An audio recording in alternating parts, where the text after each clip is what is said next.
Mr. Satterthwaite sat on the terrace of Crow's Nest and watched his host, Sir Charles Cartwright, climbing up the path from the sea. Crow's Nest was a modern bungalow of the better type. It had no half-timbering, no gables, no excrescences dear to a third-class builder's heart. It was a plain, white, solid building, deceptive as to size. Since it was a good deal bigger than it looked, it owed its name to its position, high up, overlooking the harbor of Loomouth. Indeed, from one corner of the terrace, protected by a strong balustrade, there was a sheer drop to the sea below. By road, Crow's Nest was a mile from the town. The road ran inland and then zigzagged high up above the sea. On foot, it was accessible in 7 minutes by the steep fisherman's path that Sir Charles Cartwright was ascending at this minute. Sir Charles was a well-built, sunburnt man of middle age. He wore old gray flannel trousers and a white sweater. He had a slight rolling gait and carried his hands half closed as he walked. 9 people out of 10 would say, retired naval man, can't mistake the type. The 10th, and more discerning, would have hesitated, puzzled by something indefinable that did not ring true. And then perhaps a picture would rise, unsought. The deck of a ship, but not a real ship. A ship curtailed by hanging curtains of thick, rich material. A man. Charles Cartwright, standing on that deck. Light that was not sunlight streaming down on him. The hands half clenched. The easy gait and a voice, the easy, pleasant voice of an English sailor and gentleman. A great deal magnified in tone. No, sir, Charles Cartwright was saying. I'm afraid I can't give you any answer to that question. And swish fell the heavy curtains. Up sprang the lights. An orchestra plunged into the latest syncopated measure. Girls with exaggerated bows in their hair said, chocolates, lemonade in the first act of The Call of the Sea, with Charles Cartwright as Commander Vanstone, was over, from his post of vantage looking down. Mr. Satterthwaite smiled, a dried-up little pipkin of a man. Mr. Satterthwaite, a patron of art and the drama, a determined but pleasant snob, always included in the more important house parties and social functions. The word and Mr. Satterthwaite appeared invariably at the tail of a list of guests. Withal, a man of considerable intelligence and a very shrewd observer of people and things. He murmured now, shaking his head, I wouldn't have thought it. No, really, I wouldn't have thought it. A step sounded on the terrace, and he turned his head. The big gray-haired man who drew a chair forward and sat down had his profession clearly stamped on his keen, kindly, middle-aged face. Doctor in Harley Street. Sir Bartholomew Strange had succeeded in his profession. He was a well-known specialist in nervous disorders and had recently received a knighthood in the birthday honors list. He drew his chair forward beside that of Mr. Satterthwaite and said, What wouldn't you have thought? With a smile, Mr. Satterthwaite drew attention to the figure below, rapidly ascending the path. I shouldn't have thought Sir Charles would have remained contented so long in, exile. By Jove, no more should I. The other laughed, throwing back his head. I've known Charles since he was a boy. We were at Oxford together. He's always been the same. A better actor in private life than on the stage. Charles is always acting. He can't help it. It's second nature to him. Charles doesn't go out of a room. He makes an exit. And he usually has to have a good line to make it on. All the same, he likes a change of part. None better. 2 years ago, he retired from the stage, said he wanted to live a simple country life, out of the world, and indulge his old fancy for the sea. He comes down here and builds this place. His idea of a simple country cottage, 3 bathrooms and all the latest gadgets. I was like, you, Satterthwaite, I didn't think it would last. After all, Charles is human. He needs his audience. 2 or 3 retired captains, a bunch of old women, and a parson. That's not much of a house to play to. I thought the simple fellow, with his love of the sea, would run for 6 months. Then, frankly, I thought he'd tire of the part. I thought the next thing to fill the bill would be the weary man of the world at Monte Carlo, or possibly a laird in the Highlands. He's versatile. Charles is. The doctor stopped. It had been a long speech. His eyes were full of affection and amusement as he watched the unconscious man below. In a couple of minutes, he would be with them. However, Sir Bartholomew went on. It seems we were wrong. The attraction of the simple life holds. A man who dramatizes himself is sometimes misjudged. Pointed out Mr. Satterthwaite. One does not take his sincerities seriously. The doctor nodded. Yes, he said thoughtfully. That's true. With a cheerful hallo, Charles Cartwright ran up the steps onto the terrace. Mirabelle surpassed herself. He said, You ought to have come. Satterthwaite. Mr. Satterthwaite shook his head. He had suffered too often crossing the channel to have any illusions about the strength of his stomach afloat. He had observed the Mirabelle from his bedroom window that morning. There had been a stiff sailing breeze, and Mr. Satterthwaite had thanked heaven devoutly for dry land. Sir Charles went to the drawing-room window and called for drinks.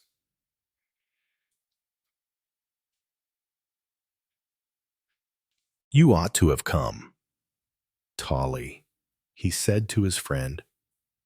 Don't you spend half your life sitting in Harley Street telling your patients how good life on the ocean wave would be for them. The great merit of being a doctor, said Sir Bartholomew, is that you are not obliged to follow your own advice. Sir Charles laughed. He was still unconsciously playing his part, the bluff, breezy naval man. He was an extraordinarily good-looking man, beautifully proportioned, with a lean, humorous face, and the touch of gray at his temples gave him a kind of added distinction. He looked what he was, a gentleman first and an actor second. Did you go alone? Asked the doctor. No. Sir Charles turned to take his drink from a smart parlor maid who was holding a tray. I had a hand, the girl Egg, to be exact. There was something, some faint trace of self-consciousness in his voice, which made Mr. Satterthwaite look up sharply. Miss Lytton Gore. She knows something about sailing, doesn't she? Sir Charles laughed rather ruefully. She succeeds in making me feel a complete landlubber, but I'm coming on, thanks to her. Thought sipped quickly, in and out of Mr. Satterthwaite's mind. I wonder. Egg Lytton Gore. Perhaps that's why he hasn't tired. The age, a dangerous age. It's always a young girl at that time of life. Sir Charles went on. The sea. There's nothing like it. Sun and wind and sea. and a simple shanty to come home to. And he looked with pleasure at the white building behind him, equipped with 3 bathrooms, hot and cold water in all the bathrooms, the latest system of central heating, the newest electrical fittings, and a staff of parlor maid, housemaid, chef, and kitchen maid. Sir Charles's interpretation of simple living was, perhaps, a trifle exaggerated. A tall and exceedingly ugly woman issued from the house and bore down upon them. "Good morning, Miss Milray." "Good morning, Sir Charles." "Good morning." A slight inclination of the head towards the other two. "This is the menu for dinner. I don't know whether you would like it altered in any way." Sir Charles took it and murmured, "Let's see. Melon cantaloupe, borch soup, fresh mackerel, grouse, souffle surprise, canapé Diane? No, I think that will do excellently. Miss Milray, everyone is coming by the 4:30 train. I have already given Holgate his orders. By the way, Sir Charles, if you will excuse me, it would be better if I dined with you tonight." Sir Charles looked startled, but said courteously, "Delighted, I am sure." Miss Milray, Miss Milray proceeded calmly to explain. "Otherwise, Sir Charles, it would make 13 at table, and so many people are superstitious." From her tone, it could be gathered that Miss Milray would have sat down 13 to dinner every night of her life without the slightest qualm. She went on, "I think everything is arranged. I have told Holgate the car is to fetch Lady Mary and the Babingtons. Is that right?" "Absolutely. Just what I was going to ask you to do," with a slightly superior smile on her rugged countenance. Miss Milray withdrew. "That," said Sir Charles reverently, "is a very remarkable woman. I'm always afraid she'll come and brush my teeth for me." "Efficiency personified," said Strange.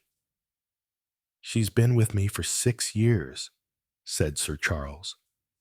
"First as my secretary in London, and here, I suppose, she's kind of glorified housekeeper, runs this place like clockwork, and now, if you please, she's going to leave. Why, she says—" Sir Charles rubbed his nose dubiously.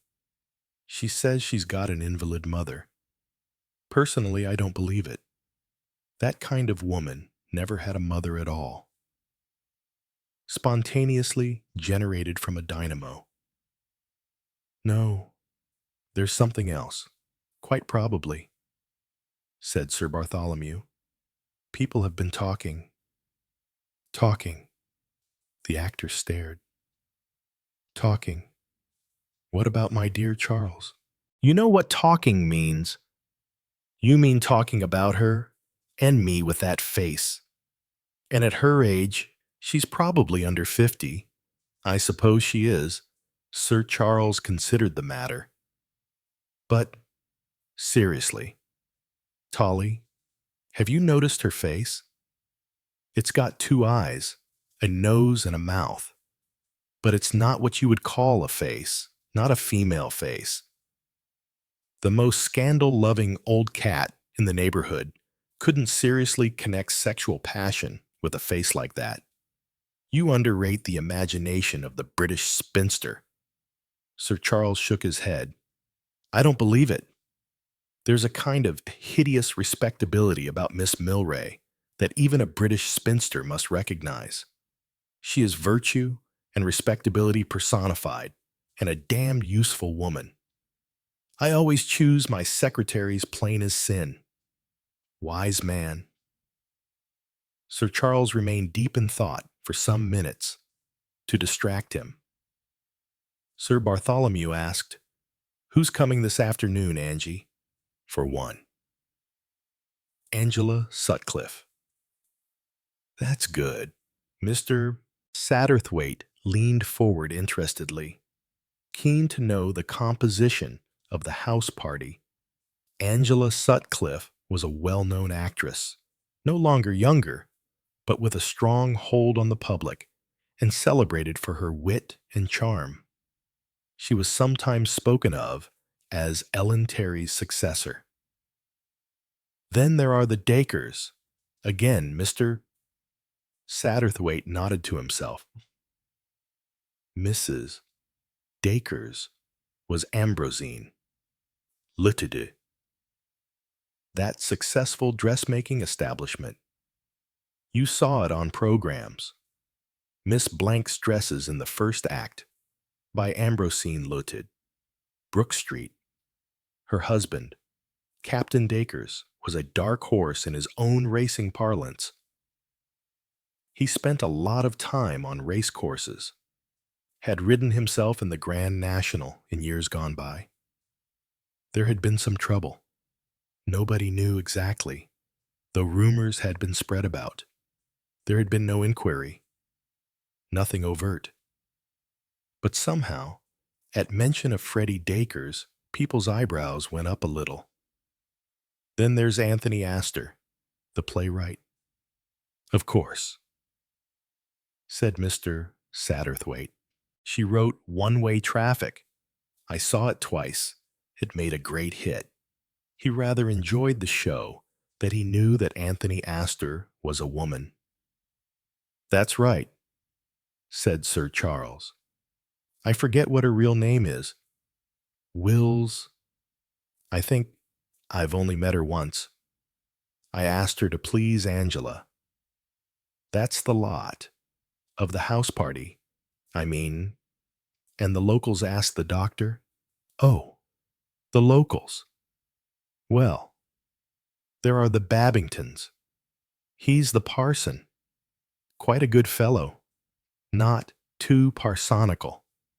And his wife's a really nice woman. Lectures me on gardening. They're coming, and Lady Mary, and Egg, that's all. Oh, yes. There's a young fellow called Manders. He's a journalist, or something. Good-looking young fellow. That completes the party. Mr. Satterthwaite was a man of methodical nature. He counted heads. Miss Sutcliffe. 1. The Dacres. 3. Anthony Astor. 4.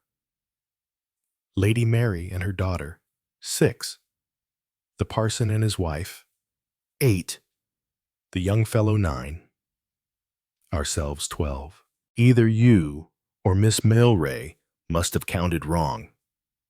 Sir Charles? It couldn't be Miss Milray, said Sir Charles with assurance. That woman's never wrong. Let me see. Yes. By Jove, you're right. I have missed out one guest. He's slipped my memory. He chuckled. Wouldn't be best pleased at that, either. The fellow is the most conceited little devil I ever met. Mr. Satterthwaite's eyes twinkled. He had always been of the opinion that the vainest men in creation were actors. He did not exempt Sir Charles Cartwright. This instance of the pot calling the kettle black amused him. Who is the egoist? He asked. Rum little beggar, said Sir Charles. Rather a celebrated little beggar, though. You may have heard of him. Hercule Poirot. He's a Belgian, the detective, said Mr. Satterthwaite. I have met him. Rather a remarkable personage. I've never met him, said Sir Bartholomew, but I've heard a good deal about him. He retired some time ago, though, didn't he? Probably most of what I've heard is legend. Well, Charles, I hope we shan't have a crime this weekend. Why? Because we've got a detective in the house. Rather putting the cart before the horse, aren't you, Tolly? Well, it's by way of being a theory of mine. What is your theory? Doctor asked Mr. Satterthwaite. That events come to people, not people to events. Why do some people have exciting lives and other people dull ones? Because of their surroundings, not at all. One man may travel to the ends of the earth and nothing will happen to him. There will be a massacre a week before he arrives, and an earthquake the day after he leaves, and the boat that he nearly took will be shipwrecked, and another man may live at Balham and travel to the city every day, and things will happen to him. He will be mixed up with blackmailing gangs and beautiful girls and motor bandits. There are people with a tendency to shipwrecks. Even if they go on a boat, on an ornamental lake, something will happen to it. In the same way, men like your Hercule Poirot don't have to look for crime. It comes to them. In that case, said Mr. Satterthwaite, perhaps it is as well that Miss Milray is joining us, and that we are not sitting down 13 to dinner. Well, said Sir Charles handsomely, you can have your murder, Tolly, if you're so keen on it. I make only one stipulation, that I shan't be the corpse. And, laughing, the three men went into the house. 2. The principal interest of Mr. Satterthwaite's life was people. He was on the whole more interested in women than men. For a manly man, Mr. Satterthwaite knew far too much about women. There was a womanish strain in his character which lent him insight into the feminine mind. Women, all his life, had confided in him, but they had never taken him seriously. Sometimes he felt a little bitter about this. He felt, always in the stalls watching the play, never on the stage taking part in the drama. But in truth, the role of onlooker suited him very well. This evening, sitting in the large room giving on to the terrace, cleverly decorated by a modern form to resemble a ship's cabin deluxe, he was principally interested in the exact shade of hair dye attained by Cynthia Dacres. It was an entirely new tone, straight from Paris. He suspected a curious and rather pleasing effect of greenish bronze. What Mrs. Dacres really looked like, it was impossible to tell. She was a tall woman with a figure perfectly disciplined to the demands of the moment. Her neck and arms were her usual shade of summer tan for the country. Whether naturally or artificially produced, it was impossible to tell. The greenish bronze hair was set in a clever and novel style that only London's best hairdresser could achieve. Her plucked eyebrows, darkened lashes, exquisitely made-up face, and mouth lipsticked to a curve that its naturally straight line did not possess, seemed all adjuncts to the perfection of her evening gown of a deed and unusual blue. Cut very simply, it seemed though this was ludicrously far from the case, and of an unusual material, dull, but with hidden lights in it. That's a clever woman, said Mr. Satterthwaite, eyeing her with approval. I wonder what she's really like. But this time he meant in mind, not in body. Her words came drawlingly, in the mode of the moment. My dear, it wasn't possible. I mean, things either are possible or they're not. This wasn't. It was simply penetrating. That was the new word just now. Everything was penetrating.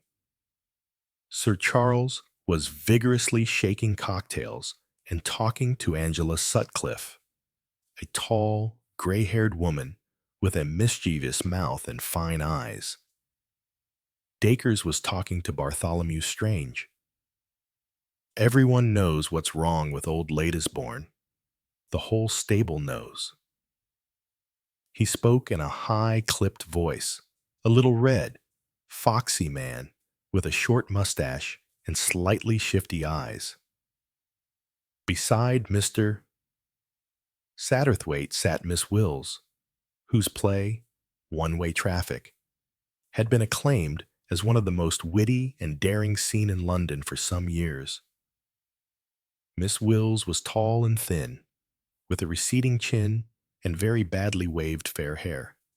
She wore pince-nez and was dressed in exceedingly limp green chiffon. Her voice was high and undistinguished. "I went to the south of France," she said, "but, really, I didn't enjoy it very much. Not friendly at all, but of course, it's useful to me in my work. To see all the goings-on, you know." Mr. Satterthwaite thought, poor soul, cut off by success from her spiritual home, a boarding house in Bournemouth. That's where she'd like to be. He marveled at the difference between written works and their authors. That cultivated man-of-the-world tone that Anthony Astor imparted to his plays. What faintest spark of it could be perceived in Miss Wills. Then he noticed that the pale blue eyes behind the pince-nez were singularly intelligent. They were turned on him now with an appraising look that slightly disconcerted him. It was as though Miss Wills were painstaking learning him by heart.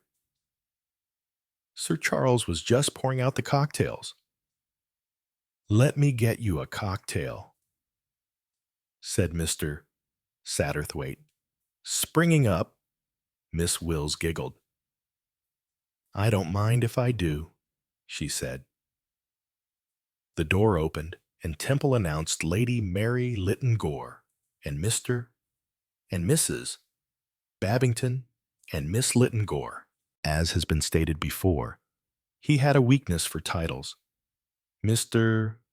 Satterthwaite supplied Miss Wills with her cocktail, and then sidled into the neighborhood of Lady Mary Lytton Gore. As has been stated before, he had a weakness for titles. Also, apart from snobbishness, he liked a gentlewoman, and that Lady Mary most undeniably was. Left as a widow, very badly off with a child of 3, she had come to Loumouth and taken a small cottage where she had lived with one devoted maid ever since. She was a tall, thin woman, looking older than her 55 years. Her expression was sweet and rather timid. She adored her daughter, but was a little alarmed by her. Hermione Lytton Gore, usually known for some obscure reason as Egg, bore little resemblance to her mother. She was of a more energetic type. She was not, Mr. Satterthwaite decided, beautiful, but she was undeniably attractive. And the cause of that attraction, he thought, lay in her abounding vitality. She seemed twice as alive as anyone in that room. She had dark hair and gray eyes and was of the medium height. It was something in the way the hair curled crisply in her neck, in the straight glance of the gray eyes, in the curve of the cheek, in the infectious laugh that gave one that impression of riotous youth and vitality. She stood talking to Oliver Manders, who had just arrived. "I can't think why sailing bores you so much. You used to like it. Egg, my dear. One grows up," he drawled the words, raising his eyebrows. "A handsome young fellow, 25 at a guess, something, perhaps, a little sleek about his good looks. Something else, something, was it foreign, something un-English about him. Somebody else was watching Oliver Manders, a little man with an egg-shaped head and very foreign-looking mustaches. Mr. Satterthwaite had recalled himself to Hercule Poirot's memory. The little man had been very affable. Mr. Satterthwaite suspected him of deliberately exaggerating his foreign mannerisms. His small, twinkly eyes seemed to say, "You expect me to be the buffoon, to play the comedy for you. Bien, it shall be as you wish." But there was no twinkle now in Hercule Poirot's eyes. He looked grave and a little sad.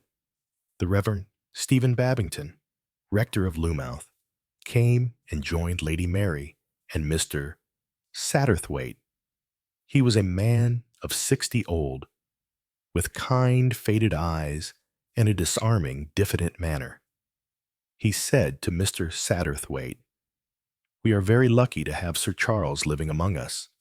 He has been most kind, most generous, a very pleasant neighbor to have." Lady Mary agrees. "I am sure." Lady Mary smiled. "I like him very much. His success hasn't spoiled him. In many ways he is."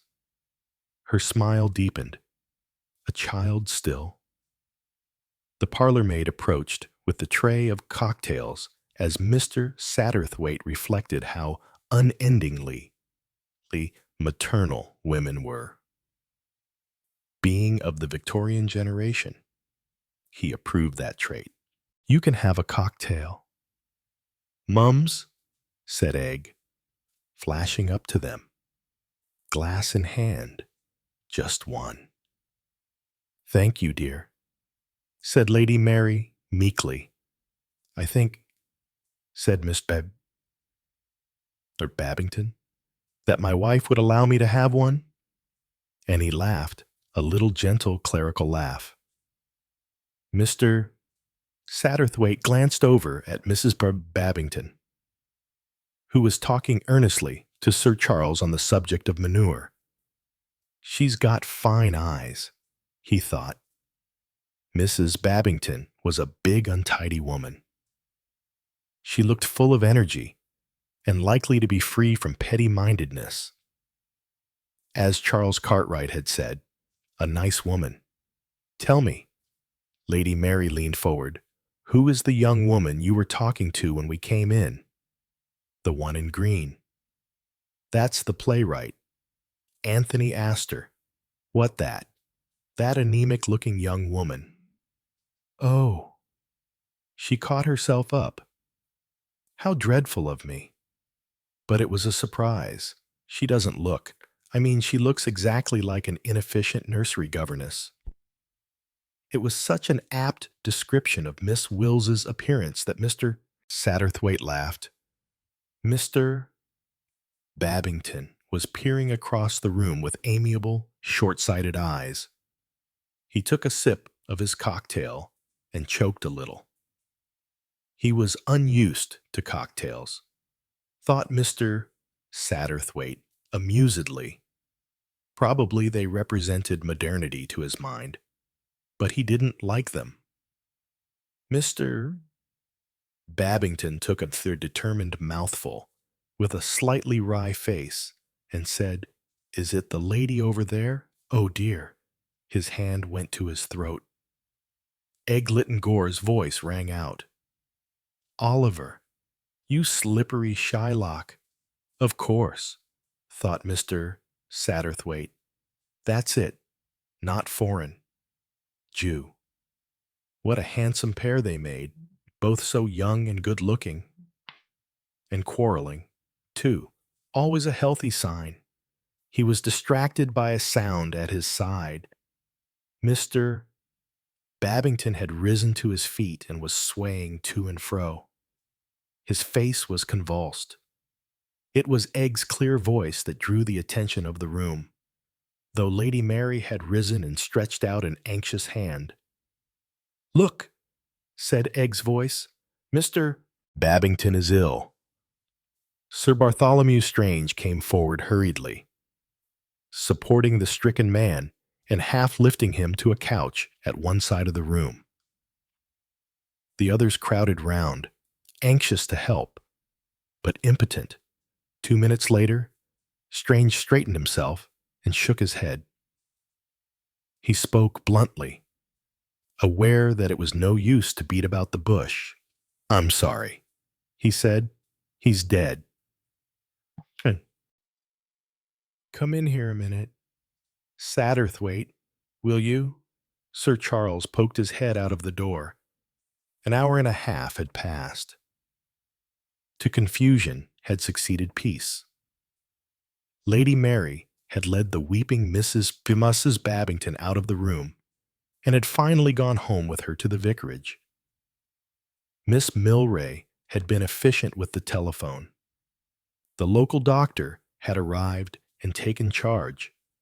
A simplified dinner had been served, and by mutual consent, the house party had retired to their rooms after it. Mr.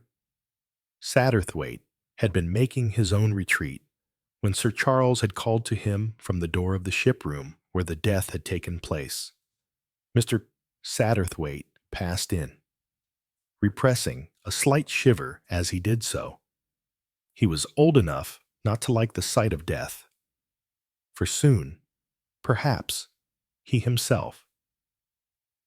"But why think of that? I'm good for another 20 years, said Mr. Satterthwaite robustly to himself. The only other occupant of the ship-room was Bartholomew Strange. He nodded approval at the sight of Mr. Satterthwaite. "Good man," he said. "We can do with Satterthwaite. He knows life." A little surprised, Mr. Satterthwaite sat down in an armchair near the doctor. Sir Charles was pacing up and down. He had forgotten the semi-clenching of his hands and looked definitely less naval. "Charles doesn't like it," said Sir Bartholomew. "Poor old Babington's death. I mean, Mr. Satterthwaite thought the sentiment ill-expressed. Surely nobody could be expected to like what had occurred. He realized that strange had quite another meaning from the bald one the words conveyed.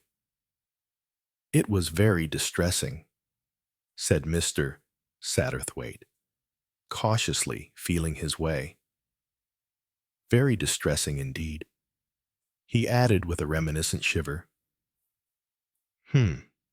Yes, it was rather painful," said the physician, the professional accent creeping for a moment into his voice.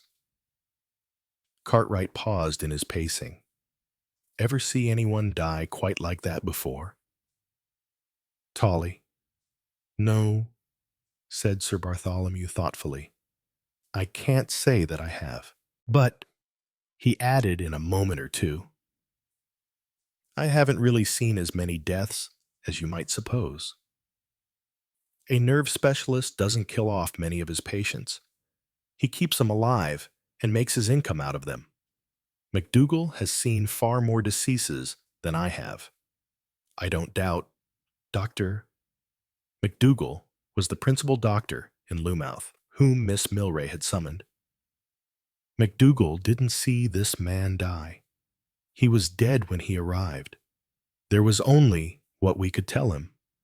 What you could tell him. He said it was some kind of seizure. Said Babington was elderly, and his health was none too good. That doesn't satisfy me." "Probably didn't satisfy him," grunted the other. "But a doctor has to say something. Seizure is a good word, means nothing at all, but satisfies the lay mind. And, after all, Babington was elderly, and his health had been giving him trouble lately. His wife told us so. There may have been some unsuspected weakness somewhere. Was that a typical fit, or seizure, or whatever you call it? Typical of what? Of any known disease.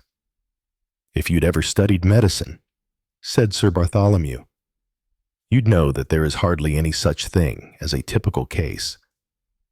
"What, precisely, are you suggesting?" Sir Charles asked Mr. Satterthwaite.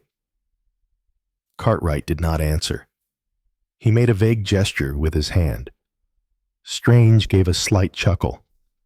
Charles doesn't know himself. He said, "It's just this mind turning naturally to the dramatic possibilities." Sir Charles made a reproachful gesture. His face was absorbed, thoughtful. He shook his head slightly in an abstracted manner. An elusive resemblance teased Mr. Satterthwaite. Then he got it. Aristide Duval, the head of the Secret Service, unraveling the tangled plot of underground wires. In another minute, he was sure. Sir Charles was limping unconsciously as he walked. Aristide Duval had been known as the man with a limp. Sir Bartholomew continued to apply ruthless common sense to Sir Charles's unformulated suspicious. Yes, what do you suspect? Charles' suicide murder. Who wants to murder a harmless old clergyman?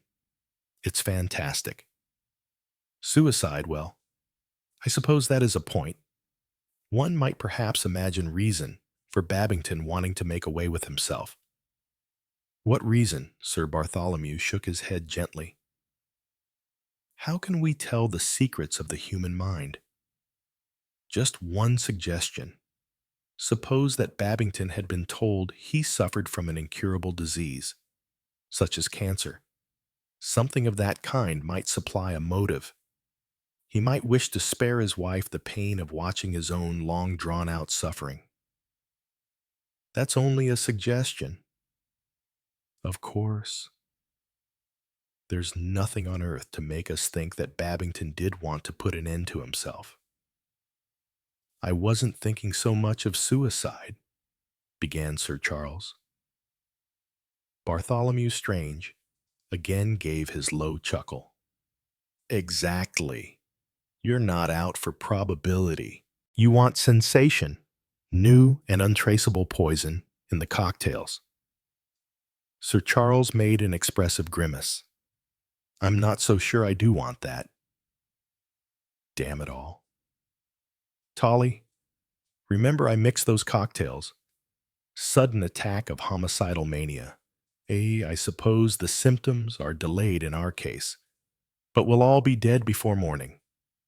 Damn it all. You joke. But Sir Charles broke off irritably. I'm not really joking, said the physician. His voice had altered. It was grave, and not unsympathetic. I'm not joking about poor old Babington's death. I'm casting fun at your suggestions, Charles. Because I don't want you, thoughtlessly, to do harm. Harm, demanded Sir Charles. Perhaps you understand what I'm driving at. Mr. Satterthwaite, I think. Perhaps. I can guess, said Mr. Satterthwaite. Don't you see, Charles, went on Sir Bartholomew, that those idle suspicions of yours might be definitely harmful. These things get about. A vague suggestion of foul play, totally unfounded, might cause serious trouble and pain to Mrs. Babington. I've known things of that kind happen once or twice. A sudden death, a few idle tongues wagging, rumors flying all round the place, rumors that go on growing and that no one can stop. Damn it all. Charles, don't you see how cruel and unnecessary it would be? You're merely indulging your vivid imagination in a gallop over a wholly speculative course. A look of irresolution appeared on the actor's face. I hadn't thought of it like that, he admitted. You're a thundering good chap, Charles, but you do let your imagination run away with you. Come now, do you seriously believe anyone at all, would want to murder that perfectly harmless old man? I suppose not, said Sir Charles. No, as you say, it's ridiculous. Sorry, Tolly, But it wasn't really a mere stunt on my part. I did genuinely have a hunch that something was wrong. Mr. Satterthwaite gave a little cough. May I make a suggestion? Mr. Babington was taken ill a very few moments after entering the room, and just after drinking his cocktail. Now, I did happen to notice he made a wry face when drinking. I imagined because he was unused to the taste. But supposing that Sir Bartholomew's tentative suggestion is correct, that Mr. Babington may, for some reason, have wished to commit suicide, that does strike me as just possible, whereas the suggestion of murder seems quite ridiculous. I feel that it is possible, though not probable, that Mr. Babington introduced somehow into that glass unseen by us. Now I see that nothing has yet been touched in this room. The cocktail glasses are exactly where they were. This is Mr. Babington's. I know, because I was sitting here talking to him. I suggest that Sir Bartholomew should get the glass analyzed. That can be done quite quietly and without causing any talk. Sir Bartholomew rose and picked up the glass. Right, he said. I'll humor you so far, Charles, and I'll bet you 10 pounds to 1 that there's nothing in it but honest-to-God gin and vermouth. Done, said Sir Charles. Then he added with a rueful smile, You know, Tolly, you are partly responsible for my flights of fancy. Yes, with your talk of crime this morning, you said this man, Hercule Poirot, was a kind of stormy petrel, that where he went, crimes followed. No sooner does he arrive than we have a suspiciously sudden death. Of course, my thoughts fly to murder at once. I wonder, said Mr. Satterthwaite, and stopped. Yes, said Charles Cartwright. I'd thought of that. What do you think? Tolly, could we ask him what he thinks of it all? Is it etiquette? I mean, a nice point, murmured Mr. Satterthwaite. I know medical etiquette, but I'm hanged if I know anything about the etiquette of detection. You can't ask a professional singer to sing, murmured Mr. Satterthwaite. Can one ask a professional detective to detect? Yes, a very nice point. Just an opinion, said Sir Charles. There was a gentle tap on the door, and Hercule Poirot's face appeared, peering in with an apologetic expression. Come in, man, cried Sir Charles, springing up. We were just talking of you. I thought perhaps I might be intruding. Not at all. Have a drink. I thank you. No. I seldom drink the whiskey. A glass of syrup. Now. But syrup was not included in Sir Charles's conception of drinkable fluids. Having settled his guest in a chair, the actor went straight to the point. I'm not going to beat about the bush, he said. We were just talking of you, M. Poirot, and of what happened tonight. Look here, do you think there's anything wrong about it? Poirot's eyebrows rose. He said, Wrong. How do you mean that? Wrong. Bartholomew. Strange said, My friend has got an idea into his head that old Babington was murdered. And you do not think so, eh? We'd like to know what you think, Poirot said thoughtfully. He was taken ill. Of course. Very suddenly. Very suddenly indeed. Just so. Mr. Satterthwaite explained the theory of suicide and his own suggestion of having a cocktail glass analyzed. Poirot nodded approval. That, at any rate, can do no harm. As a judge of human nature, it seems to me unlikely in the extreme that anyone would wish to do away with a charming and harmless old gentleman. Still less does the solution of suicide appeal to me.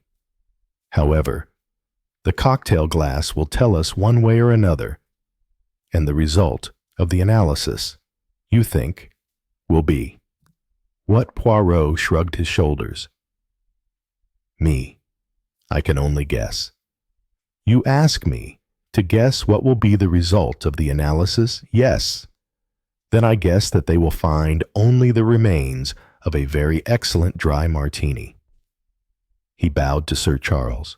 To poison a man in a cocktail, one of many handed round on a tray, well, it would be a technique very, very difficult. And if that charming old clergyman wanted to commit suicide, I do not think he would do it at a party. That would show a very decided lack of consideration for others. And Mr. Babington struck me as a very considerate person. He paused. That, since you ask me, is my opinion. There was a moment's silence. Then Sir Charles gave a deep sigh. He opened one of the windows and looked out. Wind's gone round a point, he said. The sailor had come back, and the Secret Service detective had disappeared. But to the observant Mr. Satterthwaite, it seemed as though Sir Charles hankered slightly after the part he was not, after all, to play. 4. Yes. But what do you think? Mr. Satterthwaite. Really think Mr. Satterthwaite looked this way and that. There was no escape. Egg-Lytton Gore had got him securely cornered on the fishing quay. Merciless. These modern young women, and terrifying alive. Sir Charles has put this idea into your head. He said, no, he hasn't. It was there already. It's been there from the beginning. It was so frightfully sudden. He was an old man, and his health wasn't very good. Egg cut the recital short. That's all tripe. He had neuritis and a touch of rheumatoid arthritis. That doesn't make you fall down in a fit. He never had fits. He was the sort of gentle creaking gait that would have lived to be 90. What did you think of the inquest? It all seemed quite, normal. What did you think of Dr. McDougall's evidence? Frightfully technical, and all that. Close description of the organs. But didn't it strike you that behind all that bombardment of words he was hedging? What he said amounted to this, that there was nothing to show death had not arisen from natural causes. He didn't say it was the result of natural causes. Aren't you splitting hairs a little? My dear, the point is that he did. He was puzzled, but he had nothing to go upon. So he had to take refuge in medical caution. What did Sir Bartholomew Strange think? Mr. Satterthwaite repeated some of the physician's dictums, pooh-poohed it. Did he? Said Egg thoughtfully. Of course. He's a cautious man. I suppose a Harley Street big bug has to be. There was nothing in the cocktail glass but gin and vermouth. Mr. Satterthwaite reminded her. That seems to settle it. All the same, something that happened after the inquest made me wonder. Something Sir Bartholomew said to you, Mr. Satterthwaite began to feel a pleasant curiosity. Not to me, to Oliver. Oliver Manders. He was at dinner that night. But perhaps you don't remember him. Yes, I remember him very well. Is he a great friend of yours? Used to be. Now we scrap most of the time. He's gone into his uncle's office in the city, and he's getting, well, a bit oily, if you know what I mean. Always talks of chucking it and being a journalist. He writes rather well, but I don't think it's any more than talk now. He wants to get rich. I think everybody is rather disgusting about money. Don't you, Mr. Satterthwaite? Her youth came home to him then. The crude, arrogant childishness of her. My dear, he said, so many people are disgusting about so many things. Most people are swine, of course, agreed Egg cheerfully. That's why I'm really cut up about old Mr. Babington. Because, you see, he really was rather a pet. He prepared me for confirmation and all that. And though, of course, a lot of that business is all bunkum, he really was rather sweet about it. You see, Mr. Satterthwaite, I really believe in Christianity, not like Mother does, with little books and early service and things, but intelligently and as a matter of history. The church is all clotted up with the Pauline tradition. In fact, the church is a mess, but Christianity itself is all right. That's why I can't be a communist like Oliver. In practice, our beliefs would work out much the same. Things in common and ownership by all. But the difference, well, I needn't go into that.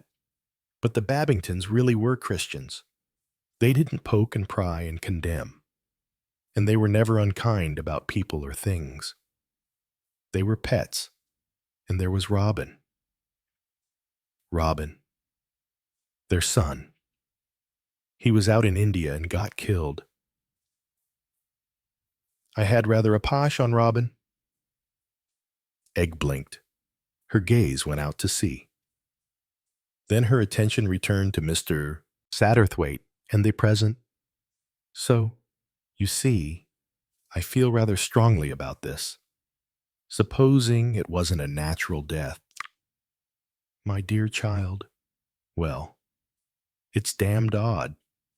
You must admit it's damned odd. But surely you yourself have just practically admitted that the Babingtons hadn't an enemy in the world. That's what's so queer about it. I can't think of any conceivable motive. Fantastic. There was nothing in the cocktail. Perhaps someone jabbed him with a hypodermic, containing the arrow poison of the South America Indians, suggested Mr. Satterthwaite, gently ridiculing. Egg grinned. That's it. The good old untraceable stuff. Oh, well, you're all very superior about it. Someday, perhaps, you'll find out we are right. We, Sir Charles and I. She flushed slightly. Mr. Satterthwaite thought, in the words and meter of his generation, when quotations for all occasions was to be found in every bookcase, of more than twice her years, seamed with an ancient sword cut on the cheek, and bruised and bronzed. She lifted up her eyes and loved him, with that love which was her doom. He felt a little ashamed of himself for thinking in quotations. Tennyson, too, was very little thought of nowadays. Besides, though Sir Charles was bronzed, he was not scarred. And Egg-Litten Gore, though doubtless capable of a healthy passion, did not look at all likely to perish of love and drift about rivers on a barge. There was nothing of the lily maid of Astolat about her. Except, thought Mr. Satterthwaite, her youth. Girls were always attracted to middle-aged men with interesting pasts. Egg seemed to be no exception to this rule. Why hasn't he ever married? She asked abruptly. Well, Mr. Satterthwaite paused. His own answer, put bluntly, would have been caution. But he realized that such a word would be unacceptable to Egg-Litten Gore. Sir Charles Cartwright had had plenty of affairs with women, actresses, and others, but he had always managed to steer clear of matrimony. Egg was clearly seeking for a more romantic explanation. That girl who died of consumption, some actress, name began with an M. Wasn't he supposed to be very fond of her, Mr. Satterthwaite remembered the lady in question. Rumor had coupled Charles Cartwright's name with hers, but only very slightly, and Mr. Satterthwaite did not for a moment believe that Sir Charles had remained unmarried in order to be faithful to her memory. He conveyed as much tactfully. "I suppose he's had lots of affairs," said Egg. "Hmm, probably," said Mr. Satterthwaite, feeling Victorian. "I like men to have affairs," said Egg. "It shows they're not queer or anything." Mr. Satterthwaite's Victorianism suffered a further pang. He was at a loss for a reply. Egg did not notice his discomfiture. She went on musingly. "You know, Sir Charles is really cleverer than you'd think. He poses a lot, of course, dramatizes himself. But behind all that, he's got brains. He's far better sailing a boat than you'd ever think. To hear him talk, you'd think, to listen to him, that it was all pose. But it isn't. It's the same about this business. You think it's all done for effect, that he wants to play the part of the great detective. All I say is I think he'd play it rather well." "Possibly," agreed Mr. Satterthwaite. The inflection of his voice showed his feelings clearly enough. Egg pounced on them and expressed them in words. "But your view is that Death of a Clergyman isn't a thriller. It's merely regrettable incident at a dinner party. Purely a social catastrophe." What did Poirot think? He ought to know. M. Poirot advised us to wait for the analysis of the cocktail, but in his opinion, everything was quite all right. "Oh, well," said Egg, "he's getting old. He's a back number." Mr. Satterthwaite winced. Egg went on, unconscious of brutality. "Come home and have tea with Mother. She likes you. She said so." Delicately flattered. Mr. Satterthwaite accepted the invitation. On arrival, Egg volunteered to ring up Sir Charles and explain the non-appearance of his guest. Mr. Satterthwaite sat down in the tiny sitting room with its faded chintzes and its well-polished pieces of old furniture.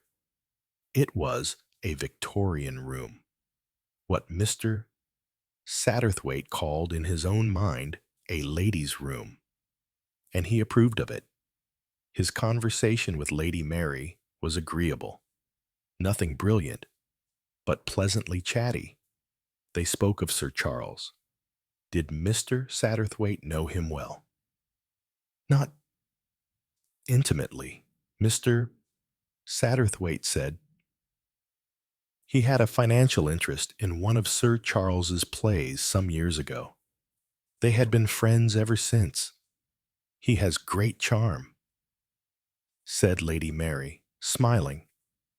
I feel it as well as Egg. I suppose you've discovered that Egg is suffering badly from hero worship, Mr.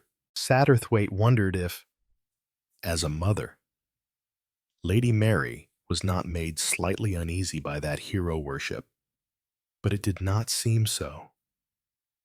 Egg sees so little of the world, she said, sighing.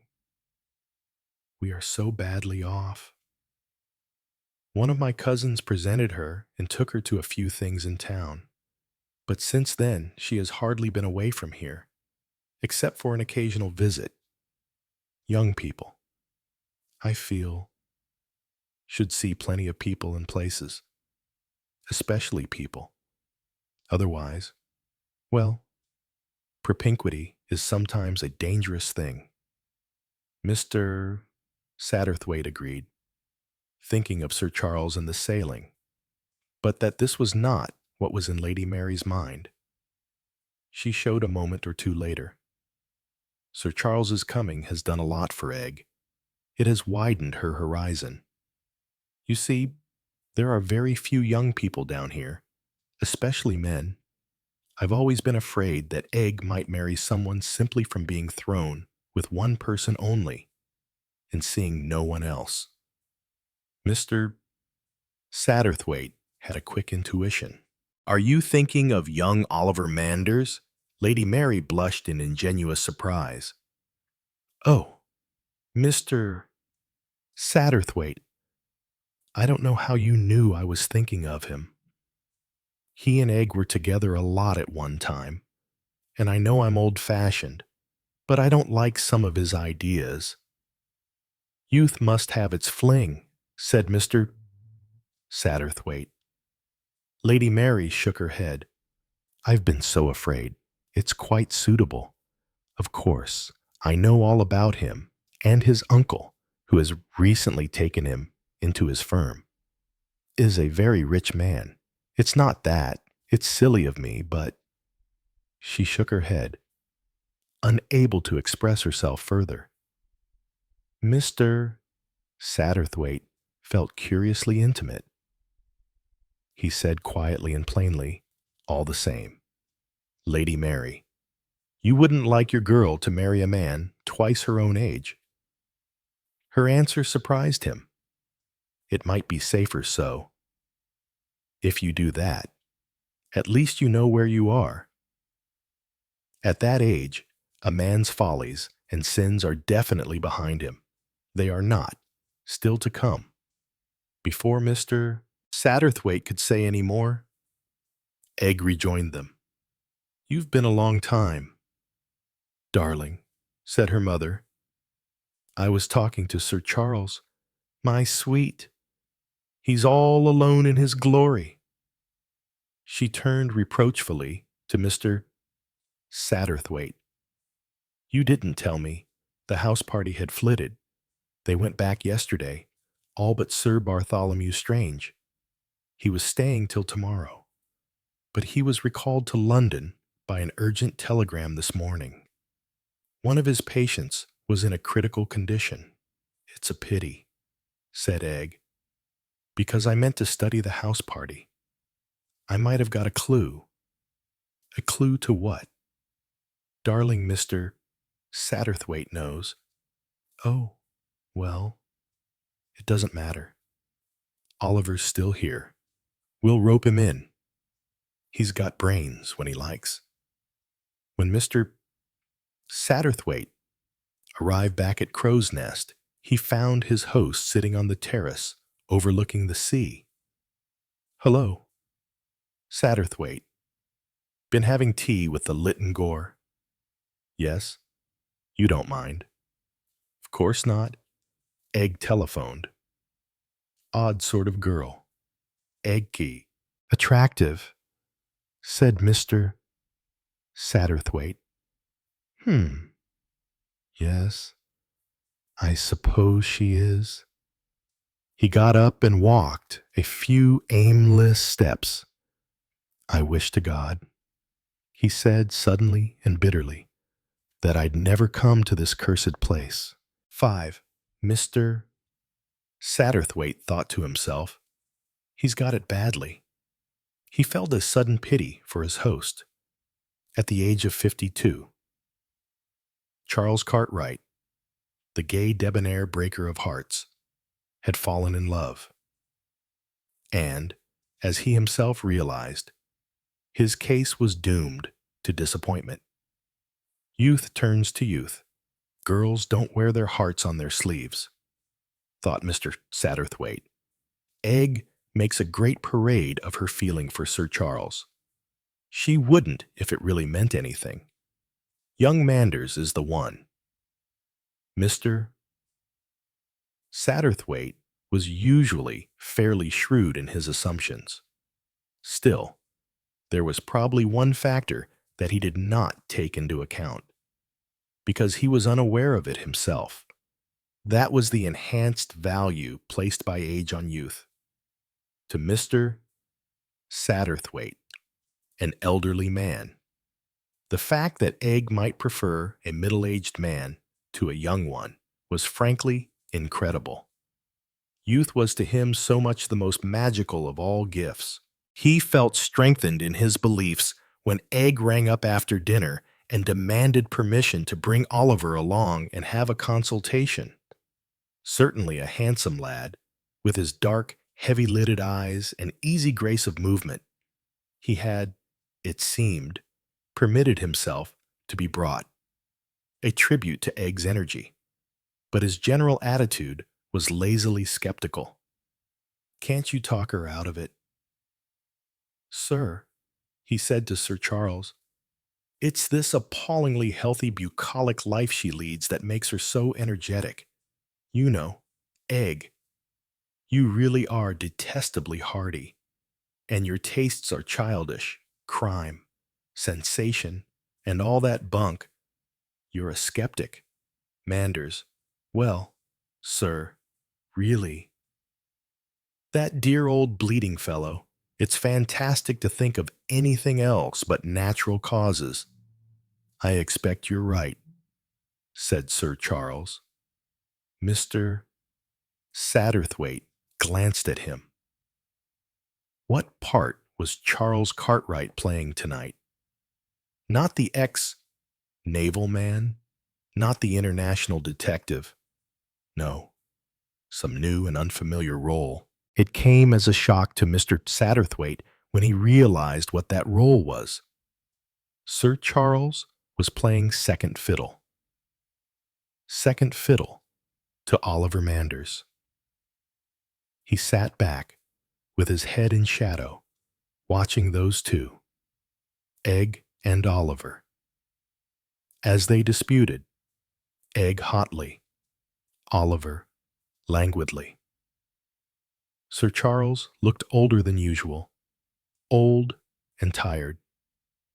More than once, Egg appealed to him, hotly and confidently, but his response was lacking.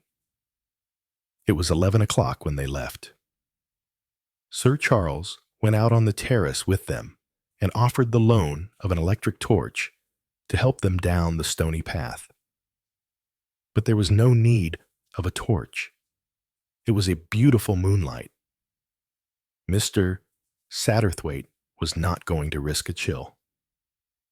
He returned to the ship-room. Sir Charles stayed out on the terrace a little while longer. When he came in, he latched the window behind him, and striding to a side table, poured himself out a whiskey and soda. "Satterthwaite," he said, "I'm leaving here tomorrow for good." "What?" cried Mr. Satterthwaite, astonished. A kind of melancholy pleasure at the effect he had produced showed for a minute on Charles Cartwright's face. "It's the only thing to do," he said, obviously speaking in capital letters. "I shall sell this place. What it has meant to me, no one will ever know." His voice dropped, lingeringly, effectively. After an evening of second fiddle, Sir Charles's egoism was taking its revenge. This was the great renunciation scene, so often played by him in sundry and diverse dramas, giving up the other man's wife, renouncing the girl he loved. There was a brave flippancy in his voice as he went on. "Cut your losses. It's the only way. Youth to youth. They're made for each other. Those two. I shall clear out." Where to ask Mr. Satterthwaite, the actor made a careless gesture. "Anywhere." "What does it matter?" he added with a slight change of voice. "Probably Monte Carlo." And then, retrieving what his sensitive taste could not but feel to be a slight anticlimax. In the heart of the desert or the heart of the crowd, what does it matter? The inmost core of man is solitary, alone. I have always been a lonely soul. It was clearly an exit line. He nodded to Mr. Satterthwaite and left the room. Mr. Satterthwaite got up and prepared to follow his host to bed, but it won't be the heart of a desert, he thought to himself, with a slight chuckle. On the following morning, Sir Charles begged Mr. Satterthwaite to forgive him if he went up to town that day. Don't cut your visit short. My dear fellow, you were staying till tomorrow, and I know you're going on to the Harbertons at Tavistock. The car will take you there. What I feel is that, having come to my decision, I mustn't look back. No, I mustn't look back. Sir Charles squared his shoulders with manly resolution, wrung Mr. Satterthwaite's hand with fervor, and delivered him over to the capable Miss Milray. Miss Milray seemed prepared to deal with the situation as she had dealt with any other. She expressed no surprise or emotion at Sir Charles's overnight decision, nor could Mr. Satterthwaite draw her out on the point. Neither sudden deaths nor sudden changes of plan could excite Miss Milray. She accepted whatever happened as a fact and proceeded to cope with it in an efficient way. She telephoned to the house agents, dispatched wires abroad, and wrote busily on her typewriter. Mr. Satterthwaite escaped from the depressing spectacle of so much efficiency by strolling down to the quay. He was walking aimlessly along when he was seized by the arm from behind and turned to confront a white-faced girl. "What's all this?" demanded Egg fiercely. "All what," parried Mr. Satterthwaite. "It's all over the place that Sir Charles is going away, that he's going to sell Crow's Nest. Quite true, he is going away. He's gone." "Oh." Egg relinquished his arm. She looked suddenly like a very small child who has been cruelly hurt. Mr. Satterthwaite did not know what to say. Where has he gone abroad? To the south of France. Oh, still he did not know what to say. For clearly there was more than hero worship here. Pitying her, he was turning over various consolatory words in his mind when she spoke again and startled him. "Which of those damn bitches is it?" asked Egg fiercely. Mr. Satterthwaite stared at her, his mouth fallen open in surprise. Egg took him by the arm again and shook him violently. "You must know," she cried. "Which of them? The gray-haired one or the other?" "My dear, I don't know what you're talking about." "You do. You must. Of course it's some woman. He liked me. I know he liked me. One of those two women the other night must have seen it, too, and determined to get him away from me. I hate women. Lousy cats. Did you see her clothes? That one with the green hair? They made me gnash my teeth with envy. A woman who has clothes like that has a pull. You can't deny it. She's quite old and ugly as sin, really. But what does it matter? She makes everyone else look like a dowdy curate's wife. Is it her? Or is it the other one with the gray hair? She's amusing. You can see that. She's got masses of S.A. And he called her Angie. It can't be the one like a wilted cabbage. Is it the smart one, or is it Angie? My dear, you've got the most extraordinary ideas into your head. Charles Cartwright isn't the least interested in either of those women. I don't believe you. They're interested in him. Anyway, no, no. You're making a mistake. This is all imagination. Bitches, said Egg. That's what they are. You mustn't use that word. My dear, I can think of a lot worse things to say than that.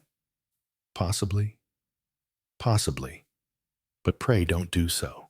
I can assure you that you are laboring under a misapprehension. Then why has he gone away? Like this Mr. Satterthwaite cleared his throat. I fancy he, thought it best.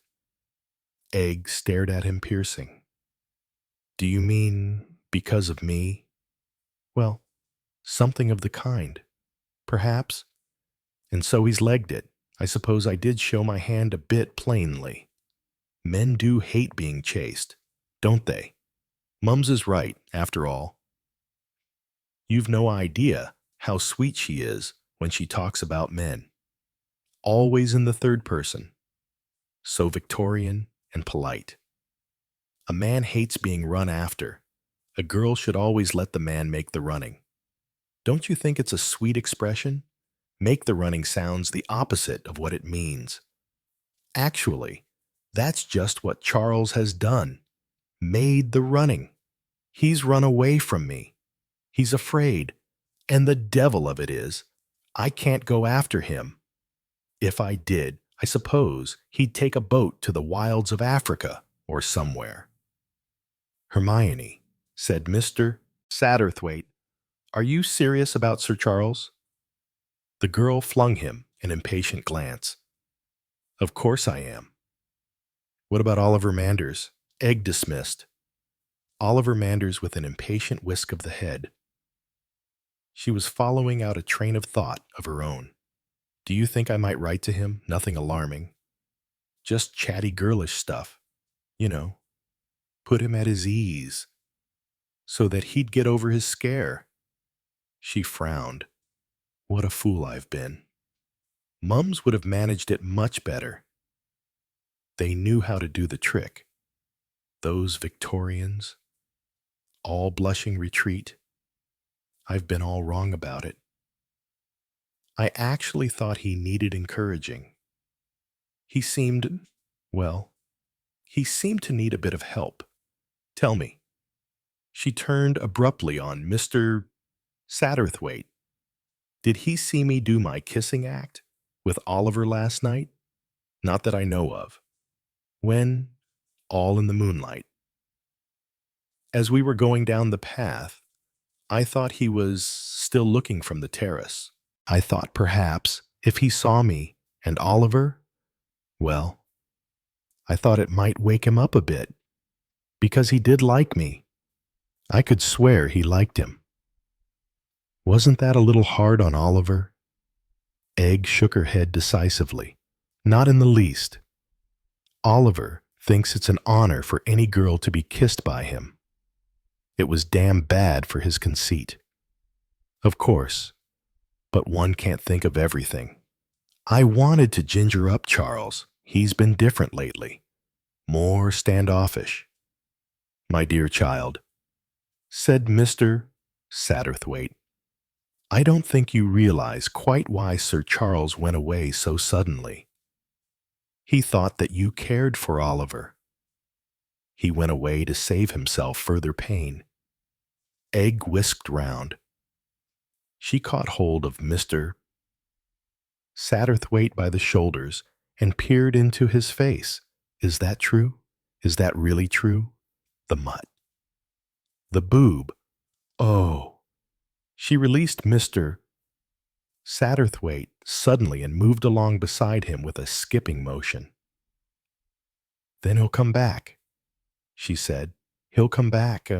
If he doesn't, well, if he doesn't. Egg laughed. I'll get him back somehow. You see, if I don't. It seemed as though, allowing for difference of language, Egg and the Lily Maid of Astolat had much in common. But Mr. Satterthwaite felt that Egg's methods would be more practical than those of Elaine, and that dying of a broken heart would form no part of them. Mr. Satterthwaite had come over for the day to Monte Carlo. His round of house parties was over, and the Riviera in September was rather a favorite haunt of his. He was sitting in the gardens enjoying the sun and reading a 2 days-old Daily Mail. Suddenly a name caught his attention. Strange. Death of Sir Bartholomew Strange. He read the paragraph through. We much regret having to announce the death of Sir Bartholomew Strange, the eminent nerve specialist.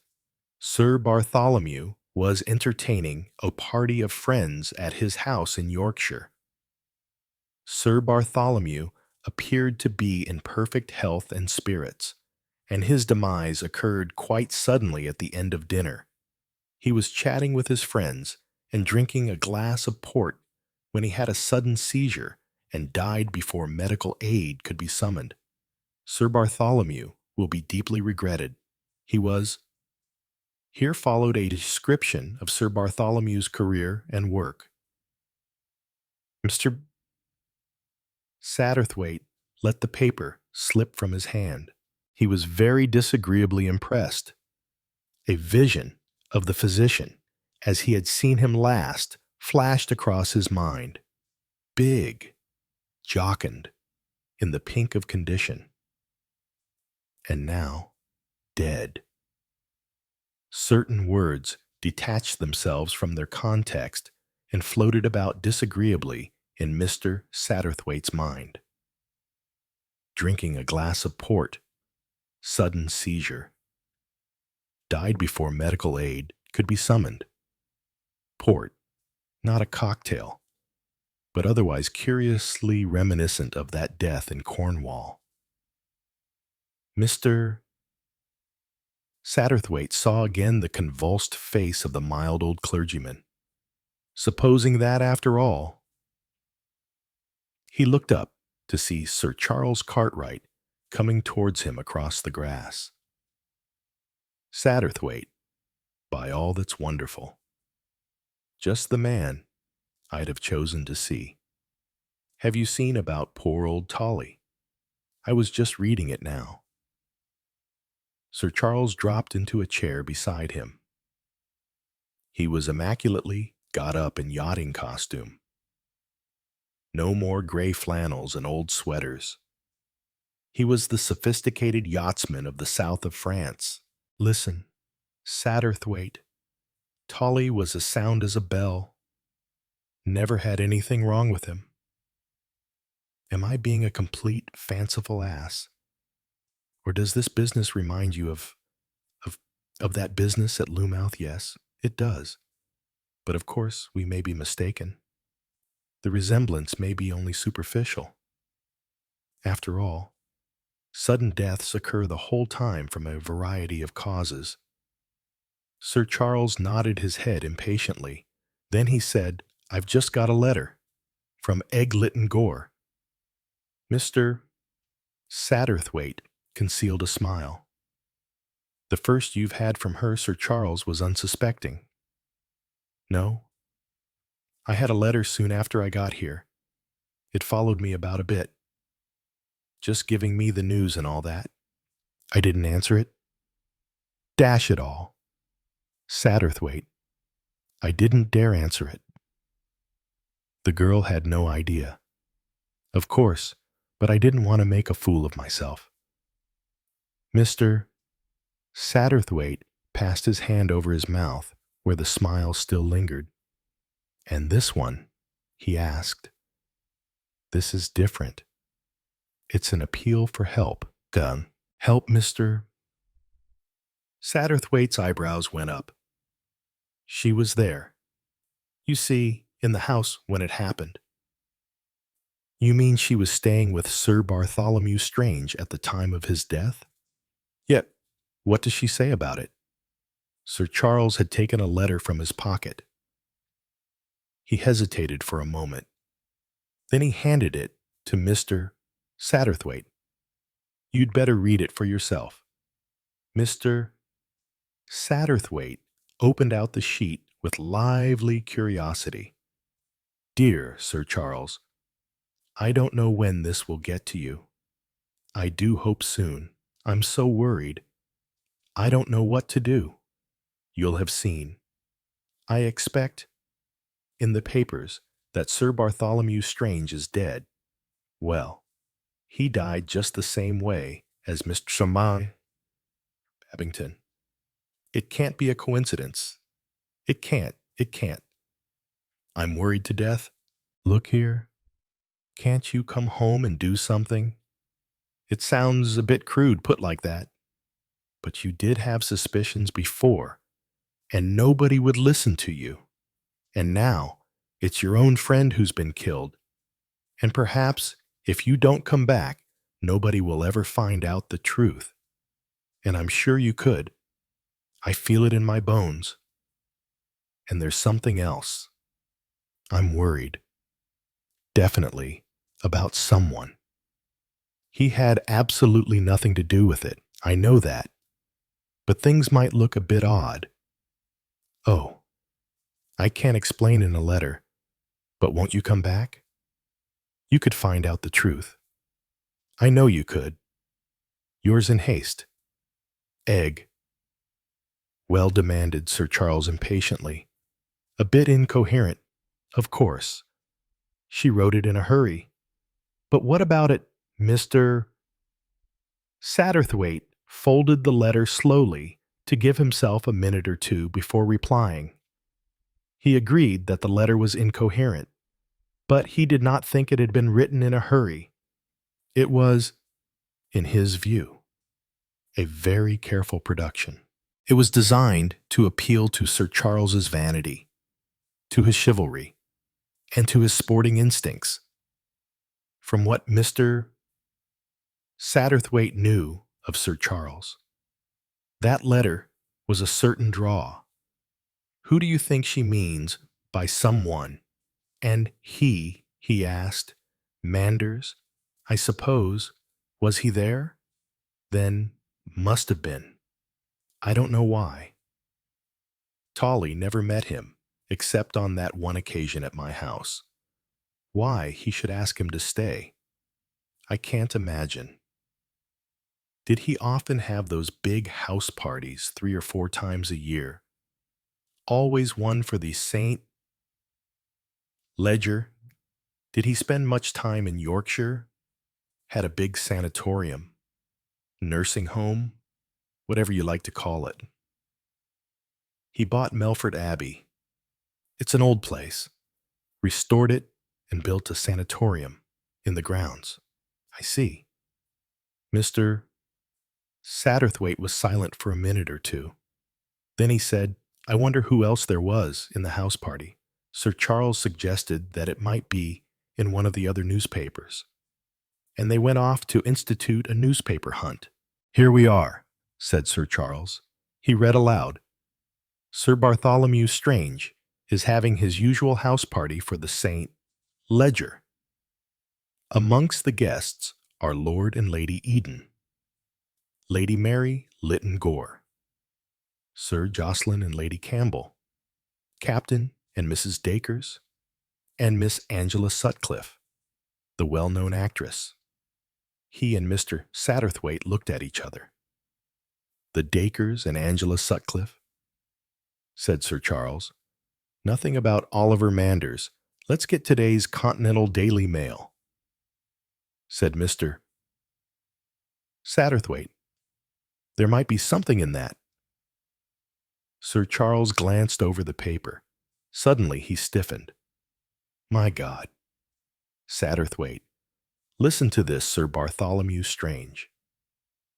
At the inquest today on the late Sir Bartholomew Strange, a verdict of death by nicotine poisoning was returned, there being no evidence to show how or by whom the poison was administered. He frowned. Nicotine poisoning. Sounds mild enough. Not the sort of thing to make a man fall down in a fit. I don't understand all this. What are you going to do? I'm going to book a berth on the blue train tonight. Well, said Mr. Satterthwaite, I might as well do the same. Sir Charles wheeled round on him, surprised. This sort of thing is rather in my line, said Mr. Satterthwaite modestly. I've, had a little experience. Besides, I know the chief constable in that part of the world rather well. Colonel Johnson, that will come in useful. Good man, cried Sir Charles. Let's go round to the Whodunit's offices. Mr. Satterthwaite thought to himself, the girl's done it. She's got him back. She said she would. I wonder just exactly how much of her letter was genuine. Decidedly. Egg Littengore was an opportunist. When Sir Charles had gone off to the Whodunit's offices, Mr. Satterthwaite strolled slowly through the gardens. His mind was still pleasantly engaged with the problem of Egg Littengore. He admired her resource and her driving power, and stifled that slightly Victorian side of his nature which disapproved of a member of the fairer sex taking the initiative in affairs of the heart. Mr. Satterthwaite was an observant man. In the midst of his cogitations on the female sex in general, and Egg Littengore in particular, he was unable to resist saying to himself, now where have I seen that particular shaped head before? The owner of the head was sitting on a seat gazing thoughtfully ahead of him. He was a little man whose mustaches were out of proportion to his size. A discontented-looking English child was standing nearby, standing first on one foot, then the other, and occasionally, meditatively, kicking the lobelia edging. Don't do that, darling, said her mother, who was absorbed in a fashion paper. I haven't anything to do, said the child. The little man turned his head to look at her, and Mr. Satterthwaite recognized him. Poirot, he said, this is a very pleasant surprise. Poirot rose and bowed. Enchanté, monsieur. They shook hands, and Mr. Satterthwaite sat down. Everyone seems to be in Monte Carlo. Not half an hour ago, I ran across Sir Charles Cartwright. And now you? Sir Charles? He also is here. He's been yachting. You know that he gave up his house at Lumutha. No, I did not know it. I am surprised. I don't know that I am. I don't think Cartwright is really the kind of man who likes to live permanently out of the world. No. I agree with you there. I was surprised for another reason. It seemed to me that Sir Charles had a particular reason for staying in Lumouth. A very charming reason. Eh? Am I not right? The little demoiselle who calls herself, so amusingly, the Egg. His eyes were twinkling gently. Oh, so you noticed that? Assuredly I noticed. I have the heart very susceptible to lovers. You too, I think. En la jeunesse. It is always touching. He sighed. I think, said Mr. Satterthwaite, that actually you have hit on, sir. Charles's reason for leaving Lumouth. He was running away from Mademoiselle Egg. But it is obvious that he adores her. Why, then, run. Said Mr. Satterthwaite, you don't understand our Anglo-Saxon complexes. Poirot was following his own line reasoning. Of course, he said, it is a good move to pursue. Run from a woman. Immediately she follows. Doubtless Sir Charles, a man of much experience, knows that. Mr. Satterthwaite was rather amused. I don't think it was quite that way. He said, "Tell me, what are you doing out there?" "A holiday." "My time is all holidays nowadays. I have succeeded. I am rich. I retire. Now I travel about seeing the world." "Splendid," said Mr. Satterthwaite. "N'est-ce pas, mummy?" said the English child. "Isn't there anything to do?" "Darling," said her mother reproachfully, "isn't it lovely to have come abroad and to be in the beautiful sunshine?" "Yes, but there's nothing to do. Run about, amuse yourself. Go and look at the sea." "Maman," said a French child, suddenly appearing, "Joue avec moi?" A French mother looked up from her book. "Amuse-toi avec ta balle." "Marcel." Obediently, the French child bounced her ball with a gloomy face. "Je m'amuse," said Hercule Poirot, and there was a very curious expression on his face. Then, as if in answer to something he read in Mr. Satterthwaite's face, he said, "But yet, you have the quick perceptions. It is as you think." He was silent for a minute or two. Then he said, "See you. As a boy, I was poor. There were many of us. We had to get on in the world. I entered the police force. I worked hard. Slowly I rose in that force. I began to make a name for myself. I made a name for myself. I began to acquire an international reputation. At last, I was due to retire. There came the war. I was injured. I came, a sad and weary refugee, to England. A kind lady gave me hospitality. She died. Not naturally. No.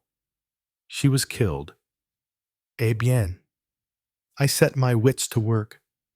I employed my little gray cells. I discovered her murderer.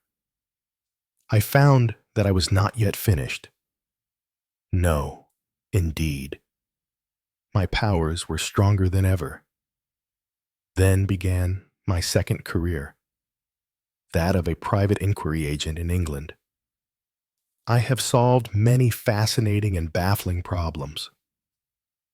Ah, monsieur, I have lived the psychology of human nature. It is wonderful. I grew rich. Some day, I said to myself, I will have all the money I need. I will realize all my dreams. He laid a hand on Mr. Satterthwaite's knee. My friend, beware of the day when your dreams come true. That child near us, doubtless she too has dreamt of coming abroad, of the excitement, of how different everything would be. You understand, I understand, said Mr. Satterthwaite, that you are not amusing yourself. Poirot nodded. Exactly. There were moments when Mr. Satterthwaite looked like Puck. This was one of them. His little wrinkled face twitched impishly. He hesitated. Should he? Should he not? Slowly, he unfolded the newspaper he was still carrying. Have you seen this? M. Poirot. With his forefinger, he indicated the paragraph he meant. The little Belgian took the paper. Mr. Satterthwaite watched him as he read. No change came over his face, but the Englishman had the impression that his body stiffened, as does that of a terrier when it sniffs a rat hole. Hercule Poirot read the paragraph twice. Then he folded the paper and returned it to Mr. Satterthwaite. That is interesting, he said. Yes, it looks, does it not? as though Sir Charles Cartwright had been right, and we had been wrong. Yes, said Poirot. It seems as though we had been wrong. I will admit it, my friend. I could not believe that so harmless, so friendly an old man could have been murdered. Well, it may be that I was wrong. Although, see you, this other death may be coincidence. Coincidences do occur. The most amazing coincidences. I, Hercule Poirot, have known coincidences that would surprise you. He paused and went on. Sir Charles Cartwright's instinct may have been right. He is an artist, sensitive, impressionable. He feels things, rather than reasons about them. Such a method in life is often disastrous, but it is sometimes justified. I wonder where Sir Charles is now. Mr. Satterthwaite smiled. I can tell you that. He is in the office of the Whodunit Co. He and I are returning to England tonight. Aha. Poirot put immense meaning into the exclamation. His eyes, bright, inquiring, roguish, asked a question. What zeal he has, our Sir Charles. He is determined, then, to play this role, the role of the amateur policeman. Or is here another reason? Mr. Satterthwaite did not reply, but from his silence Poirot seemed to deduce an answer. I see, he said. The bright eyes of Mademoiselle are concerned in his. It is not only crime that calls you, she wrote to him, said Mr. Satterthwaite, begging him to return. Poirot nodded. I wonder now, he said. I do not quite understand, Mr. Satterthwaite interrupted. You do not understand the modern English girl? Well, that is not surprising.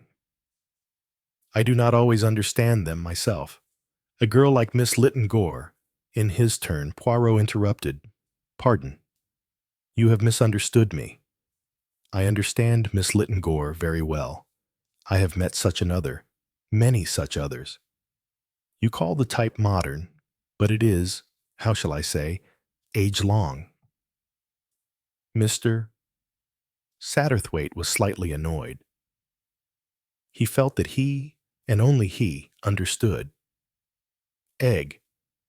This preposterous foreign knew nothing about your English womanhood. Poirot was still speaking. His tone was dreamy, brooding, a knowledge of human nature. What a dangerous thing it can be. A useful thing. Corrected Mr. Satterthwaite. Perhaps. It depends upon the point of view. Well, Mr. Satterthwaite hesitated, got up. He was a little disappointed. He had cast the bait, and the fish had not risen. He felt that his own knowledge of human nature was at fault. I will wish you a pleasant holiday. I thank you. I hope that when you are next in London, you will come and see me. He produced a card. This is my address. You are most amiable. Mr. Satterthwaite. I shall be charmed. Goodbye for the present. Then, goodbye, and bon voyage. Mr. Satterthwaite moved away. Poirot looked after him for a moment or two. Then once more he stared straight ahead of him, looking out over the blue Mediterranean. So he sat for at least 10 minutes. The English child reappeared. I've looked at the sea. Mummy, what shall I do next? An admirable question, said Hercule Poirot under his breath. He rose and walked slowly away in the direction of the Whodunit's offices. 7. Sir Charles and Mr. Satterthwaite were sitting in Colonel Johnson's study. The chief constable was a big red-faced man with a barrack-room voice and a hearty manner. He had greeted Mr. Satterthwaite with every sign of pleasure and was obviously delighted to make the acquaintance of the famous Charles Cartwright. "My missus is a great playgoer. She's one of your, what do the Americans call it? Fans. That's it. Fans. I like a good play myself. Good clean stuff, that is. Some of the things they put on the stage nowadays. Faugh Sir Charles, conscious of rectitude in this respect, he had never put on daring plays, responded suitably with all his easy charm of manner. When they came to mention the object of their visit, Colonel Johnson was only too ready to tell them he could. Friend of yours, you say, too bad, too bad. Yes, he was very popular round here. That sanatorium of his is very highly spoken of, and by all accounts, Sir Bartholomew was a first-rate fellow, as well as being at the top of his profession. Kind, generous, popular all round. Last man in the world you'd expect to be murdered. And murder is what it looks like. There's nothing to indicate suicide, and anything like accident seems out of the question. Satterthwaite and I have just come back from abroad, said Sir Charles. We've only seen snippets here and there in the papers, and naturally, you want to know all about it. Well, I'll tell you exactly how the matter stands. I think there's no doubt the butler's the man we've got to look for. He was a new man. Sir Bartholomew had only had him a fortnight, and the moment after the crime he disappears, vanishes into thin air. That looks a bit fishy, doesn't it, eh? What? You've no notion where he went. Colonel Johnson's naturally red face got a little redder. Negligence on our part. You think? I admit, it damn well looks like it. Naturally, the fellow was under observation, just the same as everyone else. He answered our questions quite satisfactorily, gave the London agency which obtained him the place.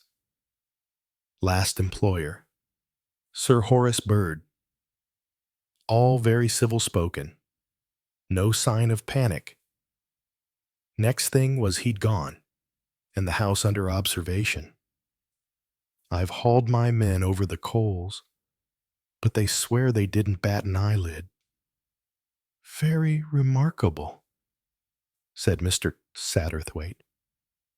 Apart from everything else, said Sir Charles thoughtfully, it seems a damn fool thing to do. As far as he knew, the man wasn't suspected. By bolting, he draws attention to himself. Exactly. And not a hope of escape. His description's been circulated. It's only a matter of days before he's pulled in. Very odd, said Sir Charles. I don't understand it. Oh, the reason's clear enough. He lost his nerve. Got the wind up suddenly. Wouldn't a man who had the nerve to commit murder have the nerve to sit still afterward? Depends. Depends. I know criminals. Chicken-livered, most of them. He thought he was suspected, and he bolted. Have you verified his own account of himself? Naturally. Sir Charles, that's plain routine work. London agency confirms his story. He had a written reference from Sir Horace Bird, recommending him warmly. Sir Horace himself is in East Africa. So, the reference might have been forged. Exactly, said Colonel Johnson, beaming upon Sir Charles, with the air of a schoolmaster congratulating a bright pupil. We've wired to Sir Horace, of course, but it might be some little time before we get a reply. He's on safari.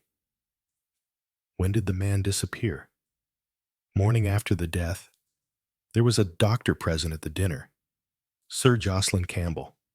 Bit of a toxicologist. I understand. He and Davis' local man agreed over the case, and our people were called in immediately. We interviewed everybody that night. Ellis, that's the butler, went to his room as usual and was missing in the morning. His bed hadn't been slept in. He slipped away under cover of the darkness. Seems so. One of the ladies staying there, Miss Sutcliffe, the actress. You know her. Perhaps very well. Indeed, Miss Sutcliffe has made a suggestion to us. She suggested that the main man had left the house through a secret passage. He blew his nose apologetically. Sounds rather Edgar Wallace stuff, but it seems there was such a thing. Sir Bartholomew was rather proud of it. He showed it to Miss Sutcliffe. The end of it comes out among some fallen masonry about half a mile away. That would be a possible explanation? Certainly, agreed Sir Charles. Only, would the butler know of the existence of such a passage? That's the point. Of course. My missus always says, servants know everything. Dare say she's right. I understand the poison was nicotine, said Mr. Satterthwaite. That's right. Most unusual stuff to use. I believe comparatively rare. I understand if a man's a heavy smoker, such as the doctor was, it would tend to complicate matters. I mean, he might have died of nicotine poisoning in a natural way.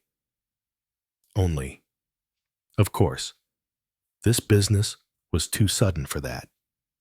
How was it administered? We don't know, admitted Colonel Johnson. That's going to be the weak part of the case. According to medical evidence, it could only have been swallowed a few minutes previous to death. They were drinking port, I understand. Exactly. Seems as though the stuff was in the port, but it wasn't. We analyzed his glass. That glass had contained port, and nothing but port. The other wine glasses had been cleared, of course, but they were all on a tray in the pantry, unwashed, and not one of them contained anything it shouldn't. As for what he ate, it was the same as everybody else had. Soup, grilled sole, pheasant and chipped potatoes, chocolate souffle, soft rose on toast. His cook's been with him 15 years. No, there doesn't seem to be any way he could have been given the stuff. And yet there it is in the stomach. It's a nasty problem. Sir Charles wheeled round on Mr.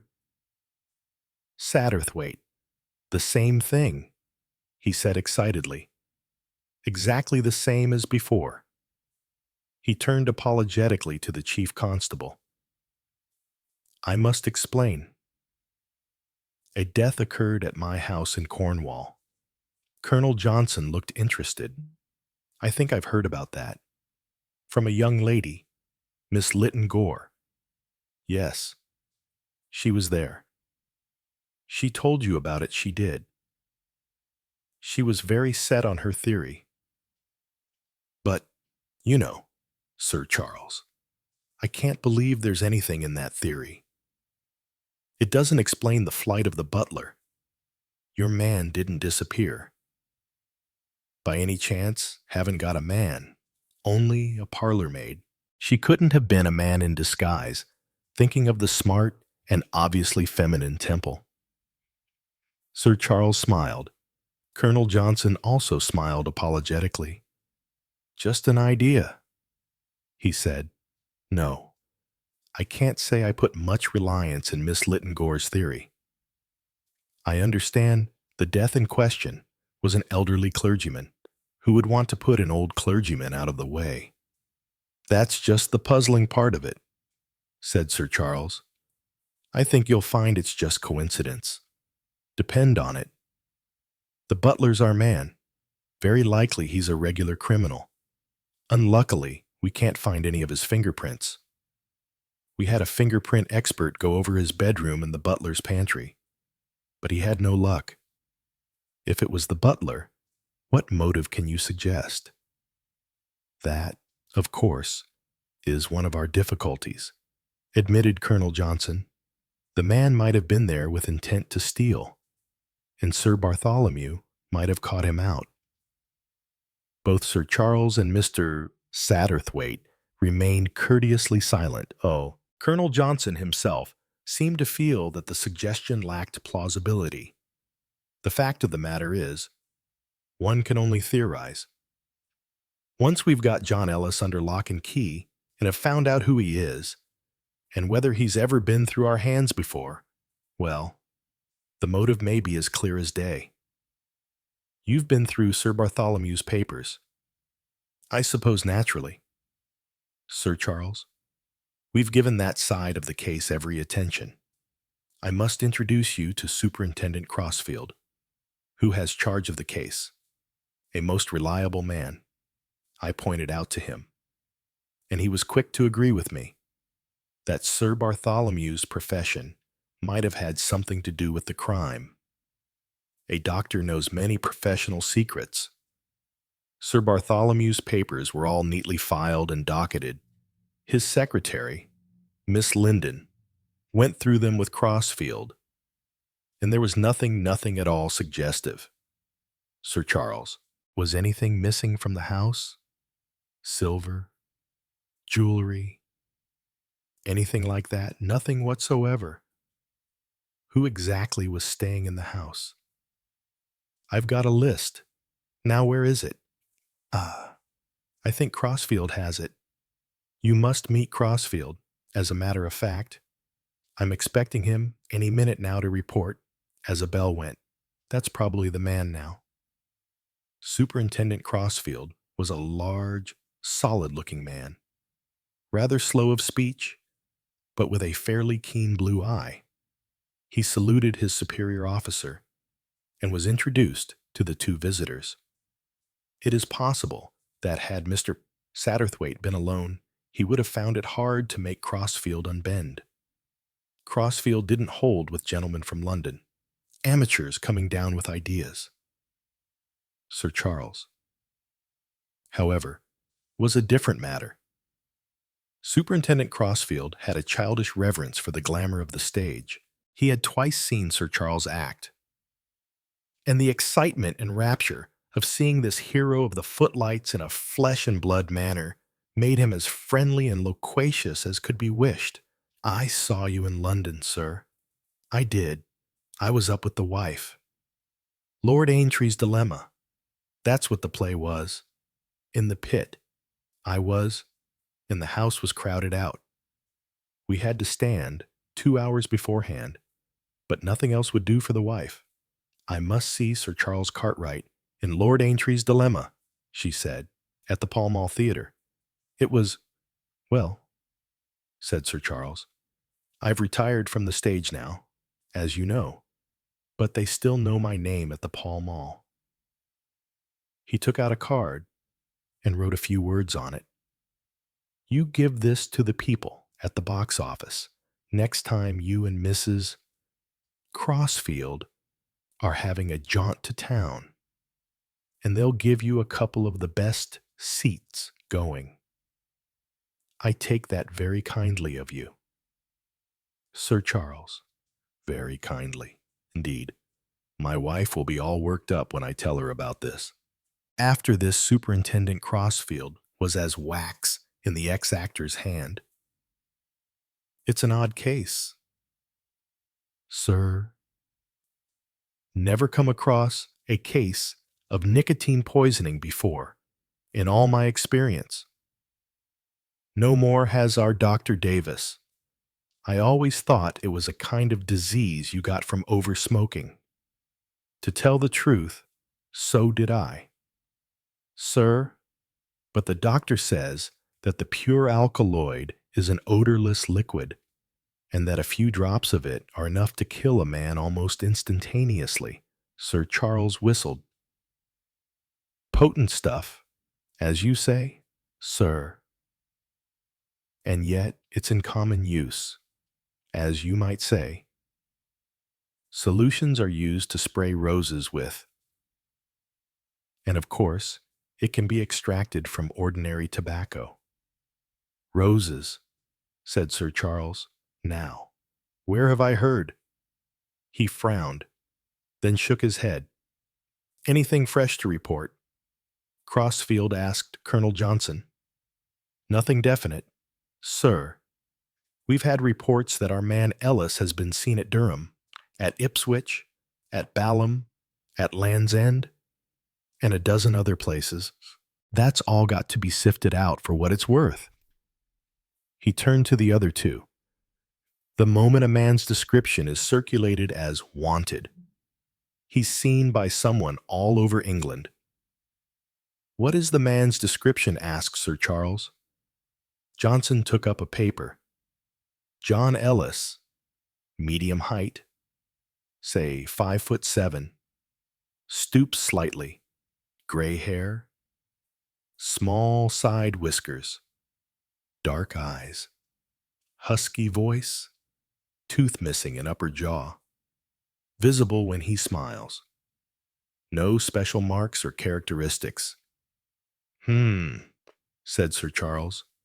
Very nondescript. Bar the side whiskers and the tooth. And the first will be off by now. And you can't rely on his smiling. The trouble is, said Crossfield, that nobody observes anything. The difficulty I had in getting anything but the vaguest description out of the maids at the Abbey. It's always the same. I've had descriptions of one and the same man, and he's been called tall, thin, short, stout, medium height, thick-set, slender. Not 1 in 50 really uses their eyes properly. You're satisfied, and you own mind. Superintendent, that Ellis is the man. Why else did he bolt?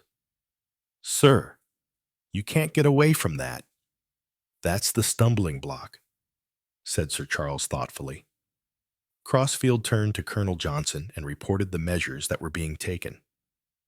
The colonel nodded approval and then asked the superintendent for the list of inmates of the Abbey on the night of the crime. This was handed to the two new inquirers. It ran as follows: Martha Lecky, cook; Beatrice Church, upper housemaid; Doris Cocker, under housemaid; Victoria Ball, between maid; Alice West, parlor maid; Violet Bassington, kitchen maid. Above have all been in service of deceased for some time and bear good character. Mrs. Lecky has been there for 15 years.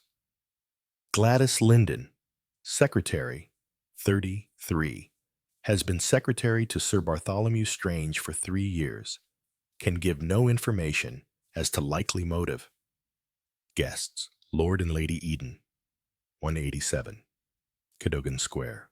Sir Jocelyn and Lady Campbell, 1256 Harley Street. Miss Angela Sutcliffe, 28, Cantrell Mansions, SW3.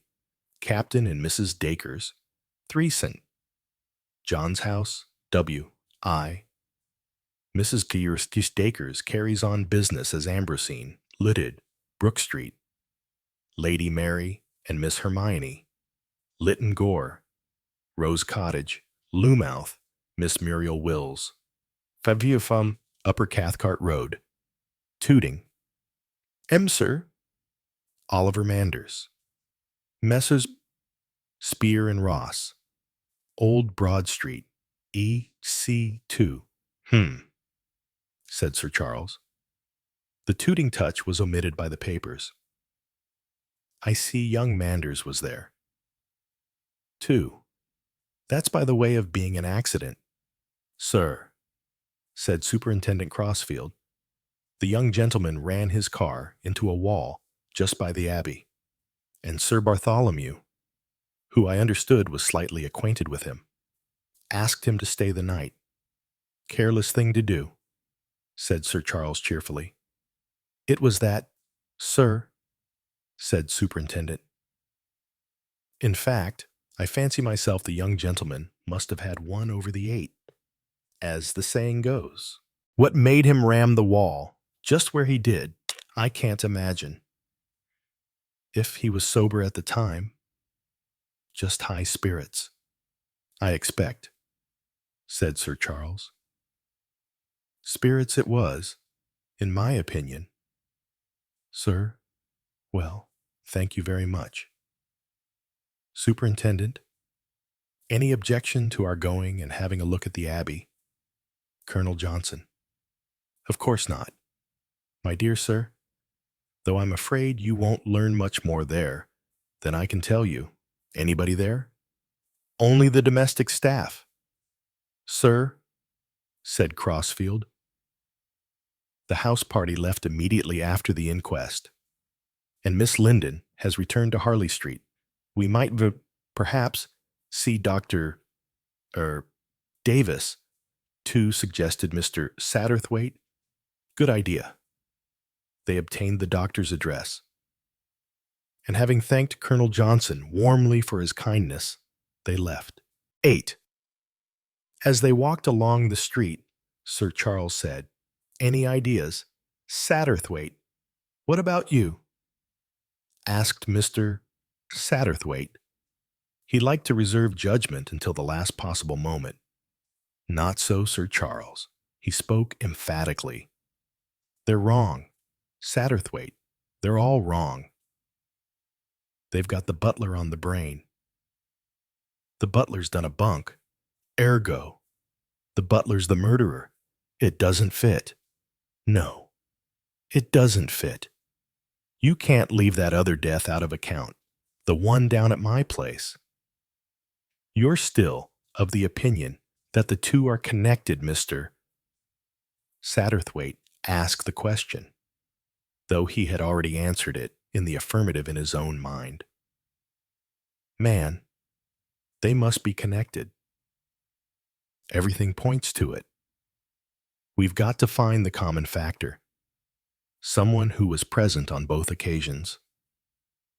Yes, said Mr. Satterthwaite, and that's not going to be as simple a matter as one might think. On the face of it, we've got too many common factors. Do you realize, Cartwright, that practically every person who was present at the dinner at your house was present here? Sir Charles nodded.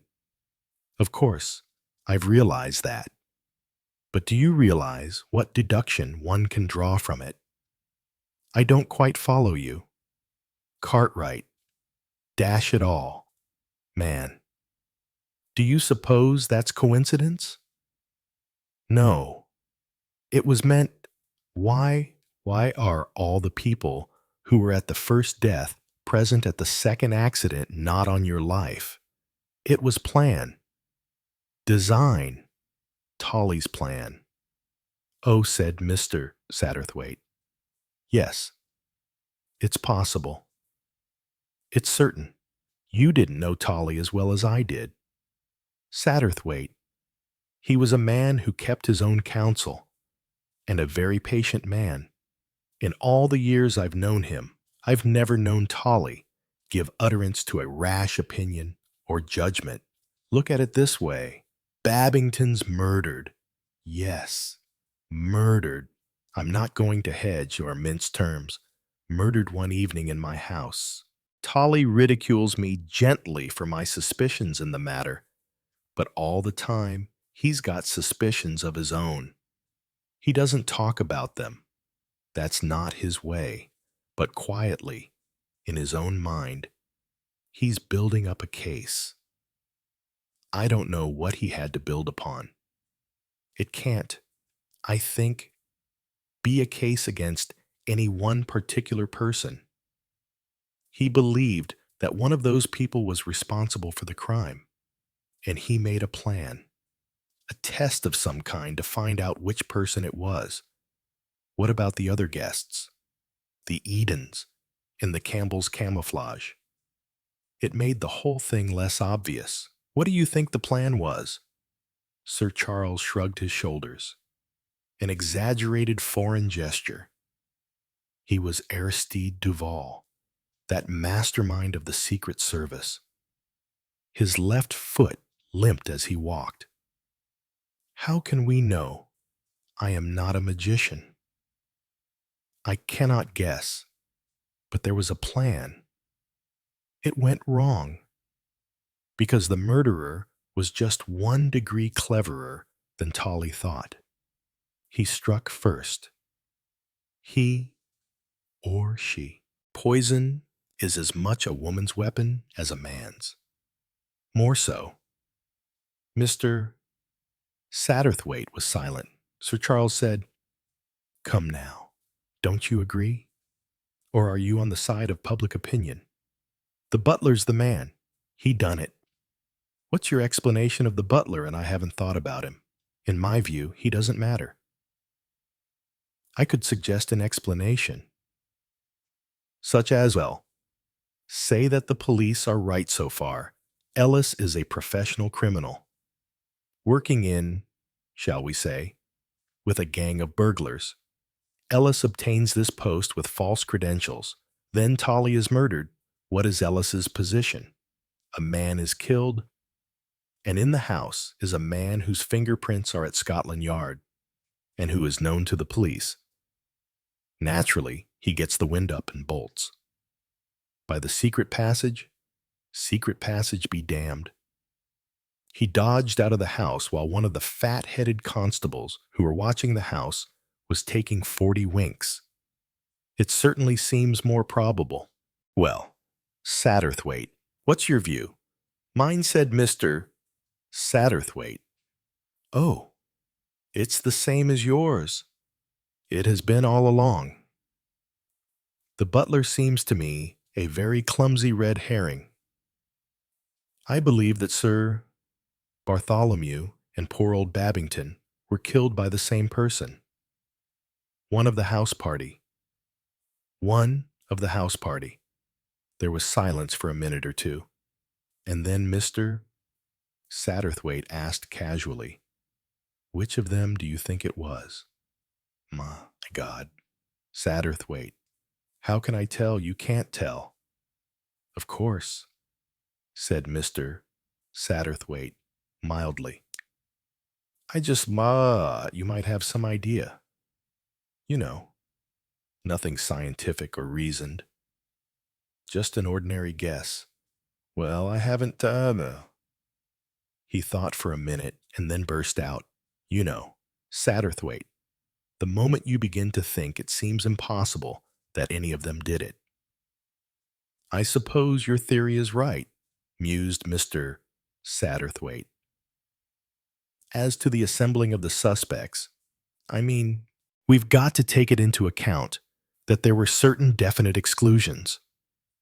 Yourself and myself and Mrs. Babington, for instance. Young Manders, too. He was out of it. Manders. Yes. His arrival on the scene was an accident. He wasn't asked or expected. That lets him out of the circle of suspects. The dramatist woman, too. Anthony Astor. No. She was there. Miss Muriel Wills of Tooting. So she was. I'd forgotten the woman's name was Wills. He frowned. Mr. Satterthwaite was fairly good at reading people's thoughts. He estimated with fair accuracy what was passing through the actor's mind. When the other spoke, Mr. Satterthwaite mentally patted himself on that back.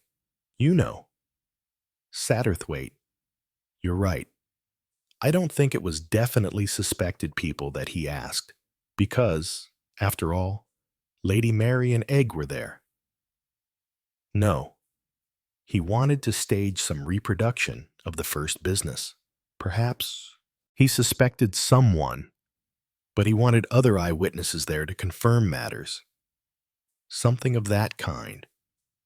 Something of the kind, agreed Mr. Satterthwaite. One can only generalize at this stage. Very well. The Lytton Gores are out of it. You and I and Mrs. Babington and Oliver Manders are out of it.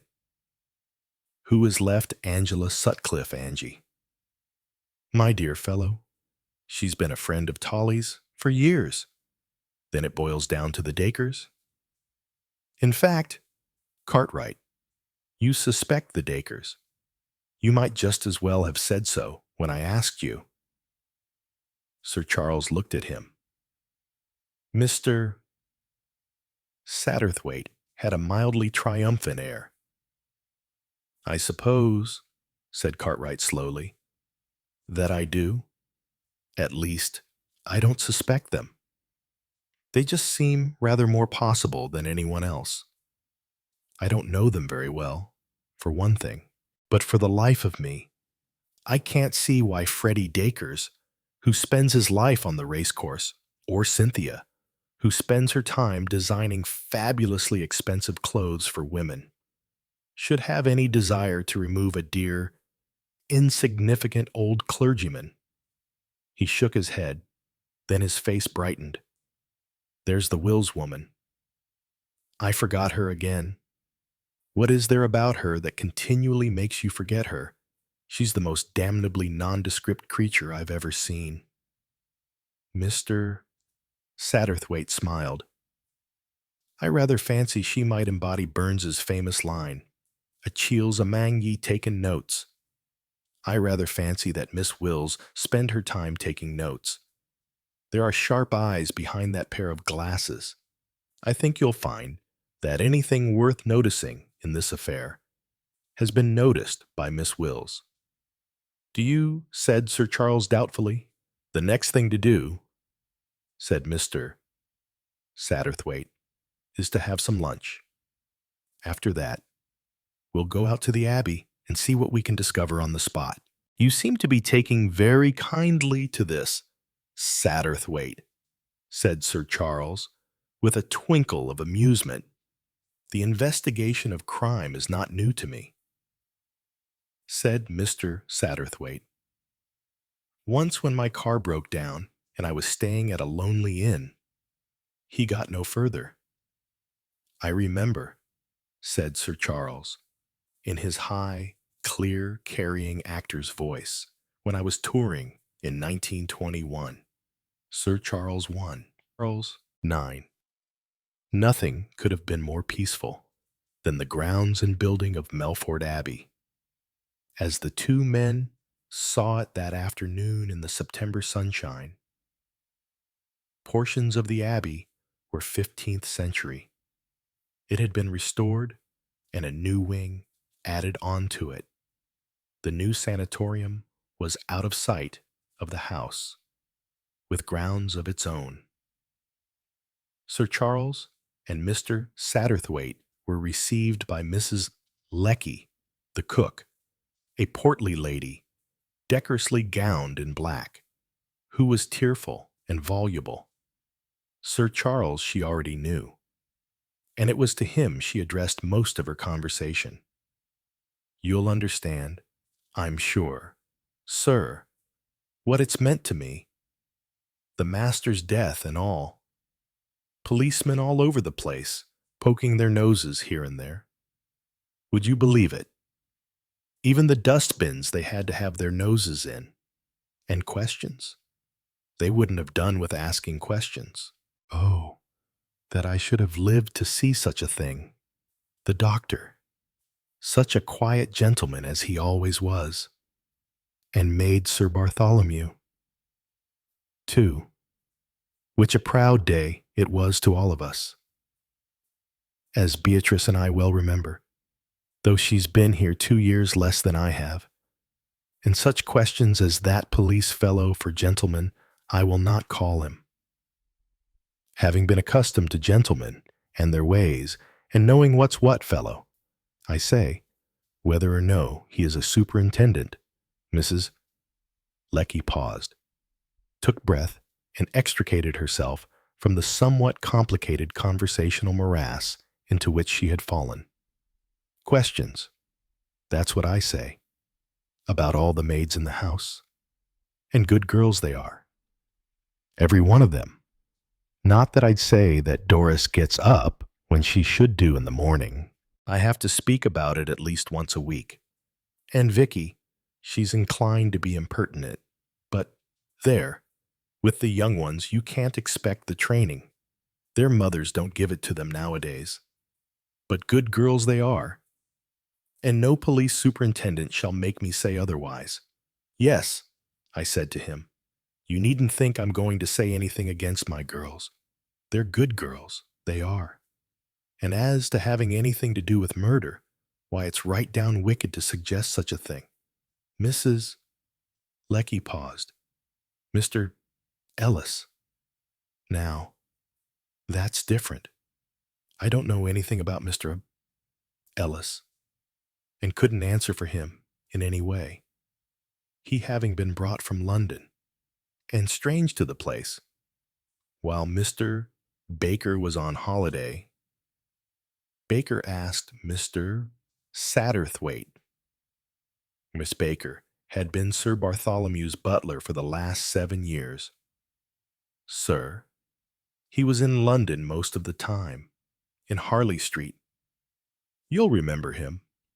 Sir, she appealed to Sir Charles, who nodded. Sir Bartholomew used to bring him up here when he had a party, but he hadn't been so well in his health.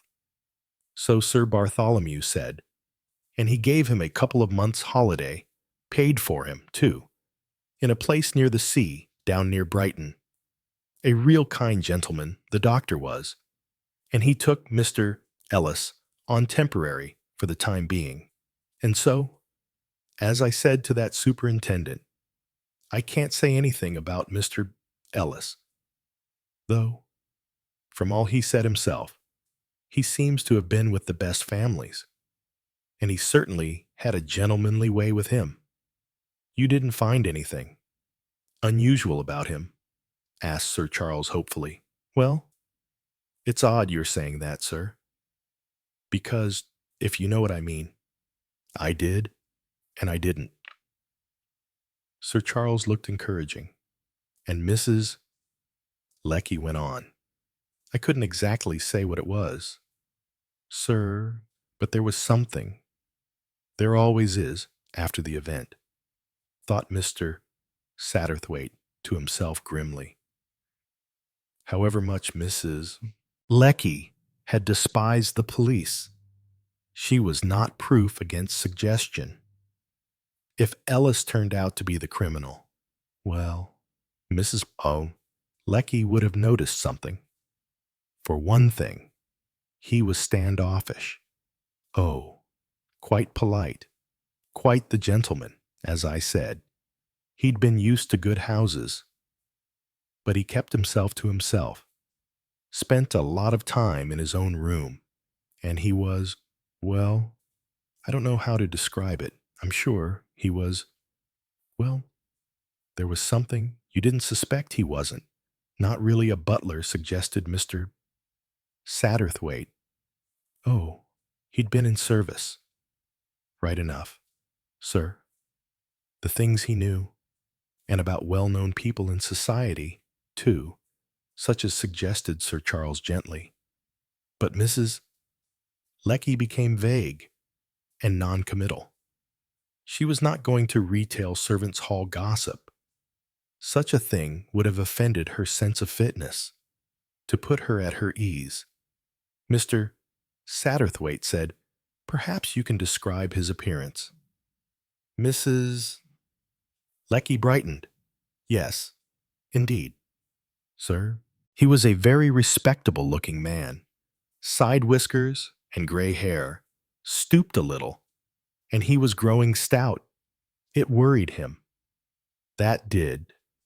He had a rather shaky hand, too, but not from the cause you might imagine. He was a most abstemious man, not like many I've known. His eyes were a bit weak. I think, sir, the light hurt them, especially a bright light. Used to make them water, something cruel. Out with us, He wore glasses, but not when he was on duty. No special distinguishing marks, asked Sir Charles. No scars, or broken fingers, or birthmarks. Oh, no, sir, nothing of that kind. How superior detective stories are to life, sighed Sir Charles. In fiction, there is always some distinguishing characteristic. He had a tooth missing, said Mr. Satterthwaite. I believe so, sir. I never noticed it myself. What was his manner on the night of the tragedy? Asked Mr. Satterthwaite, in a slightly bookish manner. Well, really, sir, I couldn't say. I was busy, you see, in my kitchen. I hadn't time for noticing things. No, no, quite so. When the news came out that the master was dead, we were struck all of a heap. I cried and couldn't stop, and so did Beatrice. The young ones, of course, were excited like, though very upset. Mr. Ellis naturally wasn't so upset as we were, he being new, but he behaved very considerate and insisted on Beatrice and me taking a little glass of port to counteract the shock, and to think that all the time it was he, the villain. Words failed Mrs. Lecky. Her eyes shone with indignation. He disappeared that night. I understand. Yes, sir, went to his room like the rest of us. And in the morning, he wasn't there. That's what set the police on him. Of course. Yes. Yes. Very foolish of him. Have you any idea how he left the house? Not the slightest. It seems the police were watching the house all night, and they never saw him go, but there, that's what the police are. Human, like anyone else, in spite of the airs they give themselves. Coming into a gentleman's house and nosing round. I hear there's some question of a secret passage. Sir Charles said, Mrs. Lecky sniffed. That's what the police say. Is there such a thing? I've heard mention of it. Mrs. Lecky agreed cautiously. Do you know where it starts from?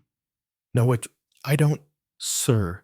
Secret passages are all very well, but they're not things to be encouraged in the servants' hall. It gives the girls ideas. They might think of slipping out that way. My girls go out by the back door and in by the back door, and then we know where we are. Splendid, Mrs. Lecky. I think you're very wise. Mrs.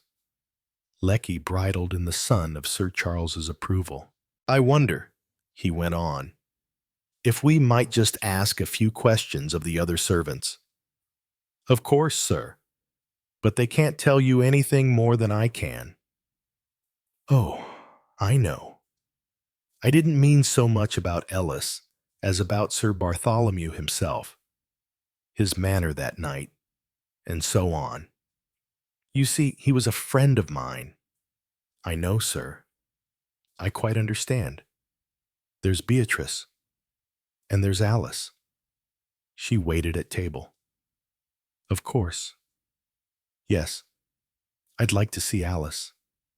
Mrs. Lecky, however, had a belief in seniority. Beatrice Church, the upper housemaid, was the first to appear. She was a tall, thin woman, with a pinched mouth, who looked aggressively respectable. After a few unimportant questions, Sir Charles led the talk to the behavior of the house party on the fatal evening. Had they all been terribly upset? What had they said or done? A little animation entered into Beatrice's manner. She had the usual ghoulish relish for tragedy. Miss Sutcliffe, she quite broke down. A very warm-hearted lady. She's stayed here before. I suggested bringing her a little drop of brandy or a nice cup of tea, but she wouldn't hear of it. She took some aspirin, though, said she was sure she couldn't sleep, but she was sleeping like a little child the next morning when I bought her early tea. And Mrs. Dacres, I don't think anything would upset that lady much. From Beatrice's tone, she had not liked Cynthia Dacres, just anxious to get away. Said her business would suffer. She's a big dressmaker in London. So Mr.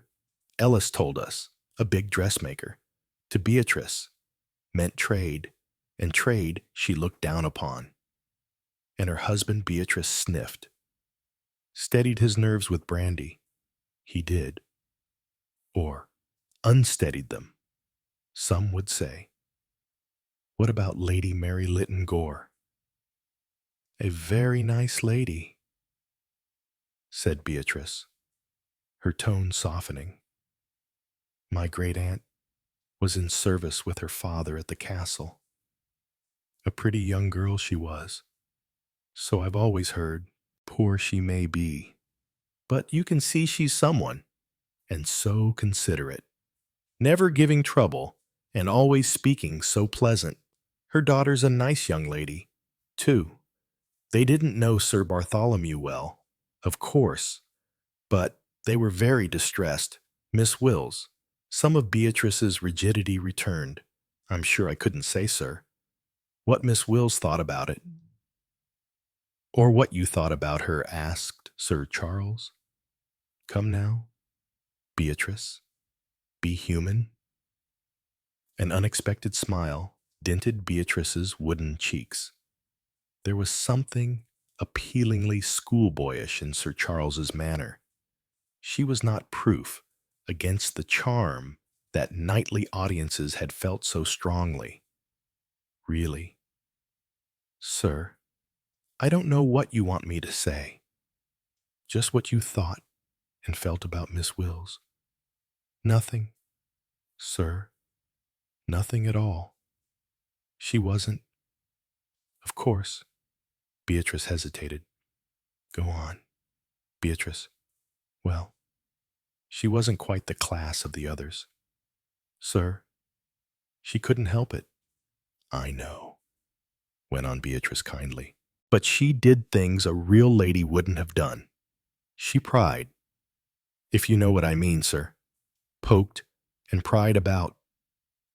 Sir Charles tried hard to get this statement amplified, but Beatrice remained vague.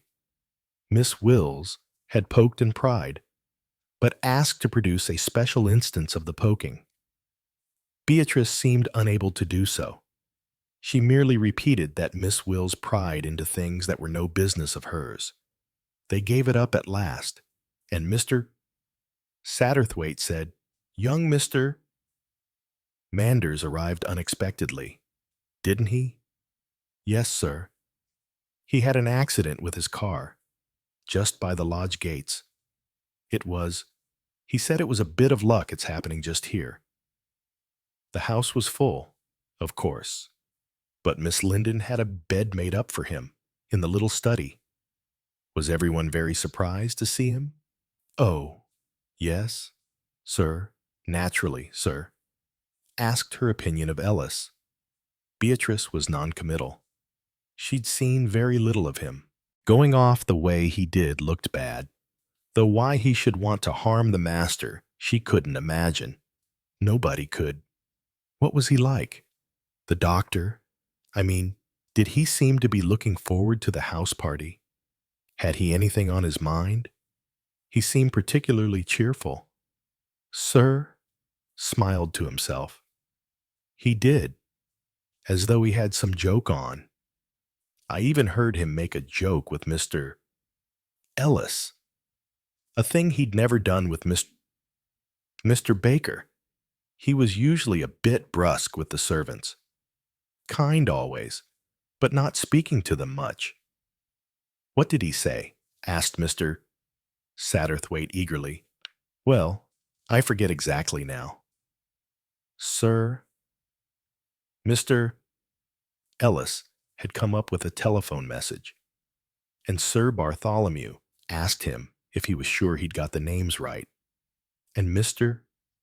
Ellis said quite sure, speaking respectful, of course. And the doctor he laughed and said, "You're a good fellow. Ellis, a first-class butler. Beatrice, what do you think?" And I was so surprised, sir, at the master speaking like that, quite unlike his usual self, that I didn't know what to say. And Ellis, he looked kind of disapproving, sir, as though it was the kind of thing he hadn't been used to. Stiff-like. "What was the telephone message?" asked Sir Charles. "The message, sir." "Oh, it was from the sanatorium, about a patient who had arrived there and had stood the journey well." "Do you remember the name?" "It was a queer name, sir." Beatrice hesitated. "Mrs. de Rushbridger. Something like that." "Ah, yes," said Sir Charles soothingly. "Not an easy name to get right on the telephone. Well, thank you very much. Beatrice, perhaps we could see Alice now." When Beatrice had left the room, Sir Charles and Mr. Satterthwaite compared notes by an interchange of glances. Miss Wills poked and pried. Captain Dacres got drunk. Mrs. Dacres displayed no emotion. "Anything there, precious little?" "Very little indeed," agreed Mr. Satterthwaite. "Let's pin our hopes on Alice." Alice was a demure, dark-eyed young woman of 30. She was only too pleased to talk. She herself didn't believe Mr. Ellis had anything to do with it. He was too much the gentleman. The police had suggested he was just a common crook. Alice was sure he was nothing of the sort. "You're quite certain he was an ordinary, honest-to-God butler?" asked Sir Charles. "Not ordinary, sir. He wasn't like any butler I've ever worked with before. He arranged the work different.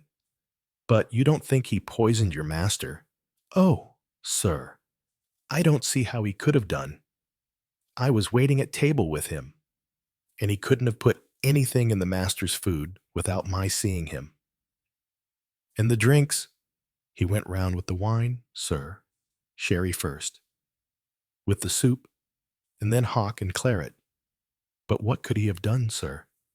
If there'd been anything in the wine, he'd have poisoned everybody, or all those who took it. It's not as though the master had anything that nobody else had. The same thing with the port. All the gentlemen had port, and some of the ladies. The wine glasses were taken out on a tray. Yes, sir, I held the tray, and Mr. Ellis put the glasses on it, and I carried the tray out to the pantry, and there they were, sir, when the police came to examine them. The port glasses were still on the table, and the police didn't find anything." "You're quite sure that the doctor didn't have anything to eat or drink at dinner that nobody else had?" "Not that I saw, sir. In fact, I'm sure he didn't." "Nothing that one of the guests gave him?" "Oh, no, sir. Do you know anything about a secret passage?" "Alice, one of the gardeners told me something about it. Comes out in the wood where there's some old walls and things tumbled down. But I've never seen any opening to it in the house. Ellis never said anything about it." "Oh, no, sir. He wouldn't know anything about it, I'm sure." "Who do you really think killed your master, Alice?" "I don't know, sir. I can't believe anyone did. I feel it must have been some kind of accident." Thank you, Alice. If it wasn't for the death of Babington, said Sir Charles as the girl left the room, we could make her the criminal. She's a good-looking girl. And she waited at table. No, it won't do. Babington was murdered. And anyway, Tolly never noticed good-looking girls. He wasn't made that way. But he was 55, said Mr. Satterthwaite thoughtfully. Why do you say that? It's the age a man loses his head badly about a girl, even if he hasn't done so before. Dash it all. Satterthwaite, I am, getting on for 55. I know, said Satterthwaite. And before his gentle twinkling gaze, Sir Charles's eyes fell. Unmistakably, he blushed. 10. How about an examination of Ellis's room? asked Mr. Satterthwaite, having enjoyed the spectacle of Sir Charles's blush to the full. The actor seized at the diversion. Excellent, excellent. Just what I was about to suggest myself. Of course, the police have already searched it thoroughly. The police? Aristide Duval waved the police away scornfully, anxious to forget his momentary discomfiture. He flung himself with renewed vigor into his part.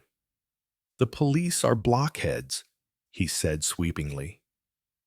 What have they looked for in Ellis's room? Evidences of his guilt. We shall look for evidences of his innocence, an entirely different thing. You're completely convinced of Ellis's innocence. If we're right about Babington, he must be innocent. Yes, besides, Mr. Satterthwaite did not finish his sentence. He had been about to say that if Ellis was a professional criminal who had been detected by Sir Bartholomew and had murdered him in consequence, the whole affair would become unbearably dull. Just in time, he remembered that Sir Bartholomew had been a friend of Sir Charles Cartwright's and was duly appalled by the callousness of the sentiments he had nearly revealed. At first sight, Ellis's room did not seem to offer much promise of discovery. The clothes in the drawers and hanging in the cupboard were all neatly arranged. They were well cut and bore different tailor's marks, clearly cast-offs given him in different situations. The underclothing was on the same scale. The boots were neatly polished and arranged on trees. Mr. Satterthwaite picked up a boot and murmured, "Nines? Just so, nines."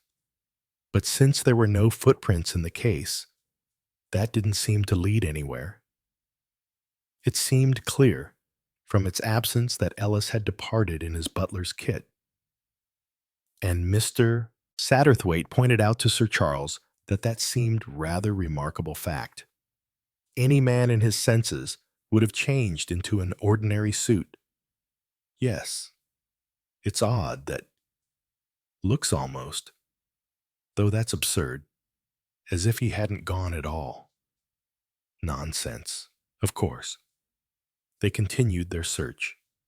No letters, no papers, except a cutting from a newspaper regarding a cure for corns, and a paragraph relating to the approaching marriage of a duke's daughter. There was a small blotting book and a penny bottle of ink on a side table. No pen. Sir Charles held up the blotting book to the mirror, but without result. One page of it was very much used, a meaningless jumble, and the ink looked to both men old. Either he hasn't written any letters since he was here, or he hasn't blotted them, deduced Mr. Satterthwaite. This is an old blotter. Ah, yes. With some gratification, he pointed to a barely decipherable L. Baker amidst the jumble. I should say Ellis hadn't used this at all. That's rather odd. Isn't it? Said Sir Charles slowly. What do you mean? Well, a man usually writes letters. Not if he's a criminal. No, perhaps you're right. There must have been something fishy about him to make him bolt as he did. All we say is that he didn't murder Tolly. They hunted round the floor, raising the carpet, looking under the bed. There was nothing anywhere, except a splash of ink beside the fireplace. The room was disappointingly bare. They left it in a somewhat disconcerted fashion. Their zeal as detectives was momentarily damped. Possibly the thought passed through their minds that things were arranged better in books. They had a few words with the other members of the staff, scared-looking juniors, in awe of Mrs. Lecky and Beatrice Church, but they elicited nothing further. Finally, they took their leave. Well, Satterthwaite, said Sir Charles, as they strolled across the park. Mr. Satterthwaite's car had been instructed to pick them up at the lodge. Anything strike you? Anything at all, Mr. Satterthwaite thought. He was not to be hurried into an answer, especially as he felt something ought to have struck him. To confess that the whole expedition had been a waste of time was an unwelcome idea. He passed over in his mind the evidence of one servant after another. The information was extraordinarily meager. As Sir Charles had summed it up just now, Miss Wills had poked and pried. Miss Sutcliffe had been very upset. Mrs. Dacres had not been upset at all, and Captain Dacres had got drunk. Very little there. Unless Freddie Dacres' indulgence showed the deadening of a guilty conscience. But Freddie Dacres, Mr. Satterthwaite knew, quite frequently got drunk. Well, repeated Sir Charles impatiently. Nothing, confessed Mr. Satterthwaite reluctantly. Except, well, I think we are entitled to assume, from the clipping we found, that Ellis suffered from corns. Sir Charles gave a wry smile. That seems quite a reasonable deduction. Does it, get us anywhere, Mr. Satterthwaite confessed that it did not. The only other thing, he said, and then stopped. Yes, go on, man. Anything may help. It struck me as a little odd the way that Sir Bartholomew chaffed his butler. You know what the housemaid told us. It seems, somehow, uncharacteristic. It was uncharacteristic, said Sir Charles with emphasis. I knew Tolly well, better than you did, and I can tell you that he wasn't a facetious sort of man. He'd never have spoken like that unless for some reason he wasn't quite normal at the time. You're right, Satterthwaite. That is a point. Now where does it get us? Well, began Sir Mr. Satterthwaite, but it was clear that Sir Charles's question had been merely a rhetorical one. He was anxious, not to hear Mr. Satterthwaite's views, but to air his own. You remember when that incident occurred? Satterthwaite, just after Ellis had brought him a telephone message. I think it's a fair deduction to assume that it was that telephone message which was cause of Tolly's sudden unusual hilarity. You may remember I asked the housemaid woman what that message had been. Mr. Satterthwaite nodded. It was to say that a woman named Mrs. de Rushbridger had arrived at the sanatorium. He said, to show that he, too, had paid attention to the point. It doesn't sound particularly thrilling. It doesn't sound so. Certainly. But, if our reasoning is correct, there must be some significance in that message. Yes, said Mr. Satterthwaite doubtfully. Indubitably, said Sir Charles. We've got to find out what that significance was. It just crosses my mind that it may have been a code message of some kind, a harmless-sounding natural thing, but which really meant something entirely different. If Tolly had been making inquiries into Babington's death, this may have had something to do with those inquiries. Say, even, that he employed a private detective to find out a certain fact. He may have told him, in the event of this particular suspicion being justified, to ring up and use that particular phrase which would convey no hint of the truth to anyone taking it. That would explain his jubilation. It might explain his asking Ellis if he was sure of the name, he himself knowing well there was no such person. Really, in fact, the slight lack of balance a person shows when they have brought off what can be described as a long shot. You think there's no such person as Mrs. de Rushbridger. Well, I think we ought to find out for certain how we might run along to the sanatorium now and ask the matron. She may think it rather odd. Sir Charles laughed. "You leave it to me," he said. They turned aside from the drive and walked in the direction of the sanatorium. "Mr. Satterthwaite said, "What about you? Cartwright, does anything strike you at all arising out of our visit to the house? I mean," Sir Charles answered slowly, "Yes. There is something. The devil of it is, I can't remember what." Mr. Satterthwaite stared at him in surprise. The other frowned. "How can I explain? There was something which at the moment struck me as wrong, as unlikely, only I hadn't the time to think about it then. I put it aside in my own mind, and now you can't remember what it was. No, only that at some moment I said to myself, 'That's odd.'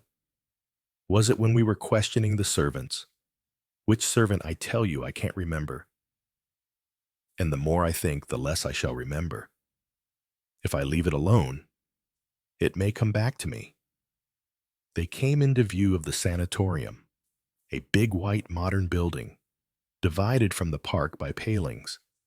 There was a gate through which they passed, and they rang the front door bell and asked for the matron. The matron, when she came, was a tall, middle-aged woman with an intelligent face and a capable manner. Sir Charles she clearly knew by name as a friend of the late Sir Bartholomew Strange. Sir Charles explained that he had just come back from abroad, had been horrified to hear of his friend's death and of the terrible suspicions entertained, and had been up to the house to learn as many details as he could. The matron spoke in moving terms of the loss Sir Bartholomew would be to them, and of his fine career as a doctor. Sir Charles professed himself anxious to know what was going to happen to the sanatorium. The matron explained that Sir Bartholomew had had two partners, both capable doctors. One was in residence at the sanatorium. Bartholomew was very proud of this place. "I know," said Sir Charles. "Yes. His treatments were a great success. Mostly nerve cases, isn't it?" "Yes. That reminds me. Fellow I met out at Monte had some kind of relation coming here. I forget her name now. Odd sort of name. Rushbridger. Rusbrigger, something like that." "Mrs. de Rushbridger? You mean that's it? Is she here now?" "Oh, yes, but I'm afraid she won't be able to see you. Not for some time yet. She's having a very strict rest cure." The matron smiled just a trifle archly. "No letters? No exciting visitors? I say, she's not very bad, is she?" Rather a bad nervous breakdown, lapses of memory, and severe nervous exhaustion. Oh, we shall get her right in time. The matron smiled reassuringly. Let me see. Haven't I heard Tolly, Sir Bartholomew, speak of her? She was a friend of his as well as a patient, wasn't she? I don't think so. Sir Charles? At least the doctor never said so. She has recently arrived from the West Indies. Really? It was very funny. I must tell you, rather a difficult name for a servant to remember. The parlor maid here is rather stupid. She came and said to me, Mrs. West India has come. And of course, I suppose, Rushbridger does sound rather like West India. But it was rather a coincidence, her having just come from the West Indies. Rather, most amusing. Her husband over, too. He's still out there. Ah, quite. I must be mixing her up with someone else. It was a case the doctor was specially interested in. Cases of amnesia are fairly common, but they're always interesting to a medical man. The variations, you know, 2 cases are seldom alike. Seems all very odd to me. Well, thank you. Matron, I'm glad to have had a little chat with you. I know how much Tolly thought of you. He often spoke about you. Finished Sir Charles mendaciously. Oh, I'm glad to hear that. The matron flushed and bridled. Such a splendid man. Such a loss to us all.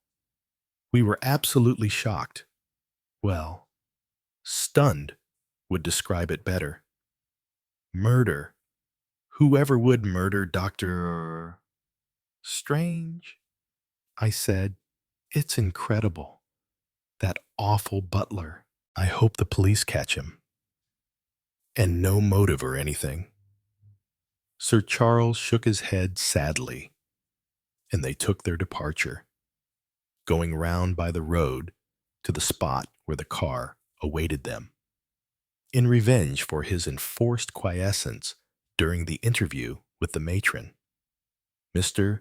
Satterthwaite displayed a lively interest in the scene of Oliver Mander's accident, plying the lodge-keeper, a slow-witted man of middle age, with questions.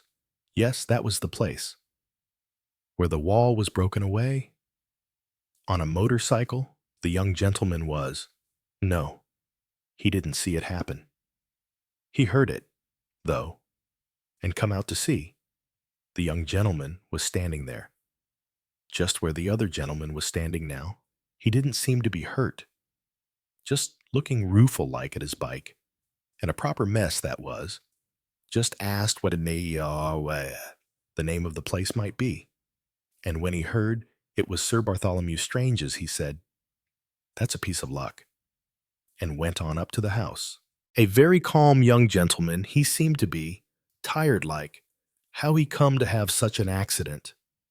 The lodge-keeper couldn't see, but he supposed them things went wrong sometimes.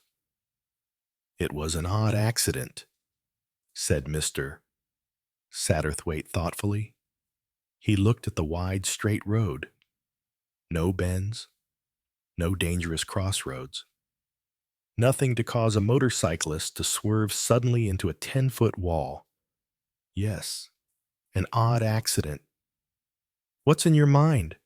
Satterthwaite asked Sir Charles curiously. Nothing, said Mr. Satterthwaite. Nothing. It's odd. Certainly, said Sir Charles, and he, too, stared at the scene of the accident in a puzzled manner. They got into the car and drove off. Mr. Satterthwaite was busy with his thoughts. Mrs. de Rushbridger. Cartwright's theory wouldn't work. It wasn't a code message. There was such a person. But could there be something about the woman herself? Was she perhaps a witness of some kind? Or was it just because she was an interesting case that Bartholomew Strange had displayed this unusual elation? Was she, perhaps, an attractive woman? To fall in love at the age of 55? Did Mr. Satterthwaite had observed it many a time, change a man's character completely? It might, perhaps, make him facetious, where before he had been aloof. His thoughts were interrupted. Sir Charles leant forward. "Satterthwaite," he said, "do you mind if we turn back?" Without waiting for a reply, he took up the speaking tube and gave the order. The car slowed down, stopped, and the chauffeur began to reverse into a convenient lane. A minute or two later, they were bowling along the road in the opposite direction. "What is it?" asked Mr. Satterthwaite. "I have remembered," said Sir Charles. "What struck me as odd? It was the ink stain on the floor in the butler's room." 11. Mr. Satterthwaite stared at his friend in surprise. "The ink stain? What do you mean, Cartwright?" "You remember it." "I remember there was an ink stain. Yes, you remember its position." "Well, not exactly. It was close to the skirting board near the fireplace." "Yes, so it was. I remember now." "How do you think that stain was caused?" Mr. Satterthwaite reflected a minute or two. "It wasn't a big stain," he said at last. "It couldn't have been an upset ink bottle. I should say, in all probability, that the man dropped his fountain pen there. There was no pen in the room. You remember, he shall see I notice things just as much as he does," thought Mr. Satterthwaite. "So it seems clear the man must have had a fountain pen if he ever wrote at all, and there's no evidence that he ever did." "Yes, there is. Satterthwaite, there's the ink stain." "He mayn't have been writing," snapped Satterthwaite. "He may have just dropped the pen on the floor." "But there wouldn't have been a stain unless the top had been off the pen." "I dare say you're right," said Mr.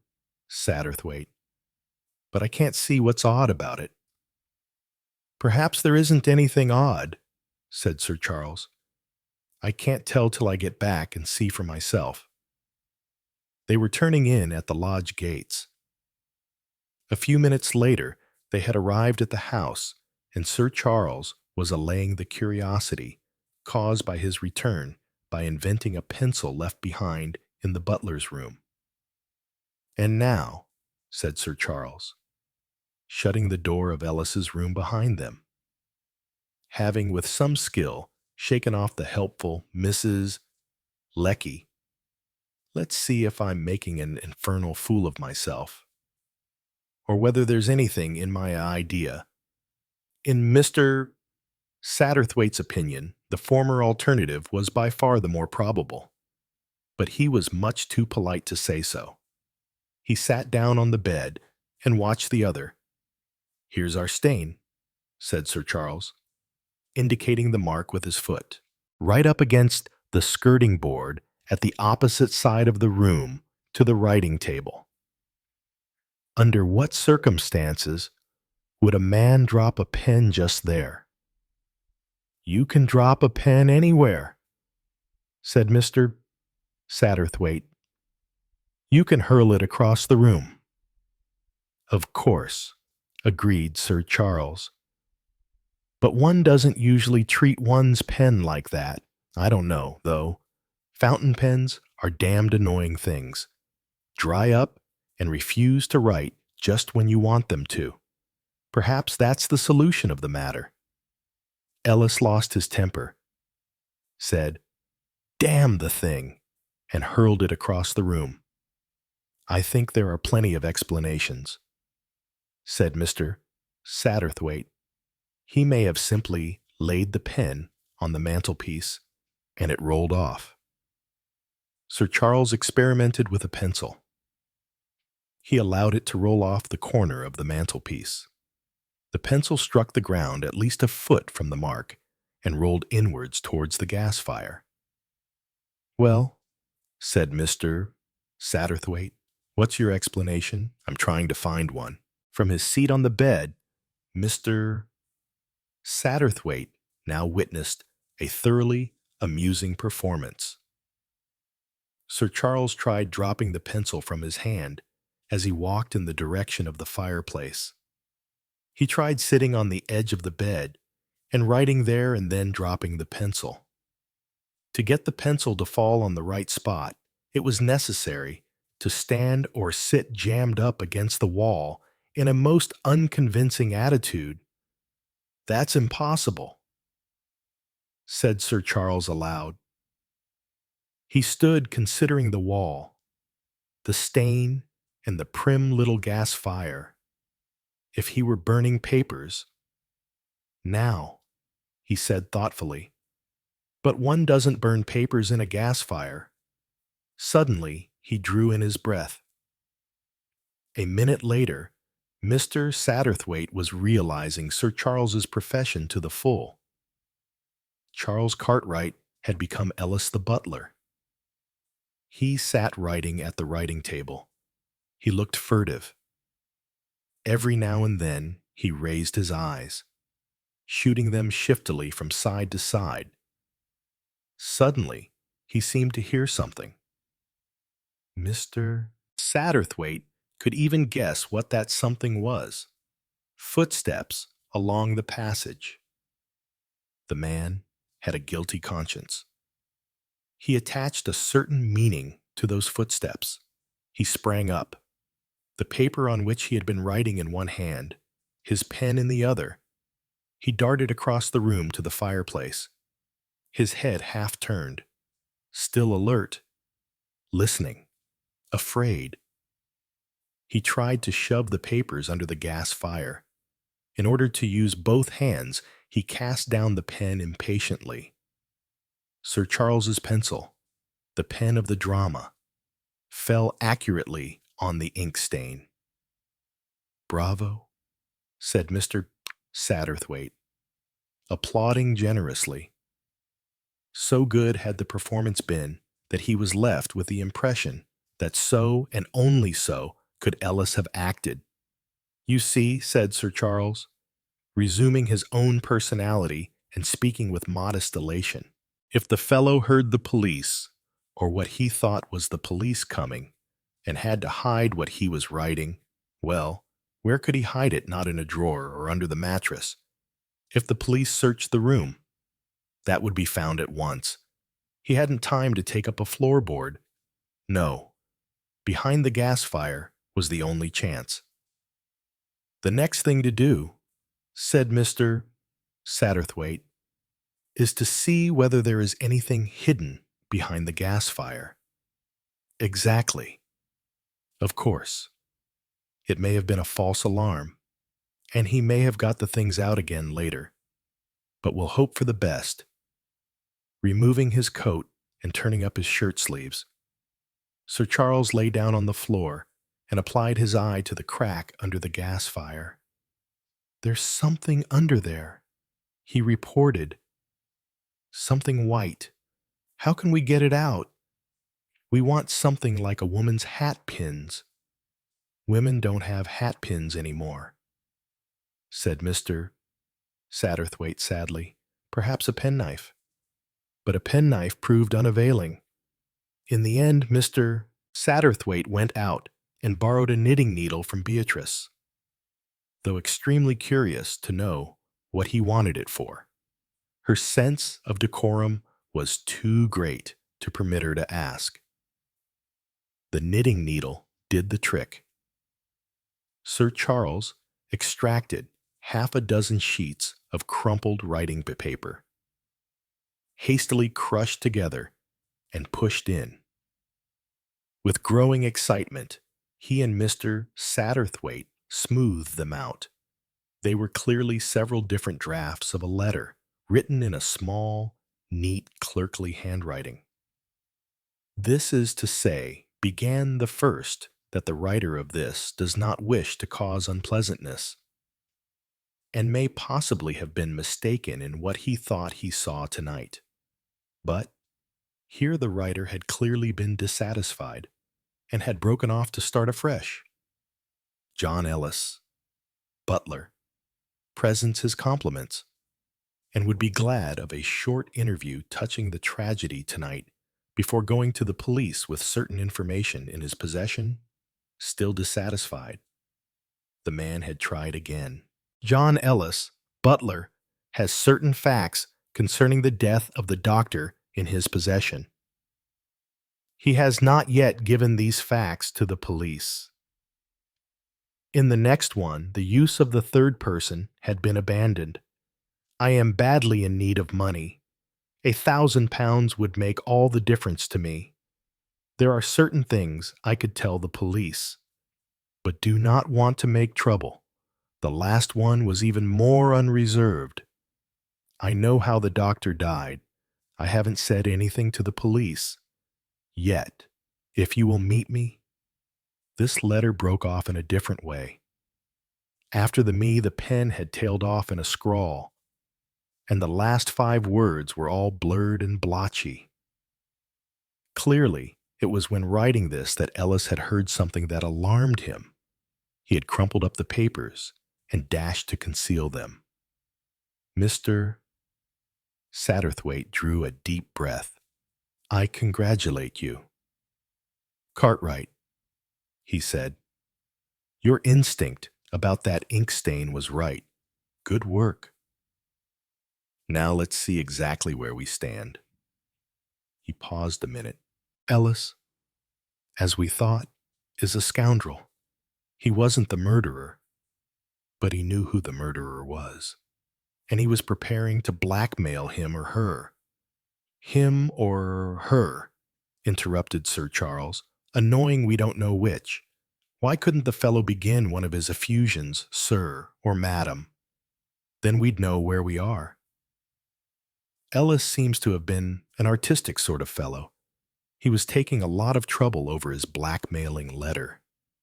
If only he'd given us one clue, one simple little clue, as to whom that letter was addressed. Never mind, said Mr. Satterthwaite. We are getting on. You remember you said that what we wanted to find in this room was a proof of Ellis's innocence. Well, we found it. These letters show that he was innocent of murder. I mean, he was a thorough-paced scoundrel in other ways, but he didn't murder Sir Bartholomew Strange. Somebody else did it, someone who murdered Babington also. I think even the police will have to come round to our view now. You're going to tell them about this. Sir Charles's voice expressed dissatisfaction. I don't see that we can do otherwise. Why? Well, Sir Charles sat down on the bed. His brow furrowed itself in thought. How can I put it best? At the moment, we know something that nobody else does. The police are looking for Ellis. They think he's the murderer. Everyone knows that they think he's the murderer. So the real criminal must be feeling pretty good. He or she will be not exactly off his or her guard, but feeling, well, comfortable. Isn't it a pity to upset that state of things? Isn't that just our chance? I mean our chance of finding a connection between Babington and one of these people. They don't know that anyone has connected this death with Babington's death. They'll be unsuspicious.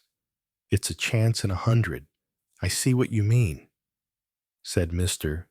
Satterthwaite. And I agree with you. It is a chance. But, all the same, I don't think we can take it. It is our duty as citizens to report this discovery of ours to the police at once. We have no right to withhold it from them. Sir Charles looked at him quizzically. You're the pattern of a good citizen.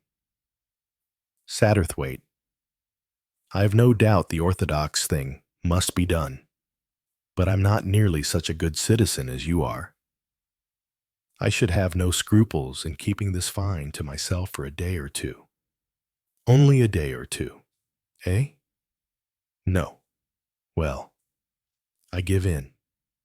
Let us be pillars of law and order. You see, explained Mr. Satterthwaite, Johnson is a friend of mine, and he was very decent about it all. Let us into all the police were doing. Gave us full information, and all that. Oh, you're right, sighed Sir Charles. Quite right. Only, after all, no one but me thought of looking under that gas stove. The idea never occurred to one of those thick-headed policemen. But have it your own way. I say, Satterthwaite, where do you think Ellis is, now I presume? Said Mr. Satterthwaite that he got what he wanted. He was paid to disappear, and he did disappear. Most effectually. Yes, said Sir Charles. I suppose that is the explanation. He gave a slight shiver. I don't like this room. Satterthwaite, come out of it. 12. Sir Charles and Mr. Satterthwaite arrived back in London the following evening.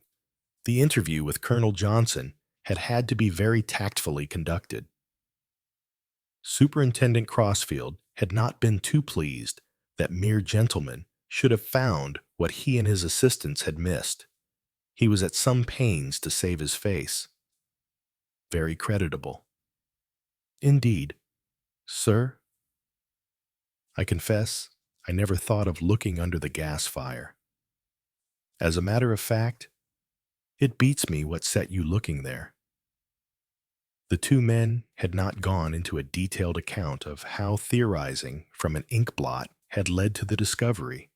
Just nosing around was how Sir Charles had put it. Still, look you did, continued the superintendent, and were justified. Not that what you found is much surprise to me.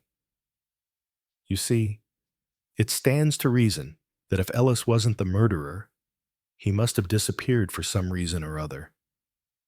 And it's been in the back of my mind all along that blackmail might have been his line of business. One thing did arise from their discovery. Colonel Johnson was going to communicate with the Loomouth police. The death of Stephen Babington ought certainly to be investigated. And if they find he died from nicotine poisoning, even Crossfield will admit the two deaths are connected, said Sir Charles when they were speeding towards London. He was still a little disgruntled at having had to hand over his discovery to the police. Mr. Satterthwaite had soothed him by pointing out that the information was not to be made public or given to the press. The guilty person will have no misgivings. The search for Ellis will still be continued. Sir Charles admitted that that was true. On arrival in London, he explained to Mr. Satterthwaite he proposed to get in touch with Eglet and Gore. Her letter had been written from an address in Belgrave Square. He hoped that she might still be there. Mr. Satterthwaite gravely approved this course. He himself was anxious to see Egg. It was arranged that Sir Charles should ring her up as soon as they reached London. Egg proved to be still in town. She and her mother were staying with relatives and were not returning to Loomouth for about a week. Egg was easily prevailed upon to come out and dine with the two men. She can't come here very well, I suppose, said Sir Charles, looking round his luxurious flat. Her mother mightn't like it, eh? Of course we could have Miss Milray, too, but I'd rather not. To tell the truth, Miss Milray cramps my style a bit. She's so efficient that she gives me an inferiority complex. Mr. Satterthwaite suggested his house. In the end, it was arranged to dine at the Berkeley. Afterwards, if Egg liked, they could adjourn elsewhere. Mr. Satterthwaite noticed at once that the girl was looking thinner. Her eyes seemed larger and more feverish, her chin more decided. She was pale and had circles under her eyes, but her charm was as great as ever, her childish eagerness just as intense. She said to Sir Charles, "I knew you'd come." Her tone implied, "Now that you've come, everything will be all right." Mr. Satterthwaite thought to himself, but she wasn't sure he'd come. She wasn't sure at all. She's been on tenterhooks. She's been fretting herself to death. And he thought, doesn't the man realize actors are usually vain enough? Doesn't he know that girl's head over ears in love with him? It was, he thought, an odd situation. That Sir Charles was overwhelmingly in love with the girl. He had no doubt whatever. She was equally in love with him. And the link between them, the link to which each of them clung frenziedly, was a crime, a double crime of a revolting nature. During dinner, little was said. Sir Charles talked about his experiences abroad. Egg talked about Loomouth. Mr. Satterthwaite encouraged them both whenever the conversation seemed likely to flag. When dinner was over, they went to Mr. Satterthwaite's house. Mr. Satterthwaite's house was on Chelsea Embankment. It was a large house and contained many beautiful works of art. There were pictures, sculpture, Chinese porcelain, prehistoric pottery, ivories, miniatures, and much genuine Chippendale and Hepplewhite furniture. It had an atmosphere about it of mellowness and understanding. Egg Lytton Gore saw nothing, noticed nothing. She flung off her evening coat onto a chair and said, at last, "Now, tell me all about it." She listened with vivid interest. White Sir Charles narrated their adventures in Yorkshire, drawing in her breath sharply when he described the discovery of the blackmailing letters. What happened after that we can only conjecture. Finished Sir Charles. Presumably Ellis was paid to hold his tongue, and his escape was facilitated. But Egg shook her head. "Oh, no," she said. "Don't you see Ellis is dead?" Both men were startled, but Egg reiterated her assertion. "Of course he's dead.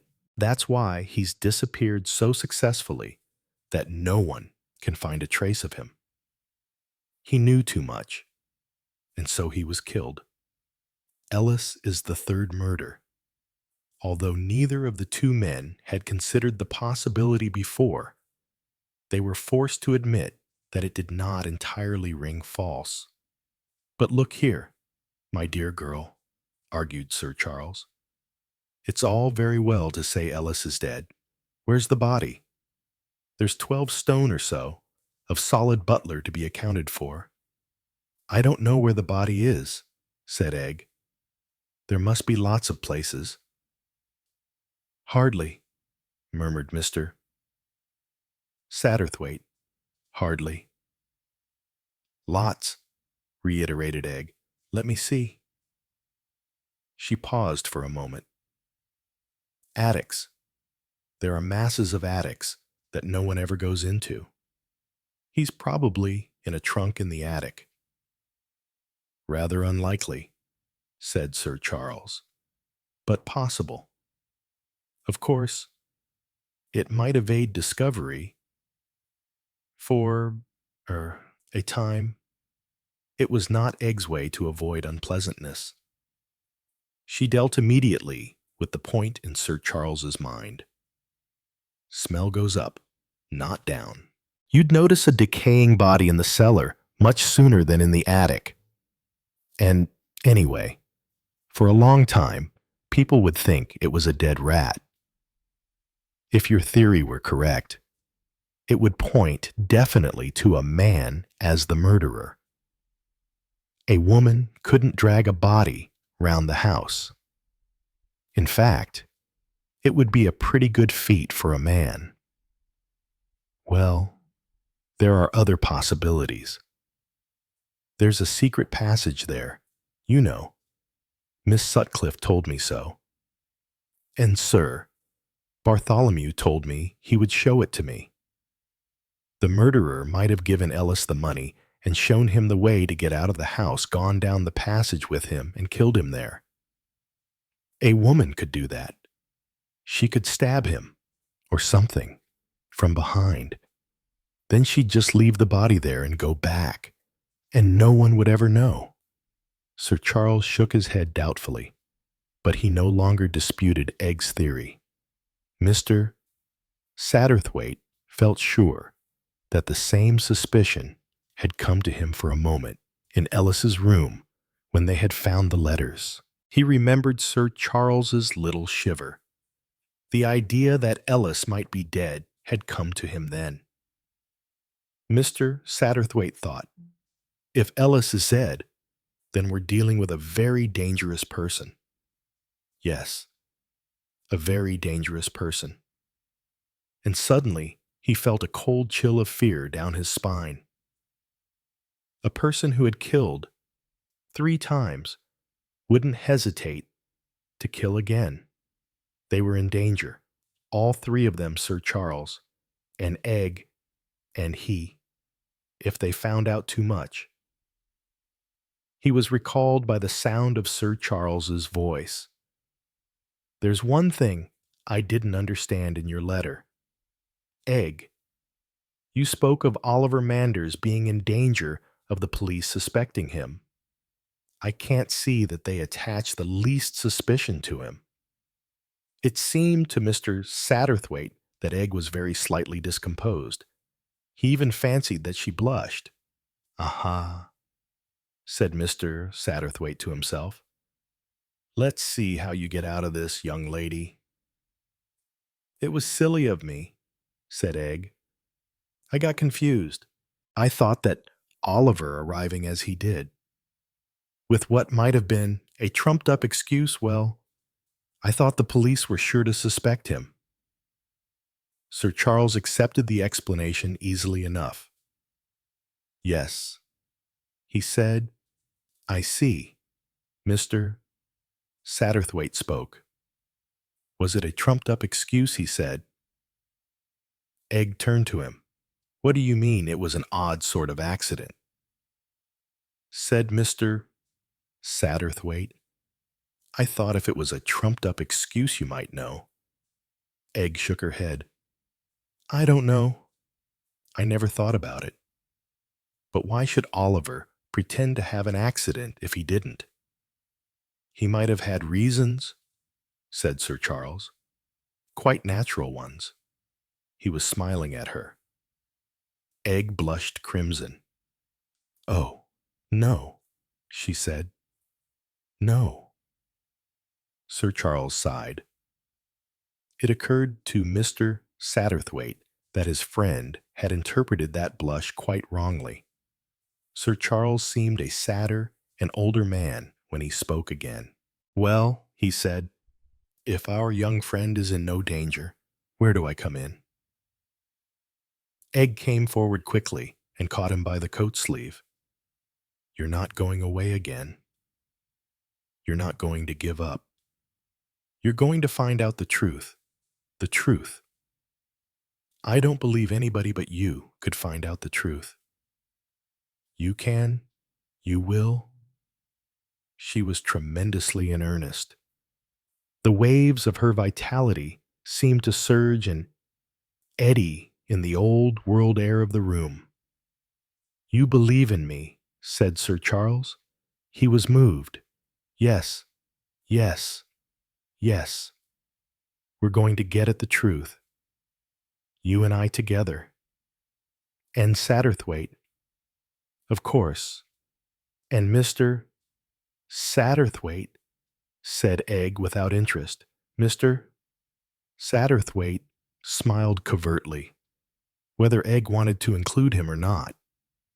He had no intention of being left out. He was fond of mysteries, and he liked observing human nature. And he had a soft spot for lovers. All three tastes seemed likely to be gratified in this affair. Sir Charles sat down. His voice changed. He was in command, directing a production. First of all, we've got to clarify the situation. Do we, or do we not, believe that the same person killed Babington and Bartholomew Strange? Yes, said Egg. Yes, said Mr. Satterthwaite. Do we believe that the second murder sprang directly from the first, I mean? Do we believe that Bartholomew Strange was killed in order to prevent his revealing the facts of the first murder, or his suspicion about it? Yes, said Egg and Mr. Satterthwaite again, but in unison this time. Then it is the first murder we must investigate, not the second. Egg nodded. In my mind, until we discover the motive for the first murder, we can hardly hope to discover the murderer. The motive presents extraordinary difficulty. Babington was a harmless, pleasant, gentle old man, without, one would say, an enemy in the world. Yet he was killed, and there must have been some reason for killing. We've got to find that reason. He paused and then said in his ordinary, everyday voice, "Let's get down to it. What reasons are there for killing people? First, I suppose, gain." "Revenge," said Egg. "Homicidal mania," said Mr. Satterthwaite. "The crime passional would hardly apply in this case, but there's fear." Charles Cartwright nodded. He was scribbling on a piece of paper. "That about covers the ground," he said. "First, gain. Does anyone gain by Babington's death? Has he any money or expectation of money?" "I should think it very unlikely," said Egg. "So should I. But we'd better approach Mrs. Babington on the point. Then there's revenge. Did Babington do an injury to anyone, perhaps in his young days? Did he marry the girl that some other man wanted? We'll have to look into that, too.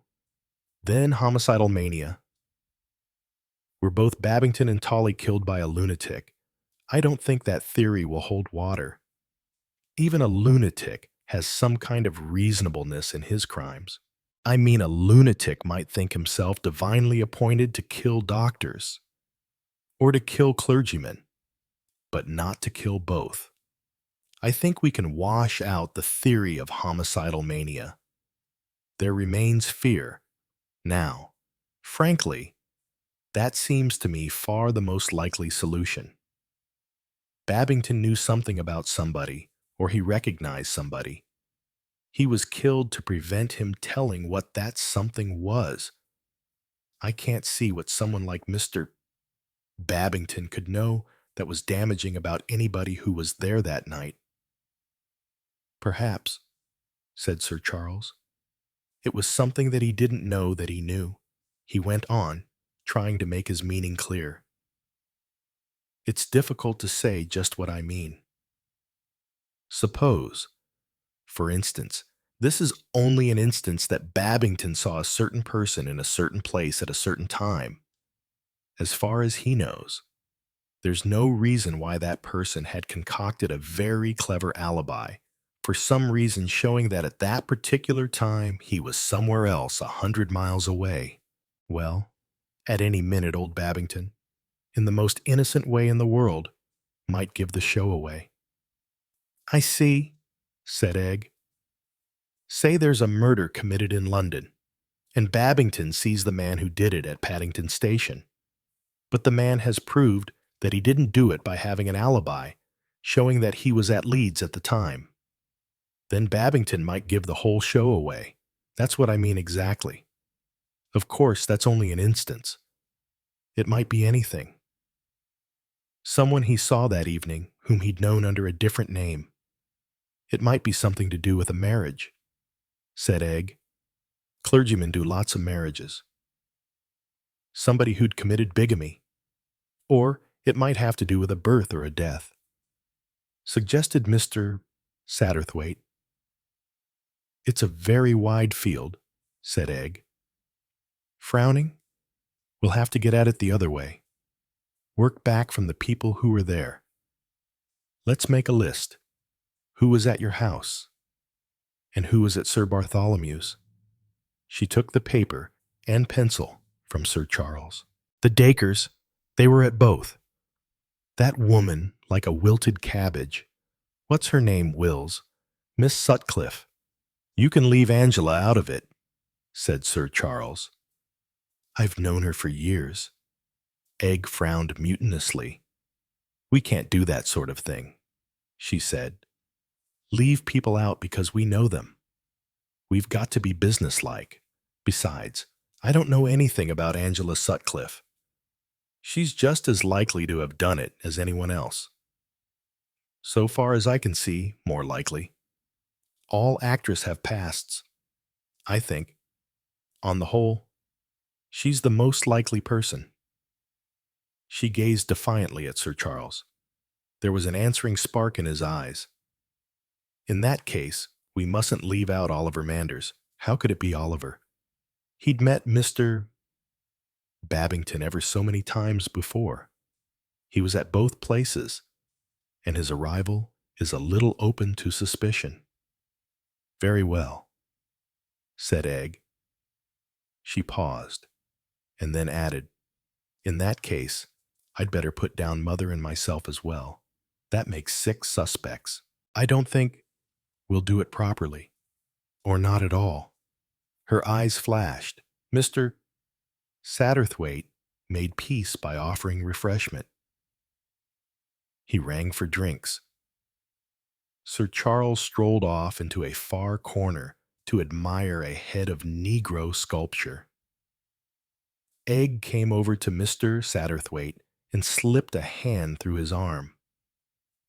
Stupid of me to have lost my temper, she murmured. I am stupid, but why should the woman be expected? Why is he so keen she should be, oh, dear, why the devil am I so disgustingly jealous? Mr. Satterthwaite smiled and patted her hand. Jealousy never pays. My dear, he said, if you feel jealous, don't show it. By the way, did you really think young Manders might be suspected? Egg grinned, a friendly, childish grin. Of course not. I put that in so as not to alarm the man. She turned her head. Sir Charles was still moodily studying Negro sculpture. You know I didn't want him to feel he was being chased, but I don't want him to think I really have a posh for Oliver, because I haven't. How difficult everything is. He's gone back now to his bless you, my children. Attitude. I don't want that at all. Have patience, counseled Mr. Satterthwaite. Everything comes right in the end. You know, I'm not patient, said Egg. I want to have things at once, or even quicker. Mr. Satterthwaite laughed, and Sir Charles turned and came towards them. As they sipped their drinks, they arranged a plan of campaign. Sir Charles should return to Crow's Nest, for which he had not yet found a purchaser. Egg and her mother would return to Rose Cottage rather sooner than they had meant to do. Mrs. Babington was still living in Lumouth. They would get what information they could from her and then proceed to act upon it. We'll succeed, said Egg. I know we'll succeed. She leaned forward to Sir Charles, her eyes glowing. She held out her glass to touch his. Drink to our success, she commanded. slowly, very slowly, his eyes fixed on hers. He raised his glass to his lips. "To success," he said, "and to the future." 13. Mrs. Babington had moved into a small fisherman's cottage not far from the harbor. She was expecting a sister home from Japan in about 6 months. Until her sister arrived, she was making no plans for the future. The cottage chanced to be vacant, and she took it for 6 months. She felt too bewildered by her sudden loss to move away from Loumouth. Stephen Babington had held the living of St. Petrock, Loumouth, for 17 years. They had been, on the whole, 17 happy and peaceful years, in spite of the sorrow occasioned by the death of her son Robin. Of her remaining children, Edward was in Ceylon, Lloyd was in South Africa, and Stephen was third officer on the Angolia. They wrote frequently and affectionately, but they could offer neither a home nor companionship to their mother. Margaret Babington was very lonely. Not that she allowed herself much time for thinking, and she was still active in the parish. The new vicar was unmarried. And she spent a good deal of time working in the tiny plot of ground in front of the cottage. She was a woman whose flowers were part of her life. She was working there one afternoon when she heard the latch of the gate click and looked up to see Sir Charles Cartwright and Egg Lytton Gore. Margaret was not surprised to see Egg. She knew that the girl and her mother were due to return shortly, but she was surprised to see Sir Charles. Rumor had insisted that he had left the neighborhood for good. There had been paragraphs copied from other papers about his doings in the south of France. There had been a board to be sold stuck up in the garden of Crow's Nest.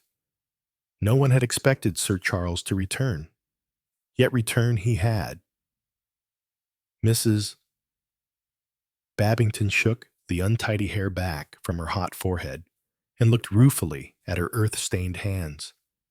"I'm not fit to shake hands," she said. "I ought to garden in gloves. I know.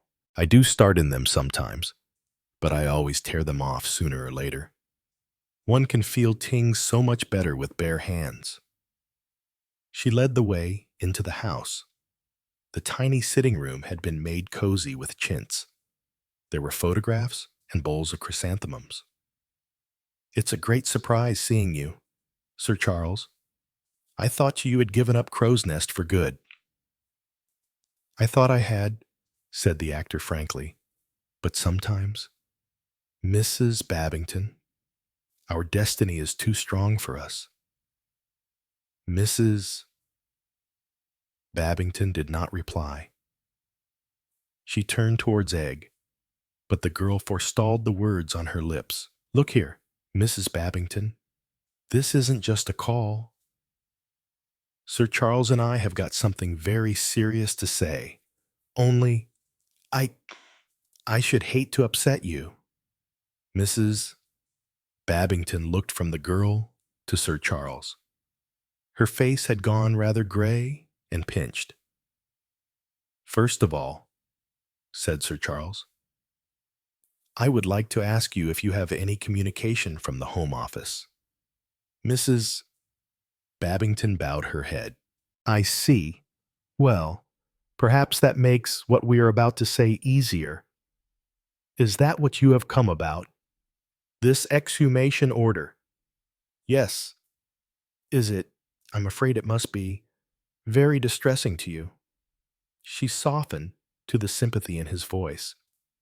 "Perhaps I do not mind as much as you think. To some people the idea of exhumation is very dreadful. Not to me. It is not the dead clay that matters. My dear husband is elsewhere, at peace, where no one can trouble his rest. No, it is not that. It is the idea that is a shock to me.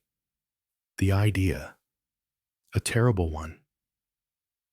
that Stephen did not die a natural death. It seems so impossible, utterly impossible. I'm afraid it must seem so to you. It did to me, to us. At first. What do you mean by at first, Sir Charles? Because the suspicion crossed my mind on the evening of your husband's death. Mrs. Babington, like you. However, it seemed to me so impossible that I put it aside. I thought so, too, said Egg. You, too. Mrs. Babington looked at her wonderingly. You thought someone could have killed Stephen? The incredulity in her voice was so great that neither of her visitors knew quite how to proceed. At last, Sir Charles took up the tale. As you know, Mrs. Babington, I went abroad. When I was in the south of France, I read in the paper of my friend Bartholomew Strange's death in almost exactly similar circumstances. I also got a letter from Miss Lytton Gore. Egg nodded. I was there, you know, staying with him at the time. Mrs. Babington.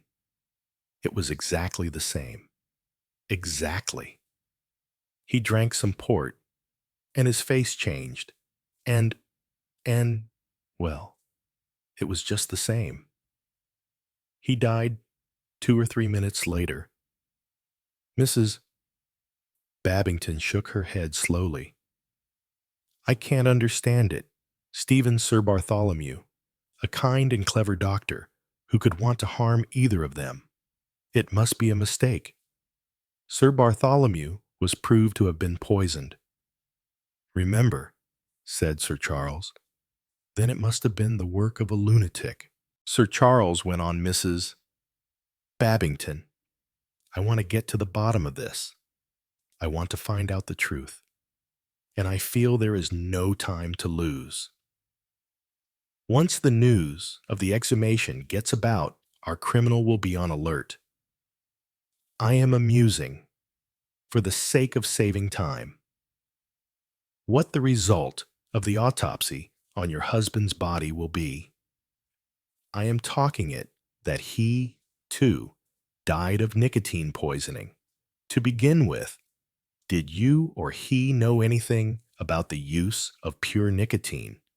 I always use a solution of nicotine for spraying roses. I didn't know it was supposed to be poisonous. I should imagine I was reading up the subject last night that in both cases the pure alkaloid must have been used. Cases of poisoning by nicotine are most unusual. Mrs. Babington shook her head. I really don't know anything about nicotine poisoning. Except that I suppose inveterate smokers might suffer from it. Did your husband smoke? Yes. Now tell me, Mrs. Babington, you have expressed the utmost surprise that anyone should want to do away with your husband. Does that mean that as far as you know, he had no enemies? I am sure Stephen had no enemies. Everyone was fond of him. People tried to hustle him sometimes, somehow smiled a little tearfully. He was getting on, you know, and rather afraid of innovations, but everybody liked him. You couldn't dislike Stephen. Sir Charles, I suppose, Mrs. Babington, that your husband didn't leave very much money. No, next to nothing. Stephen was not good at saving. He gave away far too much. I used to scold him about it. I suppose he had no expectations from anyone. He wasn't the heir to any property. Oh, no. Stephen hadn't many relations. He has a sister who is married to a clergyman in Northumberland, but they are very badly off, and all his uncles and aunts are dead. Then it does not seem as though there were anyone who could benefit by Mr. Babington's death? No, indeed. Let us come back to the question of enemies for a minute. Your husband had no enemies, you say, but he may have had as a young man. Mrs. Babington looked skeptical. I should think it very unlikely. Stephen hadn't a quarrelsome nature. He always got on well with people. I don't want to sound melodramatic. Sir Charles coughed a little nervously. But, when he got engaged to you, for instance, there wasn't any disappointed suitor in the offing. A momentary twinkle came into Mrs. Babington's eyes. Stephen was my father's curate. He was the first young man I saw when I came home from school. I fell in love with him, and he with me. We were engaged for 4 years, and then he got a living down in Kent, and we were able to get married. Ours was a very simple love story, Sir Charles, and a very happy one. Sir Charles bowed his head. Mrs. Babington's simple dignity was very charming.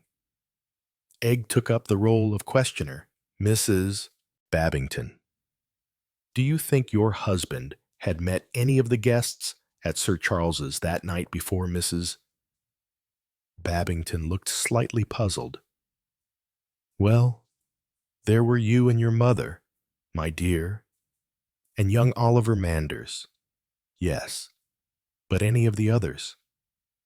We had both seen Angela Sutcliffe in a play in London 5 years ago. Both Stephen and I were very excited that we were actually going to meet her. You had never actually met her before? No. We've never met any actresses, or actors, for the matter of that, until Sir Charles came to live here. And that, added Mrs. Babington, was a great excitement. I don't think Sir Charles knows what a wonderful thing it was to us, quite a breath of romance in our lives. You hadn't met Captain and Mrs. Dacres? Was he the little man? And the woman with the wonderful clothes? Yes. No. Nor the other woman. The one who wrote plays. Poor thing. She looked rather out of it. I thought, you're sure you'd never seen any of them before? I'm quite sure I hadn't. And so I'm fairly sure Stephen hadn't either. You see, we do everything together. And Mr. Babington didn't say anything to you. Anything at all, persisted Egg, about the people you were going to meet. Or about them, when he saw them. Nothing beforehand, except that he was looking forward to an interesting evening. And when we got there, well, there wasn't much time. Her face twisted suddenly. Sir Charles broke in quickly. You must forgive us badgering you like this, but, you see, we feel that there must be something. If only we could get at it. There must be some reason for an apparently brutal and meaningless murder. I see that, said Mrs. Babington. If it was murder, there must be some reason. But I don't know. I can't imagine what that reason could be. There was silence for a minute or two. Then Sir Charles said, Can you give me a slight biographical sketch of your husband's career? Mrs. Babington had a good memory for dates. Sir Charles's final notes ran thus. Stephen Babington, born Islington, Devon, 1868, educated St. Paul's School in Oxford. Ordained deacon and received a title to the parish of Hoxton, 1891. Priested, 1892. Was curate Islington, Surrey, to Reverend Vernon Lorimer, 1894 to 1899, married Margaret Lorimer, 1899, and presented to the living of Gilling, Kent, transferred to living of St. Petrock, Lumouth, 1916. That gives us something to go upon, said Sir Charles. Our best chance seems to me the time during which Mr. Babington was vicar of St. Mary's, Gilling. His earlier history seems rather far back to concern any of the people who were at my house that evening. Mrs. Babington shuddered. Do you really think that one of them? I don't know what to think, said Sir Charles. Bartholomew saw something, or guessed something. And Bartholomew. Strange died same way. And 5, 7, said Egg, of these people were also present. One of them must be guilty. But why, cried Mrs. Babington, why? What motive could there be for anyone killing Stephen? That, said Sir Charles, is what we are going to find out. 14. Mr. Satterthwaite had come down to Crow's Nest with Sir Charles, whilst his host and Egglet and Gore were visiting Mrs. Babington. Mr. Satterthwaite was having tea with Lady Mary. Lady Mary liked Mr. Satterthwaite. For all her gentleness of manner, she was a woman who had very definite views on the subject of whom she did or did not like. Mr. Satterthwaite sipped China tea from a Dresden cup and ate a microscopic sandwich and chatted. On his last visit, they had found many friends and acquaintances in common. Their talk today began on the same subject, but gradually drifted into more intimate channels. Mr. Satterthwaite was a sympathetic person. He listened to the troubles of other people and did not intrude his own. Even on his last visit, it had seemed natural to Lady Mary to speak to him of her preoccupation with her daughter's future. She talked now as she would have talked to a friend of many years' standing. Egg is so headstrong, she said. She flings herself into a thing heart and soul. You know, Mr. Satterthwaite. I do not like the way she is, well, mixing herself up in this distressing business. Egg would laughed at me. I know, but it doesn't seem to be ladylike. She flushed as she spoke. Her brown eyes, gentle and ingenuous, looked with childish appeal at Mr. Satterthwaite. I know what you mean, he said.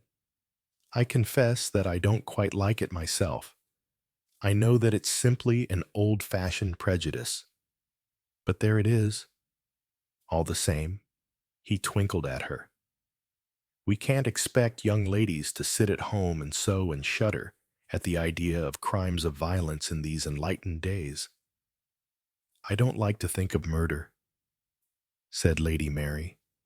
I never dreamed that I should be mixed up in anything of that kind. It was dreadful. She shivered. Poor Sir Bartholomew. You didn't know him very well, hazarded Mr. Satterthwaite. I think I'd only met him twice. The first time about a year ago, when he came down to stay with Sir Charles for a weekend, and the second time was on that dreadful evening when poor Mr. Babington died. I was really most surprised when his invitation arrived. I accepted because I thought Egg would enjoy it. She hasn't many treats, poor child, and, well, she had seemed a little down in the mouth, as though she didn't take any interest in anything. I thought a big house party might cheer her up. Tell me something about Oliver Manders, he said. The young fellow rather interests me. I think he's clever, said Lady Mary. Of course, things have been difficult for him. She flushed, And then in answer to the plain inquiry of Mr. Satterthwaite's glance, she went on, "You see, his father wasn't married to his mother. Really, I had no idea of that. Everyone knows about it down here. Otherwise, I wouldn't have said anything about it. Old Mrs.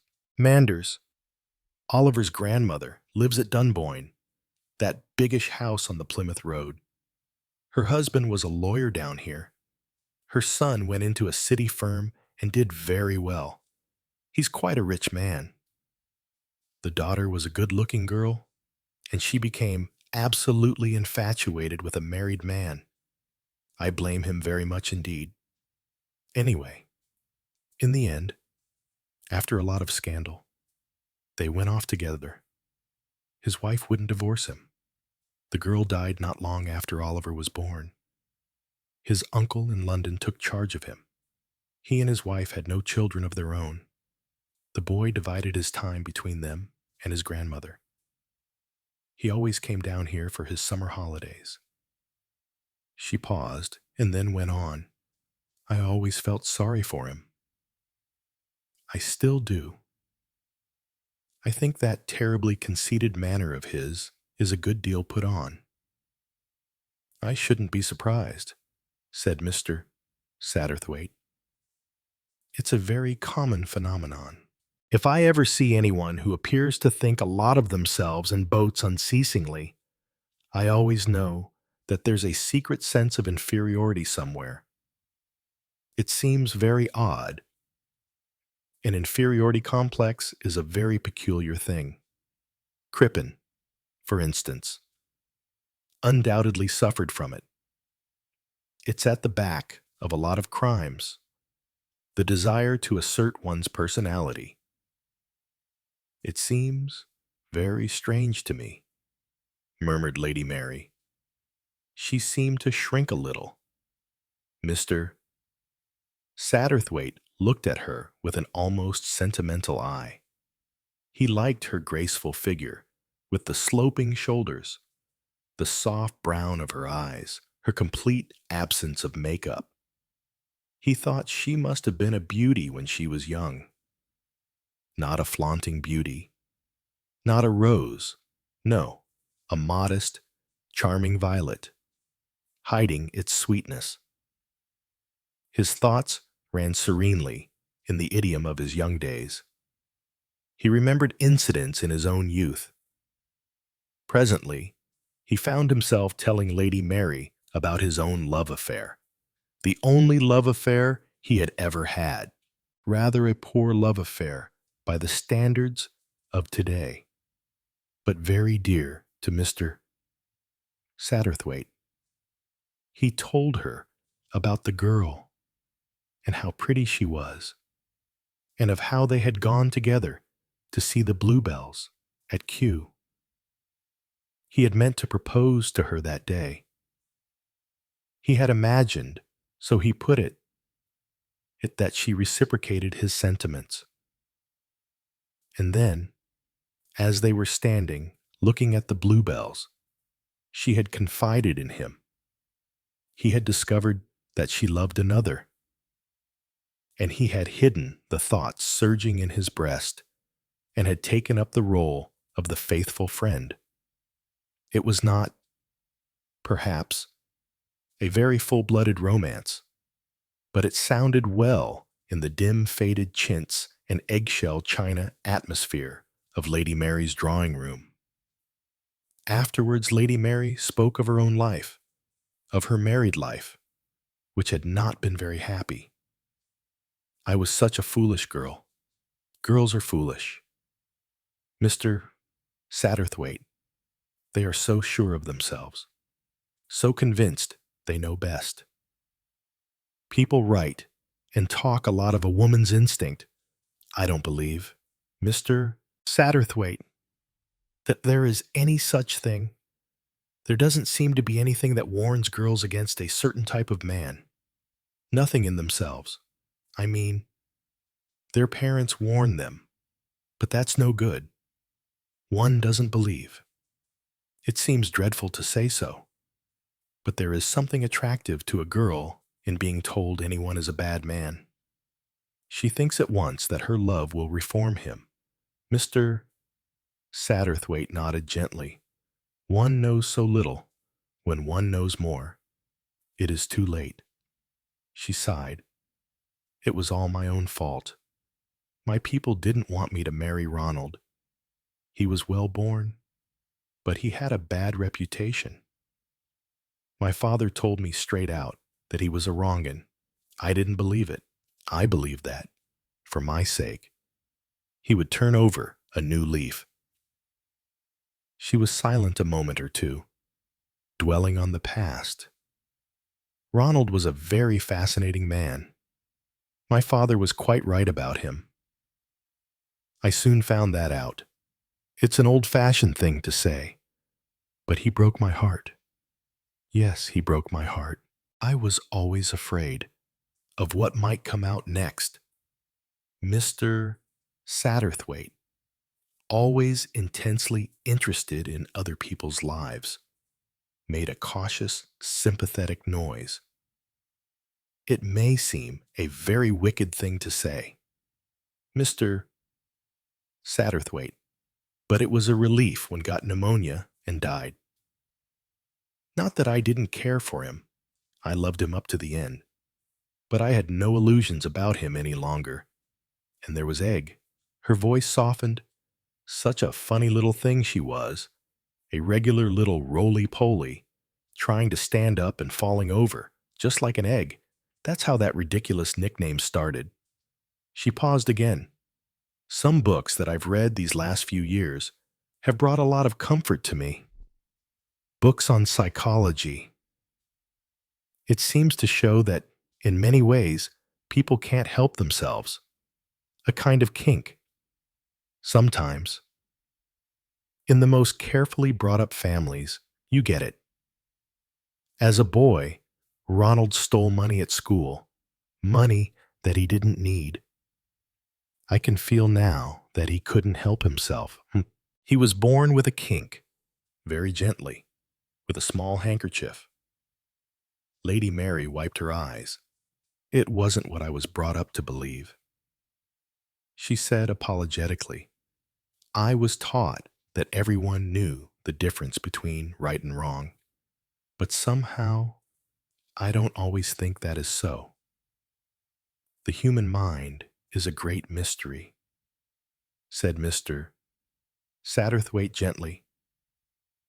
As yet, we are going groping our way to understanding. Without acute mania, it may nevertheless occur that certain natures lack what I should describe as breaking power. If you or I were to say, I hate someone, I wish he were dead, the idea would pass from our minds as soon as the words were uttered. The brakes would work automatically. But in some people, the idea or obsession holds. They see nothing but the immediate gratification of the idea formed. I'm afraid, said Lady Mary, that that's rather too clever for me. I apologize. I was talking rather bookishly. Did you mean that young people have too little restraint nowadays? It sometimes worries me. No, I didn't mean that at all. Less restraint is, I think, a good thing, wholesome. I suppose you are thinking of Miss, Egg. I think you'd better call her Egg, said Lady Mary, smiling. Thank you. Miss Egg does sound rather ridiculous. Egg's very impulsive, and once she has set her mind on a thing, nothing will stop her. As I said before, I hate her mixing herself up in all this, but she won't listen to me. Mr. Satterthwaite smiled at the distress in Lady Mary's tone. He thought to himself, I wonder if she realized for 1 minute that Egg's absorption in crime is neither more nor less than a new variant of that old game, the pursuit of the male by the female. No, she'd be horrified at the thought. Egg says that Mr. Babington was poisoned also. Do you think that is true, Mr. Satterthwaite? Or do you think it is just one of Egg's sweeping statements? We shall know for certain after the exhumation. There is to be an exhumation. Then Lady Mary shivered. How terrible for poor Mrs. Babington. I can imagine nothing more awful for any woman. You knew the Babingtons fairly intimately. I suppose.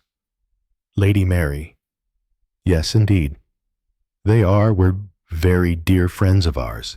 Do you know of anyone who could possibly have had a grudge against the vicar? No. Indeed. He never spoke of such a person, no. And they got on well together. They were perfectly mated, happy in each other, and in their children.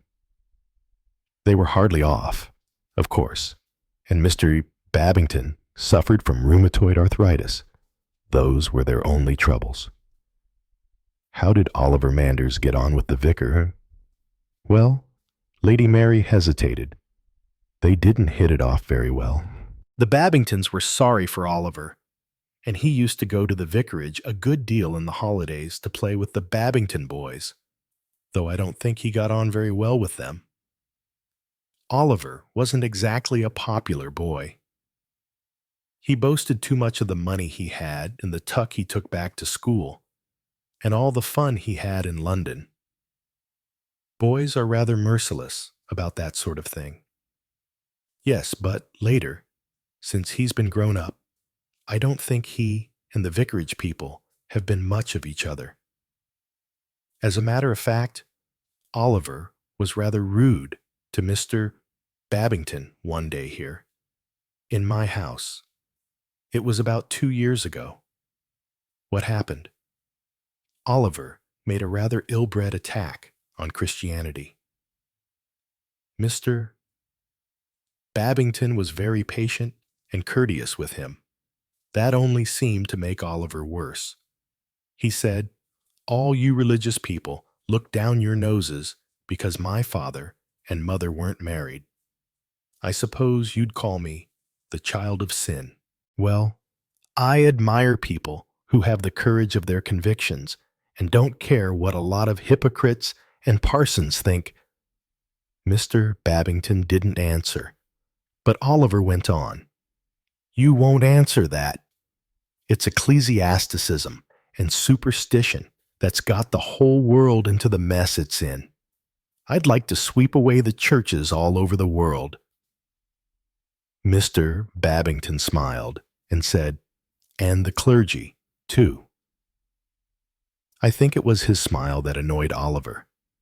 He felt he was not being taken seriously. He said, I hate everything the church stands for: smugness, security, and hypocrisy. Get rid of the whole canting tribe, I say. And Mr. Babington smiled. He had a very sweet smile. And he said, My dear boy, if you were to sweep away all the churches ever built or planned, you would still have to reckon with God. What did young Manders say to that? He seemed taken aback. And then he recovered his temper and went back to his usual sneering, tired manner. He said, I'm afraid the things I've been saying are rather bad form, Padre, and not very easily assimilated by your generation. You don't like young Manders, do you? Lady Mary? I'm sorry for him, said Lady Mary defensively, but you wouldn't like him to marry Egg. Oh, no. I wonder why. Exactly. Because he isn't kind. And yes, because there's something in him, somewhere, that I don't understand.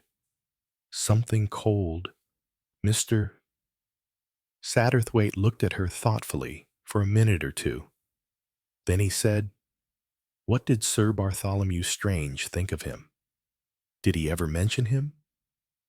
He said, I remember, that he found young Manders an interesting study. He said that he reminded him of a case he was treating at the moment in his nursing home. I said that I thought Oliver looked particularly strong and healthy, and he said, yes, his health's all right, but he's riding for a fall. She paused and then said, I suppose Sir Bartholomew was a very clever nerve specialist. I believe he was very highly thought of by his own colleagues. I liked him, said Lady Mary. Did he ever say anything to you about Babington's death? No, he never mentioned it at all. I don't think so. Do you think it's difficult for you to tell, not knowing him well? But do you think he had anything on his mind?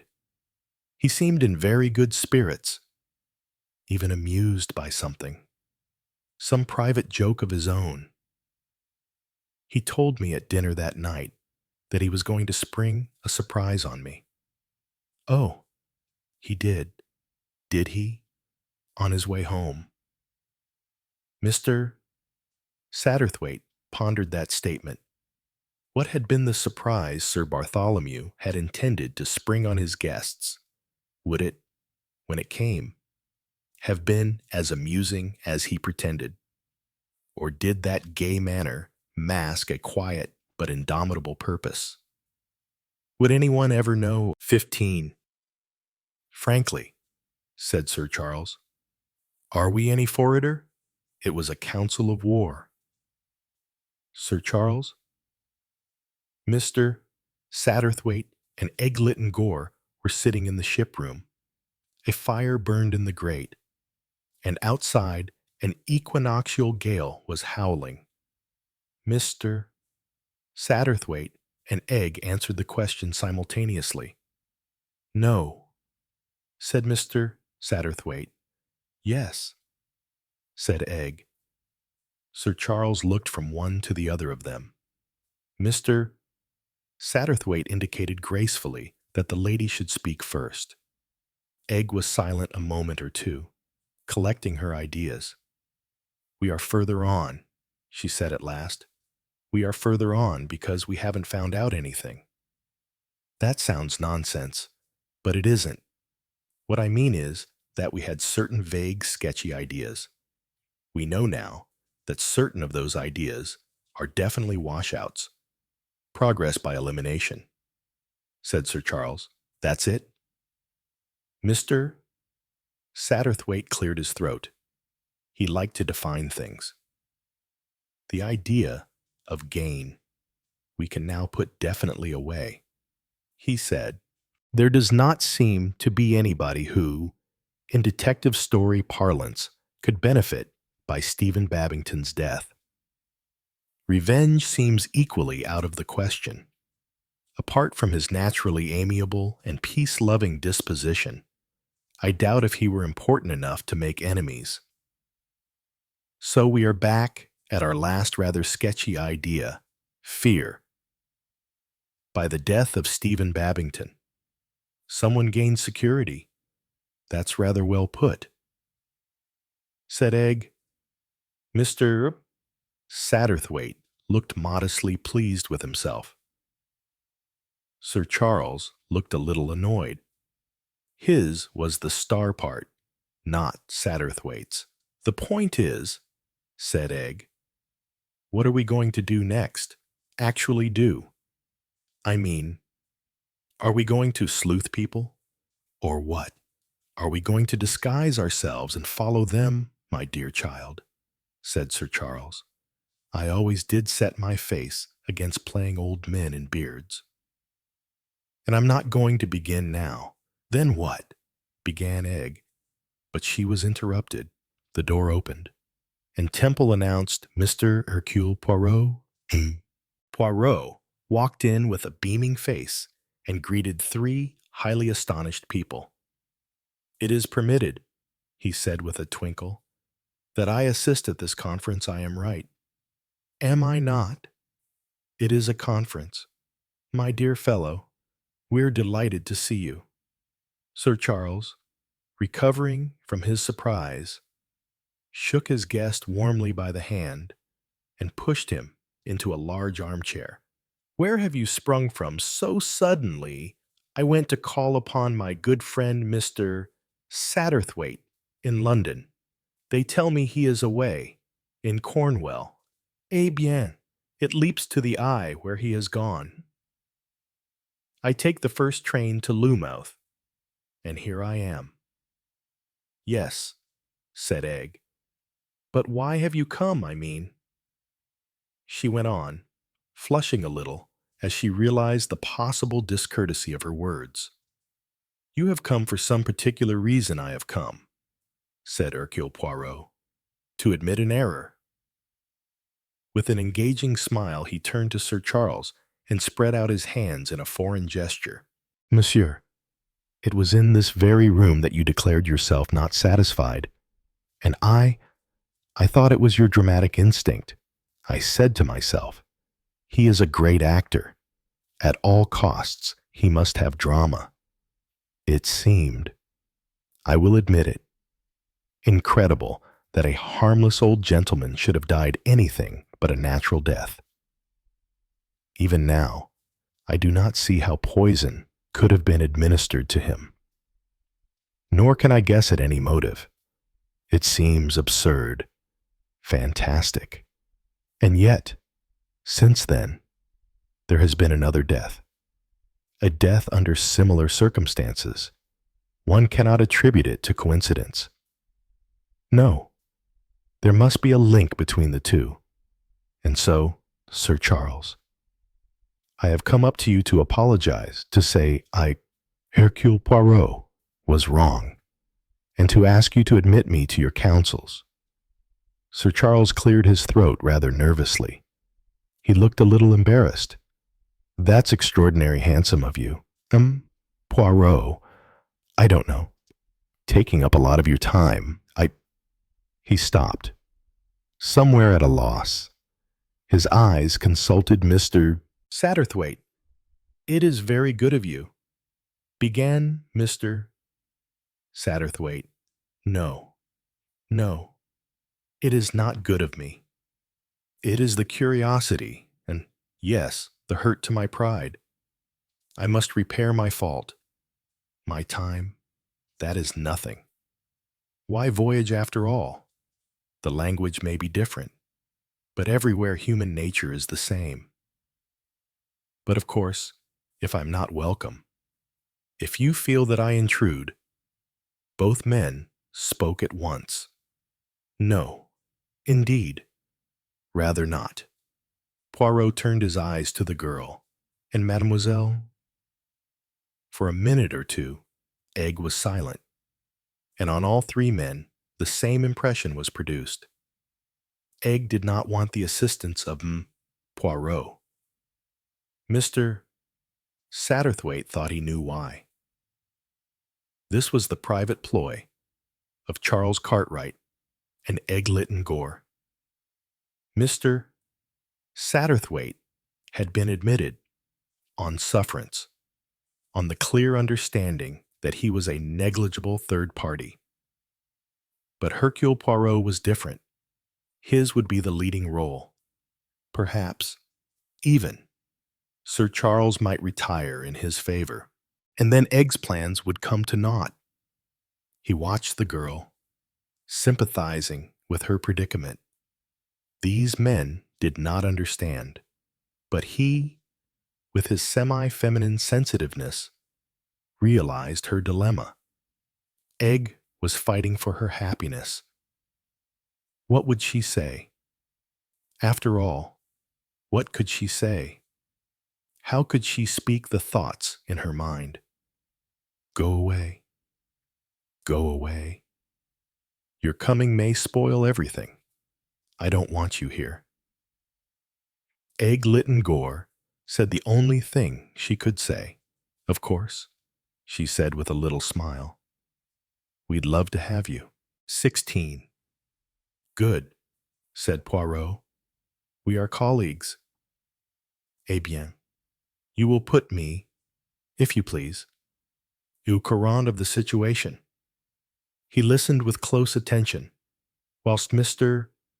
Satterthwaite outlined the steps they had taken since returning to England. Mr. Satterthwaite was a good narrator. He had the faculty of creating an atmosphere, of painting a picture. His description of the abbey, of the servants, of the chief constable was admirable. Poirot was warm in his appreciation of the discovery by Sir Charles of the unfinished letters under the fire. "Ah, mais c'est magnifique!" "Ça," he exclaimed ecstatically. "The deduction, the reconstruction, perfect. You should have been a great detective." Sir Charles, instead of a great actor. Sir Charles received these plaudits with becoming modesty, his own particular brand of modesty. He had not received compliments on his stage performances for many years without perfecting a manner of acknowledging them. "Your observation, too, it was very just," said Poirot, turning to Mr. Satterthwaite. "That point of yours about his sudden familiarity with the butler. Do you think there is anything in this Mrs. de Rushbridger idea?" asked Sir Charles eagerly. "It is an idea. It suggests, well, it suggests several things. Does it not?" Nobody was quite sure about the several things, but nobody liked to say so. So there was merely an assenting murmur. Sir Charles took up the tale next. He described his and Egg's visit to Mrs. Bowen Babington, and its rather negative result. "And now you're up to date," he said. "You know what we do. Tell us, how does it all strike you?" He leaned forward, boyishly eager. Poirot was silent for some minutes. The other three watched him. He said at last, "Can you remember it all? Mademoiselle, what type of port glass Sir Bartholomew had on his table?" Sir Charles interposed, just as Egg was shaking her head vexedly. "I can tell you that." He got up and went to the cupboard, where he took out some heavy, cut-glass sherry glasses. They were a slightly different shape. Of course, more rounded, proper port shape. He got them at old Lammersfield's sale, a whole set of table glass. I admired them, and as there were more than they needed, he passed some of them on to me. "They're good, aren't they?" Poirot took the glass and turned it about in his hand. "Yes," he said, "they are fine specimens. I thought something of that kind had been used." "Why?" cried Egg. Poirot merely smiled at her. "Yes," he went on. "The death of Sir Bartholomew Strange could be explained easily enough, but the death of Stephen Babington is more difficult." If only it had been the other way about. "What do you mean?" "The other way about?" asked Mr. Satterthwaite. Poirot turned to him. "Consider, my friend. Sir Bartholomew is a celebrated doctor. There might be many reasons for the death of a celebrated doctor. A doctor knows secrets. My friend, important secrets. A doctor has certain powers. Imagine a patient on the borderline of sanity. A word from the doctor, and the will be shut away from the world. What a temptation to an unbalanced brain. A doctor may have suspicions about the sudden death of his patients. Oh, yes, we can find plenty of motives for the death of a doctor. Now, as I say, if only it had been the other way about. If Sir Bartholomew Strange had died first and then Stephen Babington. For Stephen Babington might have seen something, might have suspected something about the first death. He sighed and then resumed. But one cannot have a she as one would like to have it. One must take a case as it is. Just one little idea I should like to suggest. I suppose it is not possible that Stephen Babington's death was an accident, that the poison, if poison there was, as was intended for Sir Bartholomew Strange, and that the wrong man was killed. That's an ingenious idea, said Sir Charles. His face, which had brightened, fell again. But I don't believe it will work. Babington came into this room about 4 minutes before he was taken ill. During that time, the only thing that passed his lips was half a cocktail. There was nothing in the cocktail. Poirot interrupted him. That you have already told me. But suppose, for the sake of argument, that there was something in that cocktail. Could it have been intended for Sir Bartholomew Strange? And did Mr. Babington drink it by mistake? Sir Charles shook his head.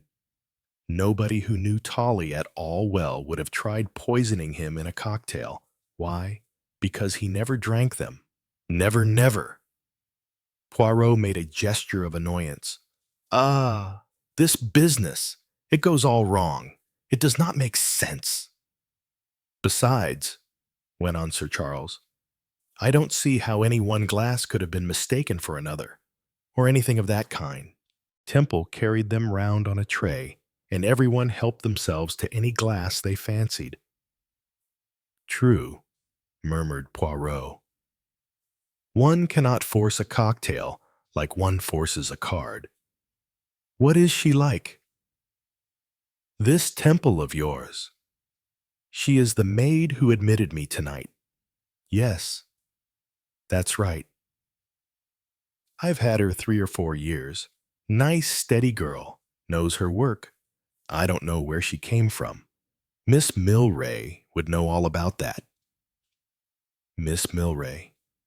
That is your secretary. The tall woman, somewhat of the grenadier. Very much of the grenadier, agreed Sir Charles. I have dined with you before on various occasions, but I do not think I met her until that night. No, she doesn't usually dine with us. It was a question of 13. You see, Sir Charles explained the circumstances, to which Poirot listened very attentively. It was her own suggestion that she should be present, I see. He remained lost in thought a minute. Then she said, Might I speak to this parlour-maid of yours? This Temple, certainly. My dear fellow. Sir Charles pressed a bell. It was answered promptly. You rang. Sir Temple was a tall girl of 32 or 3. She had a certain smartness. Her hair was well brushed and glossy, but she was not pretty. Her manner was calm and efficient. Poirot wants to ask you a few questions, said Sir Charles. Temple transferred her superior gaze to Poirot. We are talking of the night when Mr. Babington died here, said Poirot. You remember that night? Oh, yes. Sir, I want to know exactly how cocktails were served. I beg your pardon. Sir, I want to know about the cocktails. Did you mix them? No, sir. Sir Charles liked doing that himself. I brought in the bottle, the vermouth, the gin, and all that. Where did you put them? On the table there. Sir, she indicated a table by the wall. The tray with the glasses stood here, sir. Sir Charles, when he had finished mixing and shaking, poured out the cocktails into the glasses. Then I took the tray round and handed it to the ladies and gentlemen. Were all the cocktails on the tray you handed Sir Charles gave one to Miss Lytton Gore? Sir, he was talking to her at the time, and he took his own. And Mr. Satterthwaite, her eyes shifted to him for a moment, came and fetched one for a lady. Miss Wills, I think it was, quite right. said Mr. Satterthwaite. The others I handed. Sir, I think everyone took one, except Sir Bartholomew. Will you be so very obliging? Temple, as to repeat the performance, let us put cushions for some of the people. I stood here. I remember. Miss Sutcliffe was there. With Mr. Satterthwaite's help, the scene was reconstructed. Mr. Satterthwaite was observant. He remembered fairly well where everyone had been in the room. Then Temple did her round. They ascertained that she had started with Mrs. Dacres, gone on to Miss Sutcliffe and Poirot, and had then come to Mr. Babington, Lady Mary, and Mr. Satterthwaite, who had been sitting together. This agreed with Mr. Satterthwaite's recollection. Finally, Temple was dismissed. "Pah!" cried Poirot. "It does not make sense. Temple is the last person to handle those cocktails, but it was impossible for her to tamper with them in any way. And, as I say, one cannot force a cocktail on a particular person. It's instinctive to take the one nearest to you," said Sir Charles. "Possibly that might work by handing the tray to the person first, but then it would be very uncertain. The glasses are close together. One does not look particularly nearer than another. No, no. Such a haphazard method could not adopt it. Tell me, Mr. Satterthwaite, did Mr. Babington put his cocktail down, or did he retain it in his hand? He put it down on this table. Did anyone come near that table after he had done so? No. I was the nearest person to him, and I assure you I did not tamper with it in any way, even if I could have done so unobserved." Mr. Satterthwaite spoke rather stiffly. Poirot hastened to apologize. "No, no. I am not making an accusation, quelle, but I want to be very sure of my facts. According to the analysis, there was nothing out of the way in that cocktail. Now, it seems that, apart from that analysis, there could have been nothing put in it. The same results from two different tests. But Mr. Babington ate or drank nothing else. And if he was poisoned by pure nicotine, death would have resulted very rapidly. You see where that leads us? Nowhere, damn it all," said Sir Charles. "I would not say that.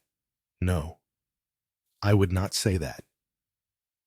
It suggests a very monstrous idea, which I hope and trust cannot be true. No, of course it is not true. The death of Sir Bartholomew proves that. And yet," he frowned, lost in thought. The others watched him curiously. He looked up. "You see my point. Do you not, Mrs. Babington was not at Melfort Abbey. Therefore, Mrs. Babington is cleared of suspicion." Poirot smiled beneficently. "No, it is a curious thing that the idea occurred to me at once. But at once. If the poor gentleman is not poisoned by the cocktail, then he must have been poisoned a very few minutes before entering the house. What way could there be? A capsule, something, perhaps, to prevent indigestion. But who, then, could tamper with that? Only a wife, who might, perhaps, have a motive that no one outside could possibly suspect. Again, a wife. But they were devoted to each other," cried Egg indignantly. "You don't understand a bit." Poirot smiled kindly at her. "No, that is valuable. You know, but I do not. I see the facts unbiased by any preconceived notions. And let me tell you something, Mademoiselle, in the course of my experience, I have known 5 cases of wives murdered by devoted husband, and 22 of husbands murdered by devoted wives. Les femmes. They obviously keep up appearances better. I think you're perfectly horrid, said Egg. I know the Babingtons are not like that. It's monstrous. Murder is monstrous. Mademoiselle, said Poirot, and there was a sudden sternness in his voice. He went on, in a lighter tone. But I, who see only the facts, agree that Mrs. Babington did not do this thing. You see, she was not at Melfort Abbey. No, as Sir Charles had already said, the guilt must lie on a person who was present on both occasions, one of the 7 on your list. There was a silence. And how do you advise us to act? Asked Satterthwaite. You have doubtless already your plan, suggested Poirot. Sir Charles cleared his throat. The only feasible thing seems to be a process of elimination, he said. My idea was to take each person on that list and consider them guilty until they are proved innocent. I mean that we are to feel convinced ourselves that there is a connection between that person and Stephen Babington. And we are to use ingenuity to find out what that connection can be. If we find no connection, then we pass on to the next person. It is good psychology. That, approved Poirot. And your method, that we have not yet had time to discuss. We should welcome your advice on that point. Poirot. Perhaps you yourself. Poirot held up a hand. My friend, do not ask me to do anything of an active nature. It is my lifelong conviction that any problem is best solved by thought. Let me hold what is called, I believe, the watching brief. Continue your investigation, which Sir Charles is so ably directing. And what about me?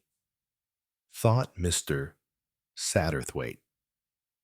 These actors, always in the limelight playing the star part, you will, perhaps, from time to time, require what we may describe as counsel's opinion. Me. I am the counsel. He smiled at Egg. Does that strike you as the sense? Mademoiselle, excellent, said Egg. I'm sure your experience will be very useful to us. Her face looked relieved. She glanced at her watch and gave an exclamation. I must go home. Mother will have a fit. I'll drive you home, said Sir Charles. They went out together. 17. So, you see, the fish has risen, said Hercule Poirot. Mr. Satterthwaite, who had been looking at the door, which had just closed behind the other 2, gave a start as he turned to Poirot. The latter was smiling with a hint of mockery. Yes, yes, do not deny it. Deliberately, you showed me the bait that day in Monte Carlo. Is it not so? You showed me the paragraph in the paper. You hoped on that it would arouse my interest, that I should occupy myself with the affair. It is true, confessed Mr. Satterthwaite. But I thought that I had failed. No, no. You did not fail. You are a shrewd judge of human nature. My friend, I was suffering from ennui. I had, in the words of the child who was playing near us, nothing to do. You came at the psychological moment, and, talking of that, how much crime depends, too, on that psychological moment. The crime, the psychology, They go hand in hand. But let us come back to our muttons. This is a crime very intriguing. It puzzles me completely. Which crime? The first or the second? There is only one. What you call the first and second murder are only the two halves of the same crime. The second half is simple. The motive, the means adopted. Mr. Satterthwaite interrupted. Surely the means present an equal difficulty. There was no poison found in any of the wine, and the food was eaten by everybody. No, no, it is quite different. In the first case, it does not seem as though anybody could have poisoned Stephen Babington.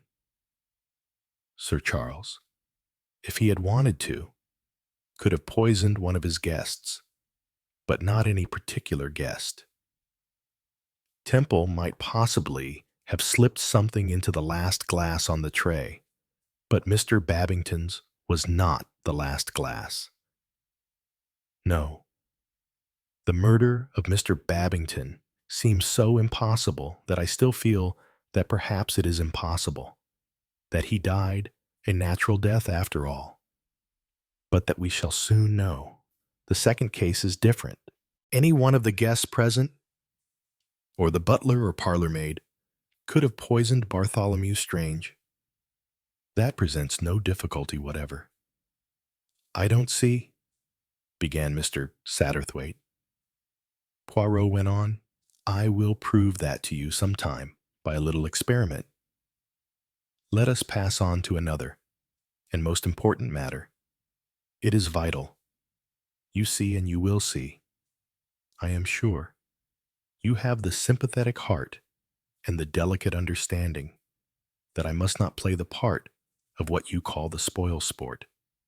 You mean, began Mr. Satterthwaite, with the beginning of a smile, that Sir Charles must have the star part. He is used to it. And, moreover, it is expected of him by someone else. Am I not right? It does not please mademoiselle at all that I come to concern myself in this matter. You are what we call quick in the uptake. Poirot. Ah, that. It leaps to the eye. I am of a very susceptible nature. I wish to assist a love affair, not to hinder it. You and I, my friend, must work together in this, to the honor and glory of Charles Cartwright. It is not so. When the case is solved, if, said Mr. Satterthwaite mildly, when I do not permit myself to fail. Never asked Mr. Satterthwaite searchingly. There have been times, said Poirot with dignity, when for a short time I have been what I suppose you would call slow in the take-up. I have not perceived the truth as soon as I might have done, but your never failed altogether. The persistence of Mr. Satterthwaite was curiosity, pure and simple. He wondered. Eh bien, said Poirot. Once, long ago, in Belgium. We will not talk of it.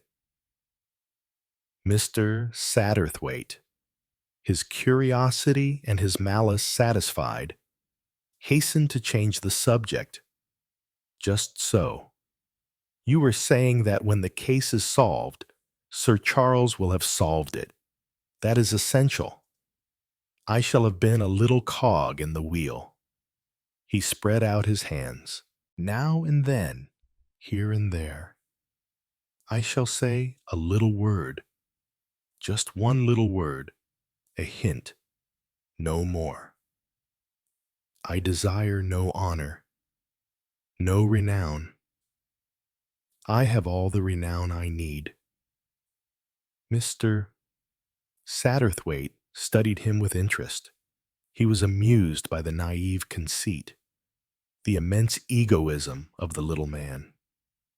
But he did not make the easy mistake of considering it mere empty boasting. An Englishman is usually modest about what he does well, sometimes pleased with himself over something he does badly, but a Latin has a truer appreciation of his own powers. If he is clever, he sees no reason for concealing the fact. "I should like to know," said Mr. Satterthwaite. "It would interest me very much. Just what do you yourself hope to get out of this business? Is it the excitement of the chase?" Poirot shook his head. "No, no, it is not that. Like the chien de chasse, I follow the scent, and I get excited. And once on the scent, I cannot be called off it. All that is true. But there is more. It is, how shall I put it, a passion for getting at the truth. In all the world, there is nothing so curious and so interesting and so beautiful as truth." There was silence for a little while after Poirot's words. Then he took up the paper on which Mr. Satterthwaite had carefully copied out the 7 names and read them aloud. Mrs. Dacres, Captain Dacres, Miss Wills, Miss Sutcliffe, Lady Mary Lytton Gore, Miss Lytton Gore. Oliver Manders. "Yes," he said, "suggestive. Is it not? What is suggestive about it? The order in which the names occur. I don't think there is anything suggestive about it. We just wrote the names down without any particular order about it." "Exactly. The list is headed by Mrs. Dacres. I deduce from that she is considered the most likely person to have committed the crime." "Not the most likely," said Mr. Satterthwaite. "The least unlikely would express it better. And a third phrase would express it better still. She is perhaps the person you would all prefer to have committed the crime." Mr. Satterthwaite opened his lips impulsively, then met the gentle, quizzical gaze of Poirot's shining green eyes, and altered what he had been about to say. "I wonder, perhaps, Poirot, you are right. Unconsciously, that may be true. I would like to ask you something." Mr. Satterthwaite. "Certainly, certainly." Mr. Satterthwaite answered complacently. "From what you have told me, I gather that Sir Charles and Miss Lytton Gore went together to interview Mrs. Babington. Yes, you did not accompany them." "No. 3 would have been rather a crowd." Poirot smiled. "And also, perhaps, your inclinations led you elsewhere.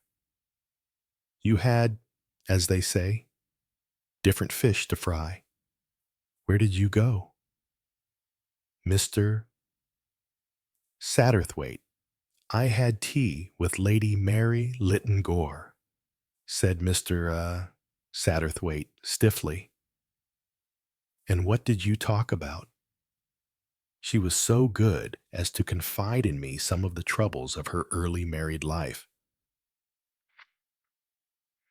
He repeated the substances of Lady Mary's story. Poirot nodded his head sympathetically. "That is so true to life. The idealistic young girl who marries the bad hat and will listen to nobody. But did you talk of nothing else? Did you, for instance, not speak of Mr. Oliver Manders?" "As a matter of fact, we did." "And you leant about him." What Mr. Satterthwaite repeated, what Lady Mary had told him. Then he said, "What made you think we had talked of him? Because you went there for that reason." "Oh, yes. Do not protest. You may hope that Mrs. Dacres or her husband committed the crime, but you think that young Manders did." He stilled Mr. Satterthwaite's protests. "Yes, Yes, you have the secretive nature. You have your ideas, but you like keeping them to yourself. I have sympathy with you. I do the same myself. I don't suspect him. That's absurd. But I just want to know more about him. That is, as I say, he is your instinctive choice. I, too, am interested in that young man. I was interested in him on the night of the dinner here, because I saw— What did you see? Asked Mr. Satterthwaite eagerly. I saw that there were two people, at least perhaps more, who were playing a part. One was Sir Charles. He smiled. He was playing the naval officer. Am I not right? That is quite natural. A great actor does not cease to act because he is not on the stage anymore. But young Manders, he too was acting. He was playing the part of the bored and blasé young man, but in reality he was neither bored nor blasé. He was very keenly alive. And therefore, my friend, I noticed him. How did you know? I'd been wondering about him in many little ways. You have been interested in that accident of his that brought him to Melfort Abbey that night. You had not gone with Sir Charles and Miss Lytton Gore to see Mrs. Babington. Why? Because you wanted to follow out some line of your own unobserved. You went to Lady Mary's to find out about someone. Who? It could only be someone local. Oliver Manders. And then, most characteristic, you put his name at the bottom of the list.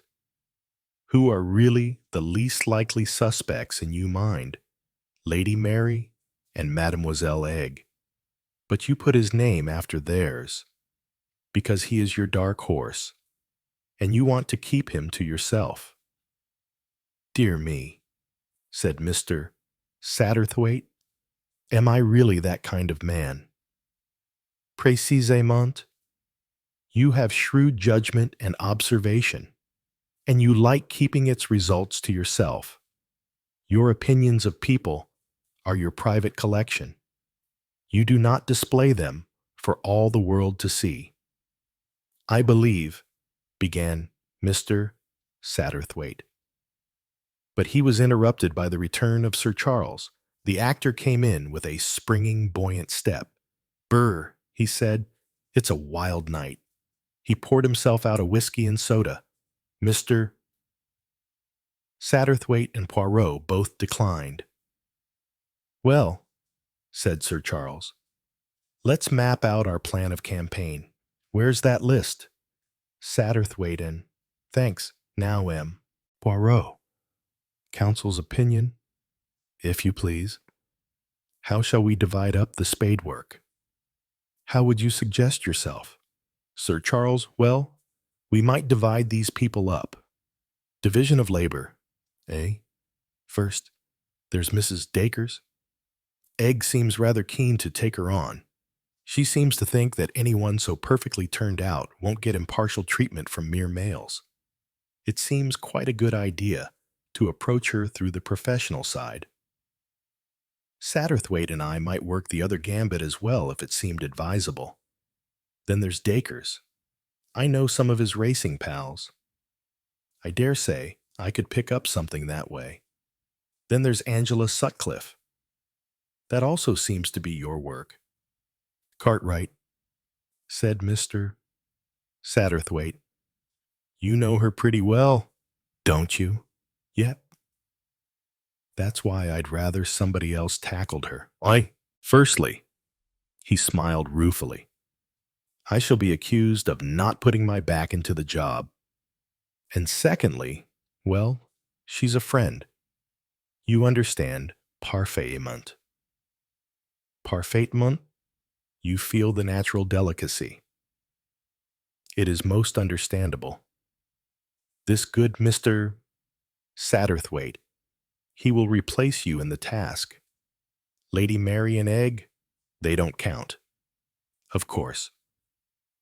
What about young Manders?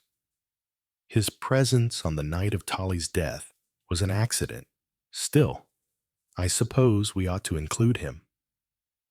Mr. Satterthwaite will look after young Manders, said Poirot. But I think, Sir Charles, you have missed out a name on your list. You have passed over Miss Muriel Wills, so I have, well, if Satterthwaite takes on Manders, I'll take on Miss Wills. Is that settled? Any suggestions? M. Poirot? No, no. I do not think so. I shall be interested to hear your results. Of course. That goes without saying. Another idea. If we procured photographs of these people, we might use them in making inquiries in Gilling. Excellent. Approved Poirot. There was something... Ah, yes, your friend, Sir Bartholomew. He did not drink cocktails, but he did drink the port.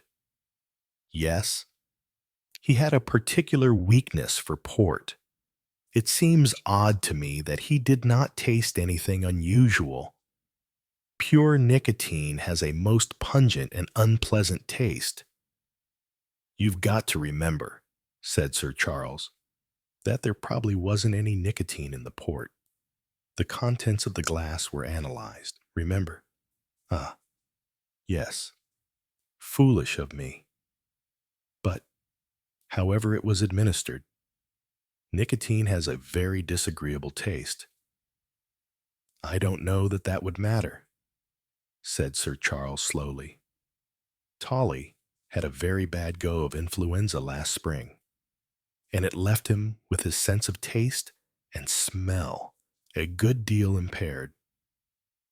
Ah, yes, said Poirot thoughtfully. That might account for it. That simplifies things considerably. Sir Charles went to the window and looked out, still blowing a gale. I'll send for your things, M. Poirot. The Rose and Crown is all very well for enthusiastic artists, but I think you'd prefer proper sanitation and a comfortable bed. You are extremely amiable. Sir Charles? Not at all. I'll see to it now. He left the room. Poirot looked at Mr. Satterthwaite. If I may permit myself a suggestion. Poirot leaned forward and said in a low voice, Ask young Manders why he faked an accident. Tell him the police suspect him, and see what he says. 18. The showrooms of Ambrosine, Whodunit, were very pure in appearance. The walls were a shade just off white. The thick pile carpet was sun neutral, as to be almost colorless. So was the upholstery. Chromium gleamed here and there, and on one wall was a gigantic geometric design in vivid blue and lemon yellow. The room had been designed by Mr. Sidney Sandford, the newest and youngest decorator of the moment.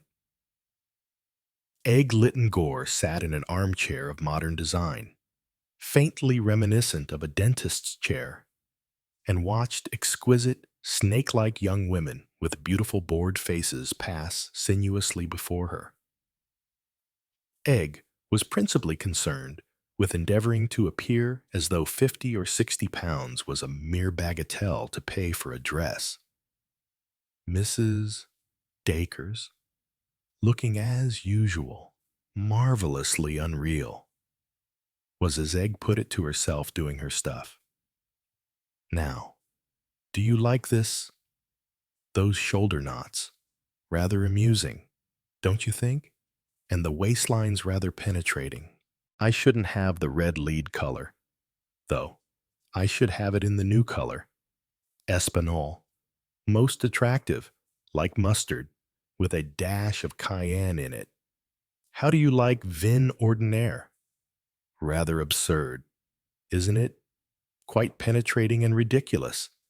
Clothes simply must not be serious nowadays. It's very difficult to decide, said Egg.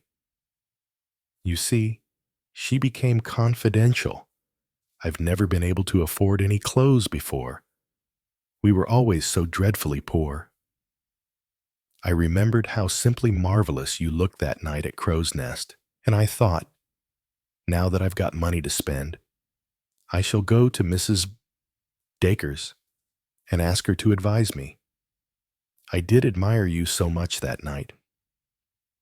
My dear, how charming of you. I simply adore dressing a young girl. It's so important that girls shouldn't look raw, if you know what I mean. Nothing raw about you, thought Egg ungratefully. Cooked to a turn? You've got so much personality, continued Mrs. Dacres. You mustn't have anything at all ordinary. Your clothes must be simple and penetrating and just faintly visible. You understand? Do you want several things I thought about? 4 evening frocks, and a couple of day things, and a sports suit or two. That sort of thing. The honey of Mrs. Dacres' manner became sweeter. It was fortunate that she did not know that at that moment Egg's bank balance was exactly £15 12 shillings, and that the said balance had got to last her until December. More girls in gowns filed past Egg. In the intervals of technical conversation, Egg interspersed other matters. I suppose you've never been to Crow's Nest since she said, no, my dear, I couldn't. It was so upsetting. And, anyway, I always think Cornwall is rather terribly artisty. I simply cannot bear artists. Their bodies are always such a curious shape. It was a shattering business. Wasn't it, said Egg. Old Mr. Babington was rather a pet, too, quite a period piece. I should imagine, said Mrs. Dacres. You'd met him before. Somewhere, hadn't you? That dear old dugout? Had I? I don't remember. I think I remember his saying so, said Egg. Not in Cornwall. Though, I think it was at a place called Gilling. Was it Mrs. Dacres' eyes were vague? No. Marcel. Petite Scandale is what I want, the Jenny model. And after that blue patou. Wasn't it extraordinary, said Egg, about Sir Bartholomew being poisoned?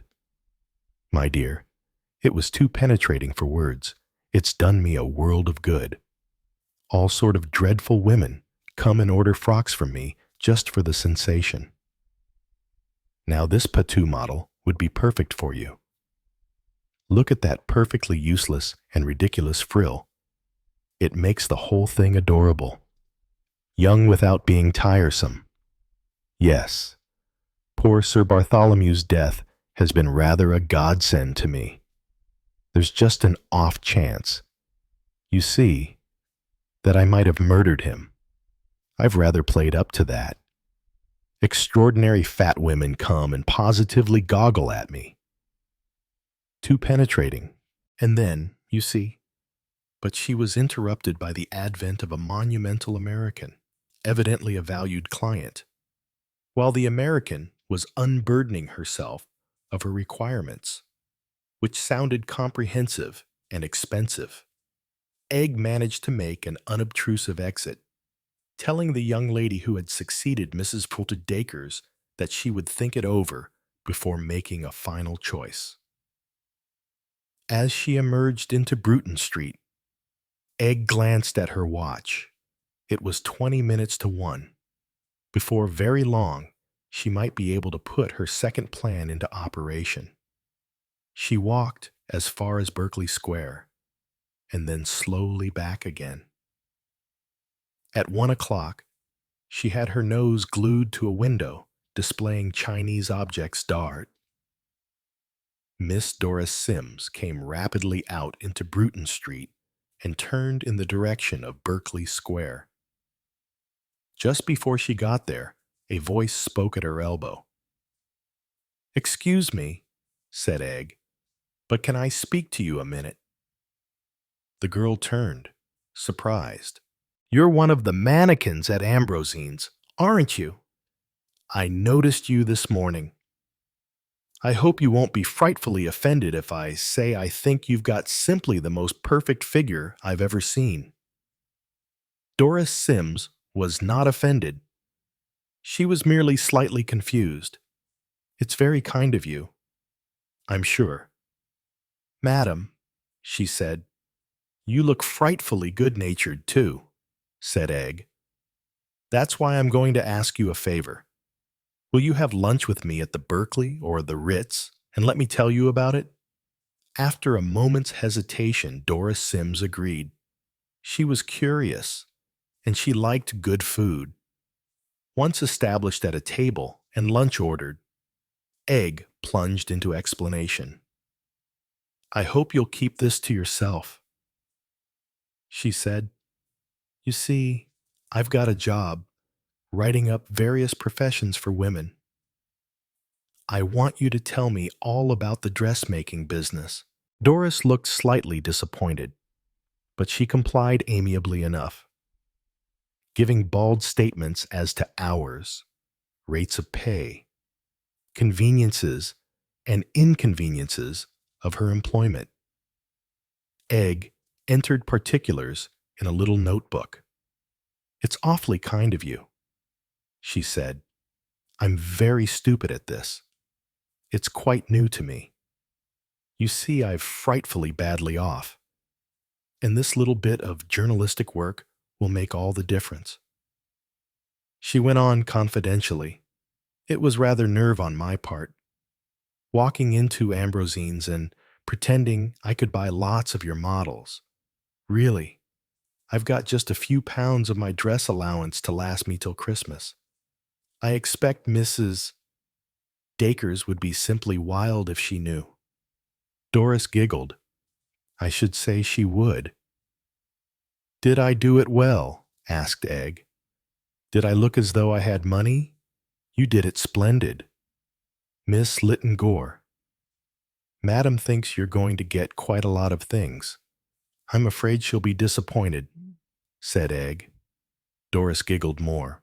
She was enjoying her lunch, and she felt attracted to Egg. She may be a society young lady, she thought to herself, but she doesn't put on airs. She's as natural as can be, these pleasant relations once established. Egg found no difficulty in inducing her companion to talk freely on the subject of her employer.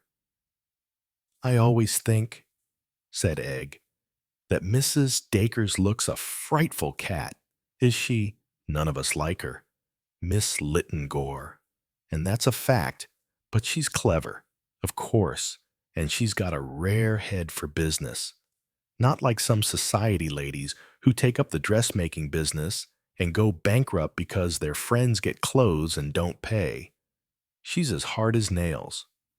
Madam is. Though I will say she's fair enough. And she's got real taste. She knows what's what. And she's clever at getting people to have the style that suits them. I suppose she makes a lot of money. A queer, knowing look came into Doris's eye. It's not for me to say anything, or to gossip. Of course not, said Egg. Go on. But if you ask me, the firm's not far off Queer Street. There was a Jewish gentleman came to see Madame, and there have been one or two things. It's my belief she's been borrowing to keep going in the hope that trade would revive, and that she's got in deep. Really, Miss Lytton Gore. She looks terrible sometimes, quite desperate. I don't know what she'd look like without her makeup. I don't believe she sleeps of nights. What's her husband like? He's a queer fish. Bit of a bad lot, if you ask me. Not that we ever see much of him. None of the other girls agree with me, but I believe she's very keen on him still. Of course, a lot of nasty things have been said, such as asked Egg. Well, I don't like to repeat things. I never have been one for that. Of course not. Go on. You were saying, well, there's been a lot of talk among the girls about a young fellow, very rich and very soft. Not exactly balmy, if you know what I mean, sort of betwixt and between. Madam's been running him for all she was worth. He might have put things right. He was soft enough for anything. But then he was ordered on a sea voyage. Suddenly. Ordered by whom? A doctor. Yes, someone in Harley Street. I believe now that it was the same doctor who was murdered up in Yorkshire. Poisoned, so they said. Sir Bartholomew Strange. That was the name. Madame was at the house party, and we girls said among ourselves, just laughing. You know, well, we said, supposing Madame did him in, out of revenge? You know, of course it was fun, naturally, said Egg. Girlish fun. I quite understand. You know, Mrs. Dacres is quite my idea of a murderess. So hard and remorseless. She's ever so hard, and she's got a wicked temper when she lets go. There's not one of us dares to come near her. They say her husband's frightened of her, and no wonder. Have you ever heard her speak of anyone called Babington, or of a place in Kent? Gilling, really. Now, I can't call to mind that I have. Doris looked at her watch and uttered an exclamation. Oh, dear, I must hurry. I shall be late. Goodbye, and thanks so much for coming. It's been a pleasure. I'm sure. Goodbye. Miss Littengore. And I hope the article will be a great success. I shall look out for it. You'll look in vain. My girl, thought Egg, as she asked for her bill, then, drawing a line through the supposed jottings for the article, she wrote in her little notebook, Cynthia Dacres, believed to be in financial difficulties. Described as having a wicked temper, young man rich with whom she was believed to be having an affair, was ordered on sea voyage by Sir Bartholomew Strange, showed no reaction at mention of Gilling or at statement that Babington knew her. There doesn't seem much there, said Egg to herself. A possible motive for the murder of Sir Bartholomew, but very thin. Poirot may be able to make something of that. I can't. 19. Egg had not yet finished her program for the day. Her next move was to St. John's House, in which building the Dacres had a flat. There were sumptuous window boxes and uniformed porters of such magnificence that they looked like foreign generals. Egg did not enter the building. She strolled up and down on the opposite side of the street. After about an hour of this, she calculated that she must have walked several miles. It was 5:30. Then a taxi drew up at the mansions, and Captain Dacres alighted from it. Egg allowed 3 minutes to elapse. Then she crossed the road and entered the building. Egg pressed the doorbell of number 3. Dacres himself opened the door. He was still engaged in taking off his overcoat. Oh, said Egg. How do you do? You do remember me, don't you?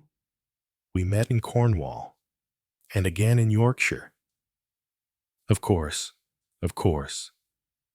In at the death both times, weren't we? Come in.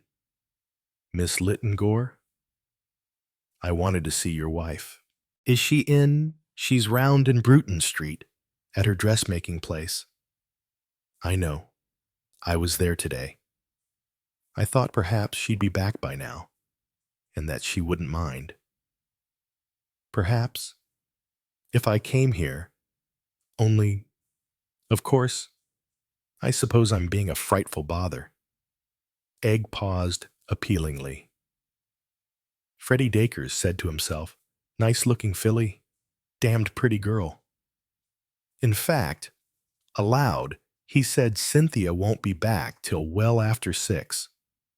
I've just come back from Newbury. Had a rotten day and left early. Come round to the 72 Club and have a cocktail egg accepted. Though she had a shrewd suspicion that Dacres had already had quite as much alcohol as was good for him. Sitting in the underground dimness of the 72 Club and sipping a martini, Egg said, "This is great fun. I've never been here before." Freddie Dacres smiled indulgently. He liked a young and pretty girl, not perhaps as much as he liked some other things, but well enough. Upsettin' sort of time, wasn't it? He said.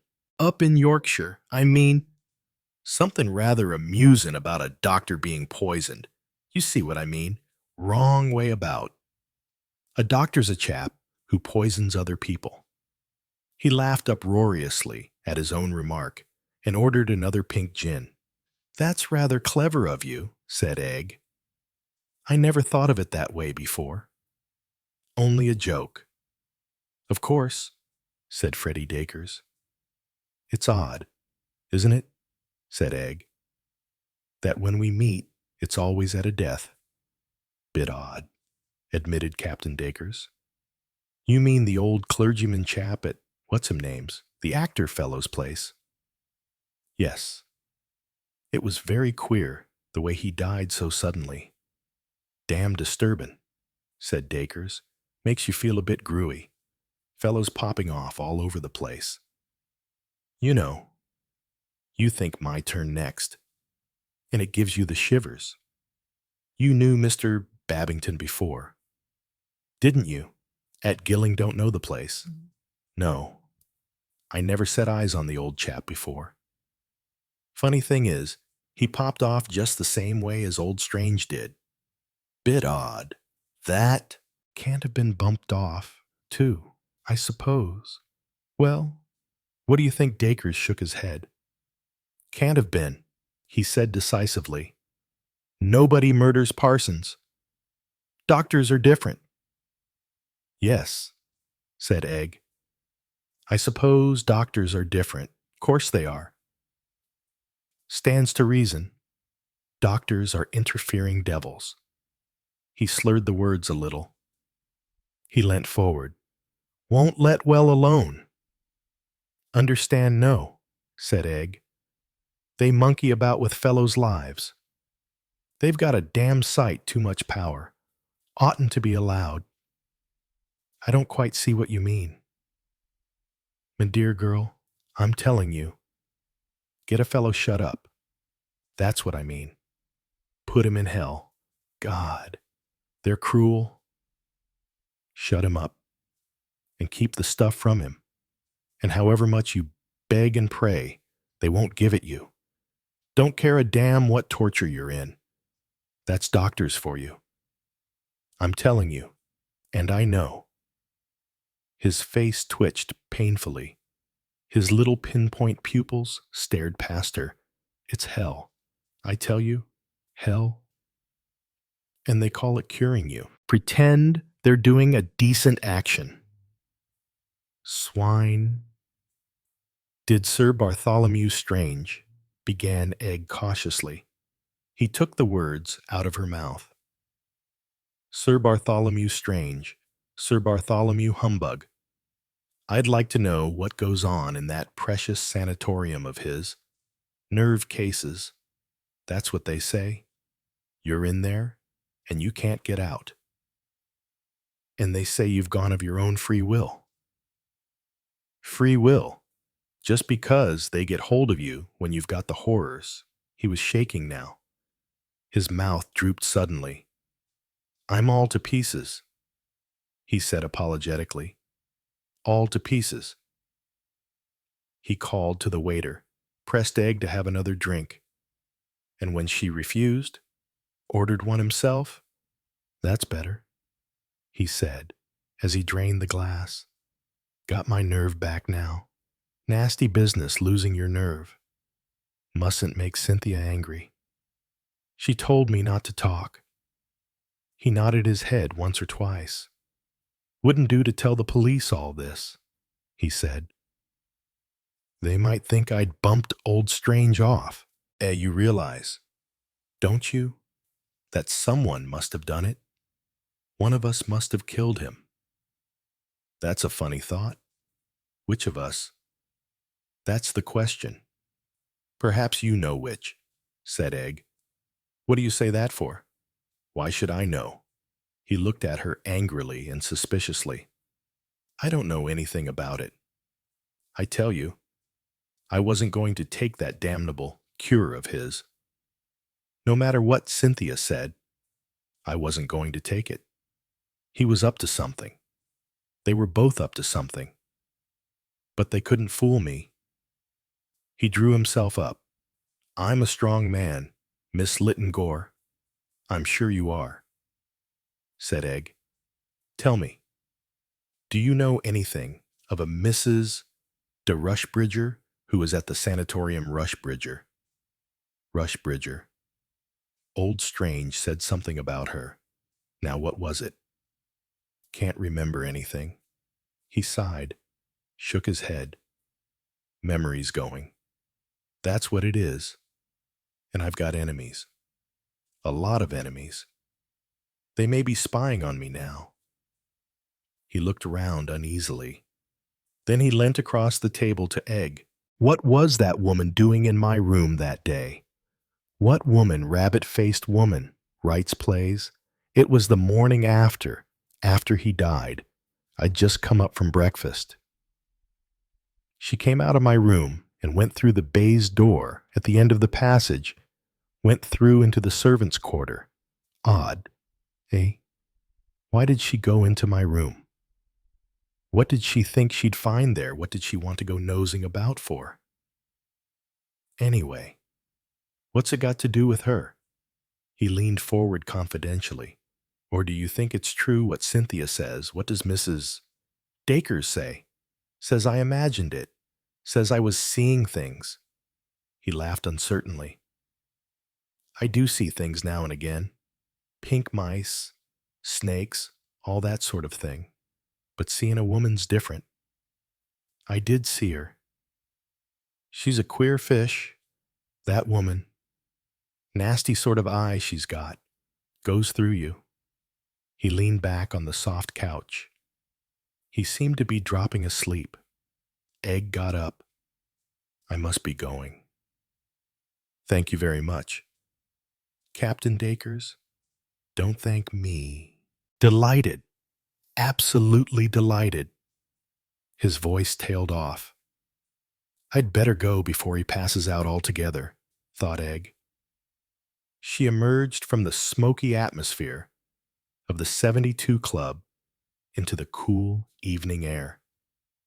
Beatrice, the housemaid, had said that Miss Wills poked and pried. Now came this story from Freddie Dacres. What had Miss Wills been looking for? What had she found? Was it possible that Miss Wills knew something? Was there anything in this rather muddled story about Sir Bartholomew?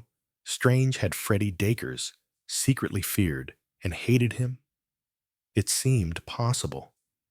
But in all this, no hint of any guilty knowledge in the Babington case. How odd it would be, said Egg to herself, if he wasn't murdered after all.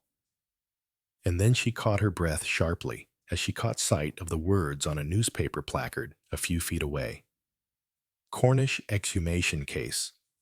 Result. Hastily, she held out a penny and snatched a paper. As she did so, she collided with another woman doing the same thing. As Egg apologized, she recognized Sir Charles's secretary, the efficient Miss Milray. Standing side by side, they both sought the stop-press news. Yes, there it was. Result of Cornish exhumation. The words danced before Egg's eyes. Analysis of the organs. Nicotine. So he was murdered, said Egg. Oh dear. said Miss Milray. "This is terrible, terrible." Her rugged countenance was distorted with emotion. Egg looked at her in surprise. She had always regarded Miss Milray as something less than human. "It upsets me," said Miss Milray. In explanation, "You see, I've known him all my life. Mr. Babington. Yes, you see, my mother lives at Gilling, where he used to be vicar. Naturally, it's upsetting." "Oh, of course." "In fact," said Miss Milray, "I don't know what to do." She flushed a little before Egg's look of astonishment. "I'd like to write to Mrs. Babington," she said quickly. "Only it doesn't seem quite, well, quite. I don't know what I had better do about it." Somehow, to Egg, the explanation was not quite satisfying. 20. "Now, are you a friend or are you a sleuth? I simply must know." Miss Sutcliffe flashed a pair of mocking eyes as she spoke. She was sitting in a straight-back chair, her gray hair becomingly arranged. Her legs were crossed, and Mr. Satterthwaite admired the perfection of her beautifully shod feet and her slender ankles. Miss Sutcliffe was a very fascinating woman, mainly owing to the fact that she seldom took anything seriously. "Is that quite fair?" asked Mr. Satterthwaite. "My dear man, of course it's fair. Have you come here for the sake of my beautiful eyes, as the French say so charmingly? Or have you, you nasty man, come just to pump me about murders? Can you doubt that your first alternative is the correct one?" asked Mr. Satterthwaite with a little bow. "I can and I do," said the actress with energy. "You are one of those people who look so mild and really wallow in blood. No, no, yes, yes. The only thing I can't make up my mind about is whether it is an insult or a compliment to be considered a potential murderess. On the whole, I think it's a compliment." She cocked her head a little on one side and smiled that slow, bewitching smile that never failed. Mr. Satterthwaite thought to himself, "Adorable creature."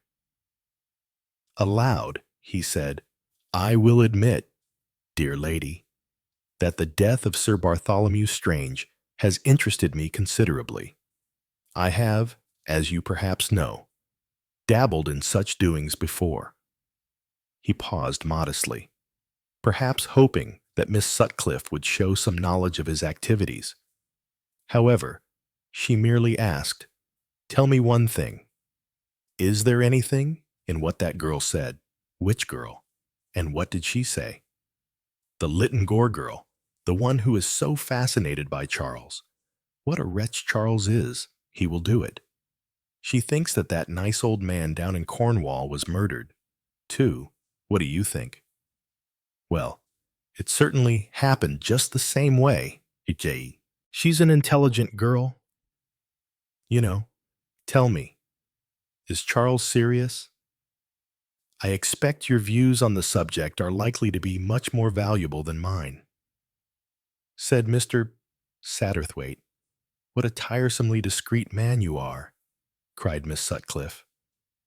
"Now I," she sighed, "am appallingly indiscreet." She fluttered an eyelash at him.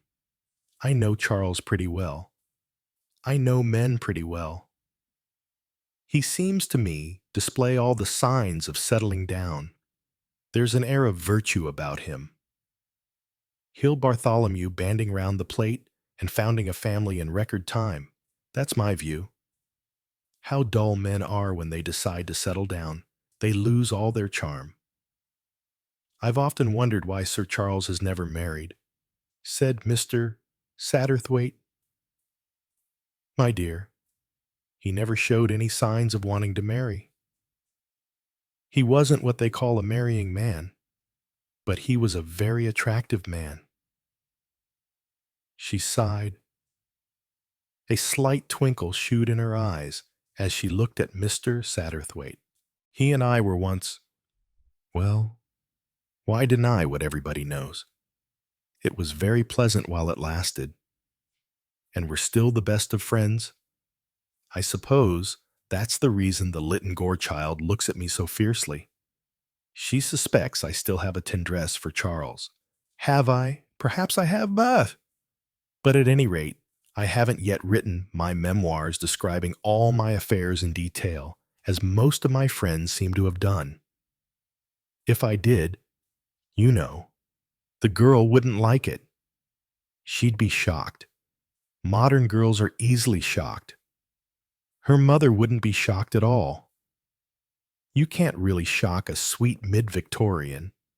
They say so little, but always think the worst. Mr. Satterthwaite contented himself with saying, I think you are right in suspecting that Egg Lytton Gore mistrusts you. Miss Sutcliffe frowned. I'm not at all sure that I'm not a little jealous of her. We women are such cats, aren't we?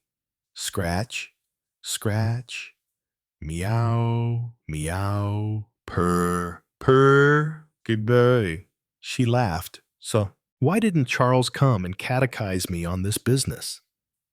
Too much nice feeling. I suppose the man must think me guilty. Am I guilty? Mr. Satterthwaite, what do you think now? She stood up and stretched out a hand. All the perfumes of Arabia will not sweeten this little hand, she broke off. No, I'm not Lady Macbeth. Comedy's my line. There seems also a certain lack of motive, said Mr. Satterthwaite. True. I liked Bartholomew Strange. We were friends. I had no reason for wishing him out of the way. Because we were friends, I'd rather like to take an active part in hunting down his murderer. Tell me if I can help in any way. I suppose, Miss Sutcliffe, you didn't see or hear anything that might have a bearing on the crime, nothing that I haven't already told the police. The house party had only just arrived. You know. His death occurred on that first evening. The butler, I hardly noticed him. Any peculiar behavior on the part of the guests? No. Of course that boy. What's his name? Manders turned up rather unexpectedly. Did Sir Bartholomew Strange seem surprised? Yes, I think he was. He said to me just before we went in to dinner that it was an odd business. A new method of gate crashing, he called it.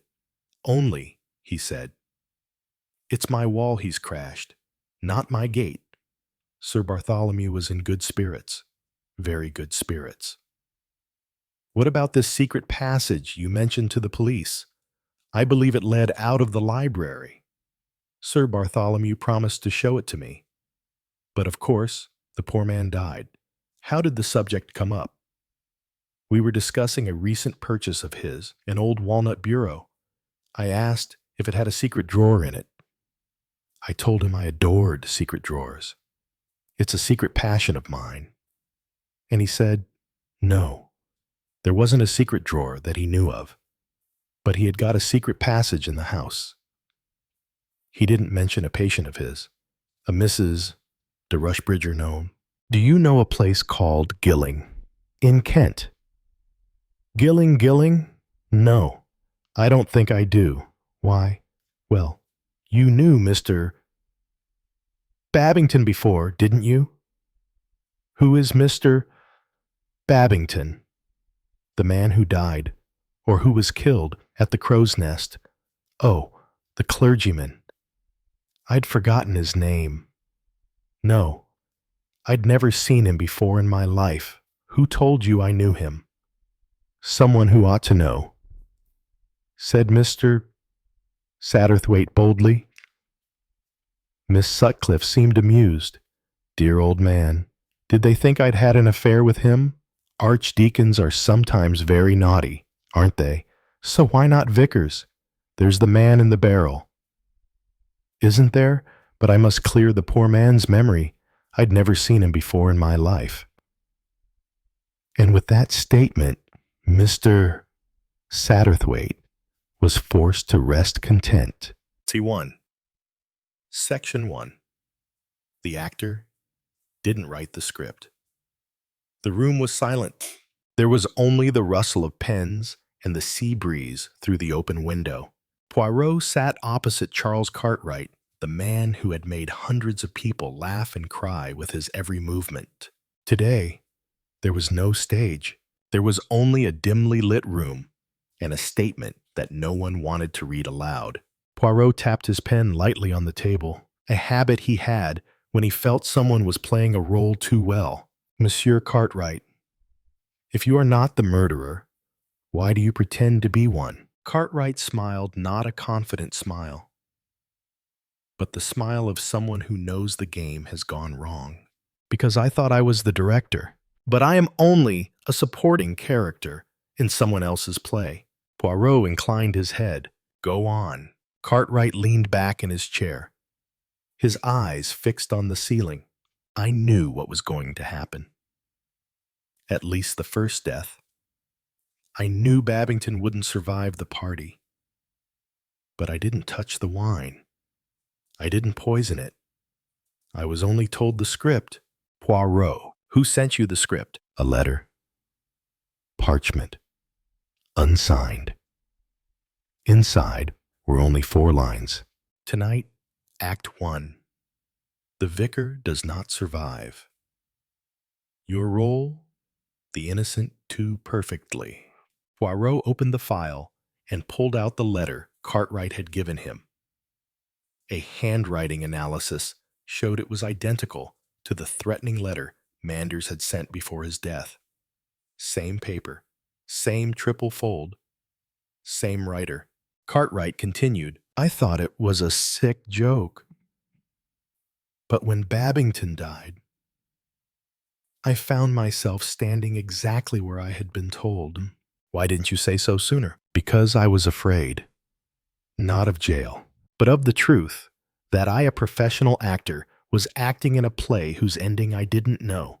Poirot folded the letter. Someone is directing, and you're not the only one who's been cast. On the table. Poirot left 2 photographs. 1, the Babington scene with the napkin, folded the wrong way. 2, the Manders scene, the wine glass on the wrong side of the table. Both differed from the testimony of all the witnesses. No one remembered that detail, or no one wanted to remember. You wrote, when people say the right lines, at the right times, with the right expressions, it's no longer a coincidence. It's a script. Section 2. A role rehearsed too well. There were moments that seemed random, a laugh that broke out in the stuffy air, a joke that made someone choke on their wine, a moment that, if you watch it closely, looked exactly like a curtain call, signaled by a stage bell. Poirot had received the recording of the first party from an unnamed source. A maid at Sunny Ridge, where the party had been held, had turned on the old recording device while she was cleaning up. Not for the press, not for the police, just because. She liked to hear Egg's voice again. Poirot played back the recordings. 7:37 p.m. Glasses clinked. Chatter. 7:44 p.m. A laugh high, harsh, unusual. Egg's voice, followed by the Reverend Babington's voice. Hesitant. I feel. Then a sound of collapse. Poirot closed the camera. Notes. Laughter. A sign. Egg. Deliberately attracting attention. Or a warning to the druggist. He found Egg in a small cafe by the bay. She was wearing a wool dress, white gloves, and just enough makeup. Egg, mademoiselle? Do you laugh so loudly? She sipped her tea. Loud, I don't remember. It must be the wine. You know I'm not used to drinking wine. Poirot tilted his head. Your laughter happened at the moment the vicar died. You think it was a coincidence? What else? She put down her cup, her eyes unblinking. Poirot took out a cutout from the tape recording the sound waves of laughter. A copy expertly rendered, the laughter was unnatural. Every beat, as if rehearsed. People laugh by reflex. Actors laugh according to a script. Egg was silent. Finally, she said, if I told you I was told to laugh at that moment, would you believe it? Who? Someone in the group. Not Cartwright. Someone I thought was auditioning me for a new play. His name, I never knew. I only got letters like Charles. Poirot pulled out the letter. Egg nodded. The handwriting is identical. You wrote, when laughter occurs, at the exact moment someone dies. It is no longer fun. It is a signal, a directive, a pull of the scissors cutting the lifeline in the middle of the act. Section 3, the cue came too early. The best lines are the ones that should never be heard, unless someone is behind the scenes. Listen, Poirot receives an anonymous letter. No signature, no address.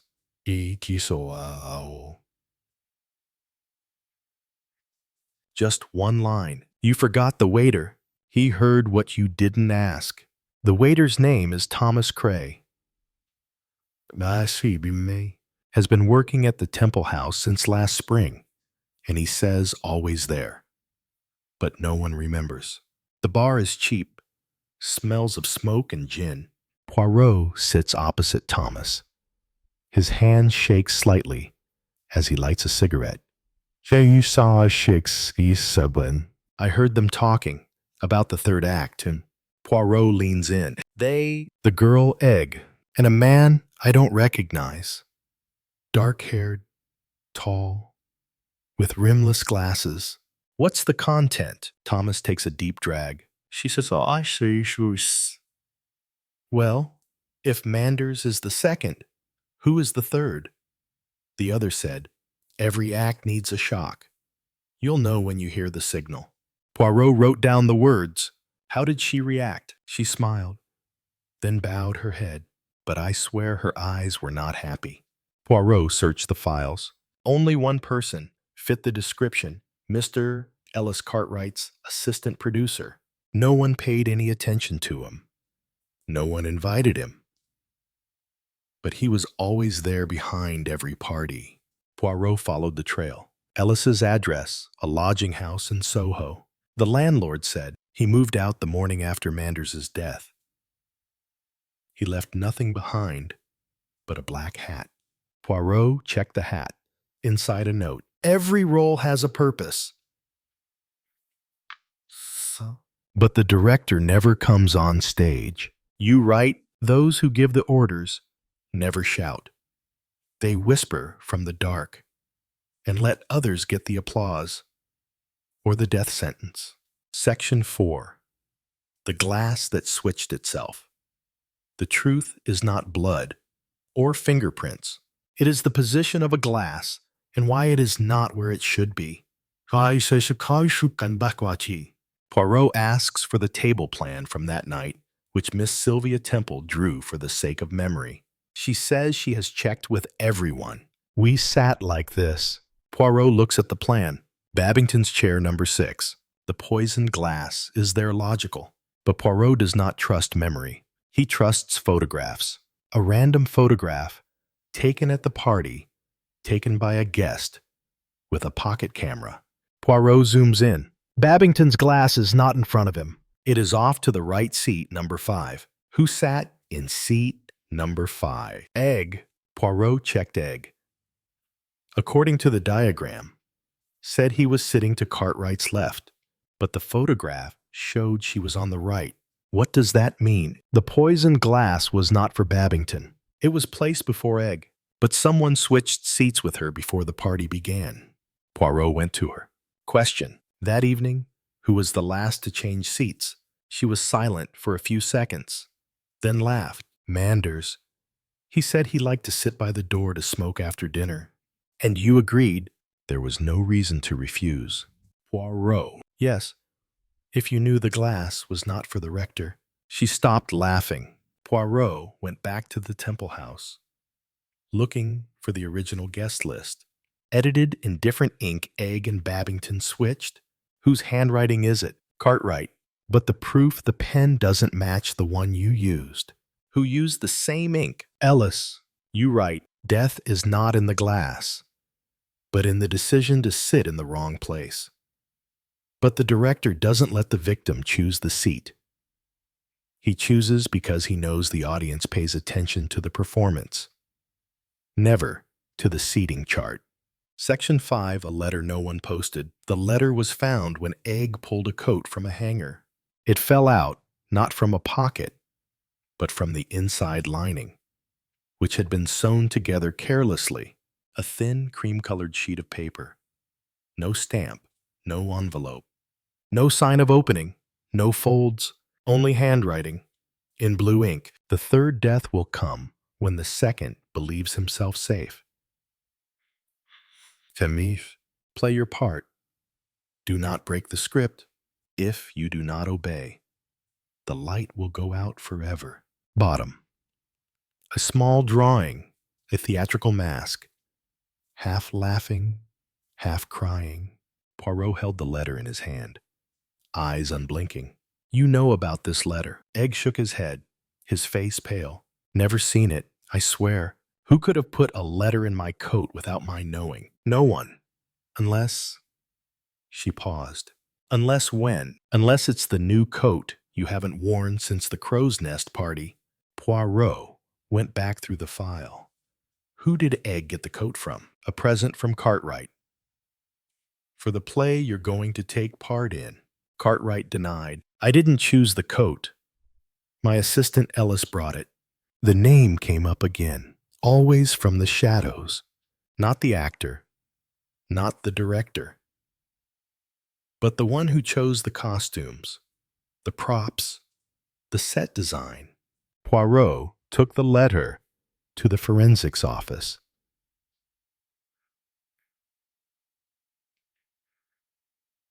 Result. The handwriting was 86% identical to the sample on the letter to Cartwright. The ink was rare, from a single shop in Soho. Which shop? Only one person had ordered that ink in the last 3 months. Customer name E. Liss. A false name, but every word is part of Ellis. Poirot writes, the stage controller is the one who controls the script. And when he chooses the voice, the color of the ink, even the position of the letter, every word becomes a directive, not a warning. Section 6. The director is missing from the cast list. Every play has a list. Actors, sound, props, costumes. Who does what? Who appears where? Who is mentioned? But Poirot has learned one thing. The names that are not on the list are the ones who write them. He turns over the guest lists for 3 parties. The Crow's Nest party, where the Reverend Babington died. The evening in Monte Carlo, when Manders collapsed in the bar. The night at Cartwright's house, where all the suspects had gathered as rehearsal. In all 3 events, one name is not recorded, but one face appears repeatedly in backstage photographs. Case notes. Waiter's accounts. A tall, thin man in a hard-brimmed hat who never smiled. He is mentioned briefly. Cartwright's stage assistant. The one who delivered the invitations for Egg. The early guest helped set the table. No one remembered their name. No one asked. No one verified.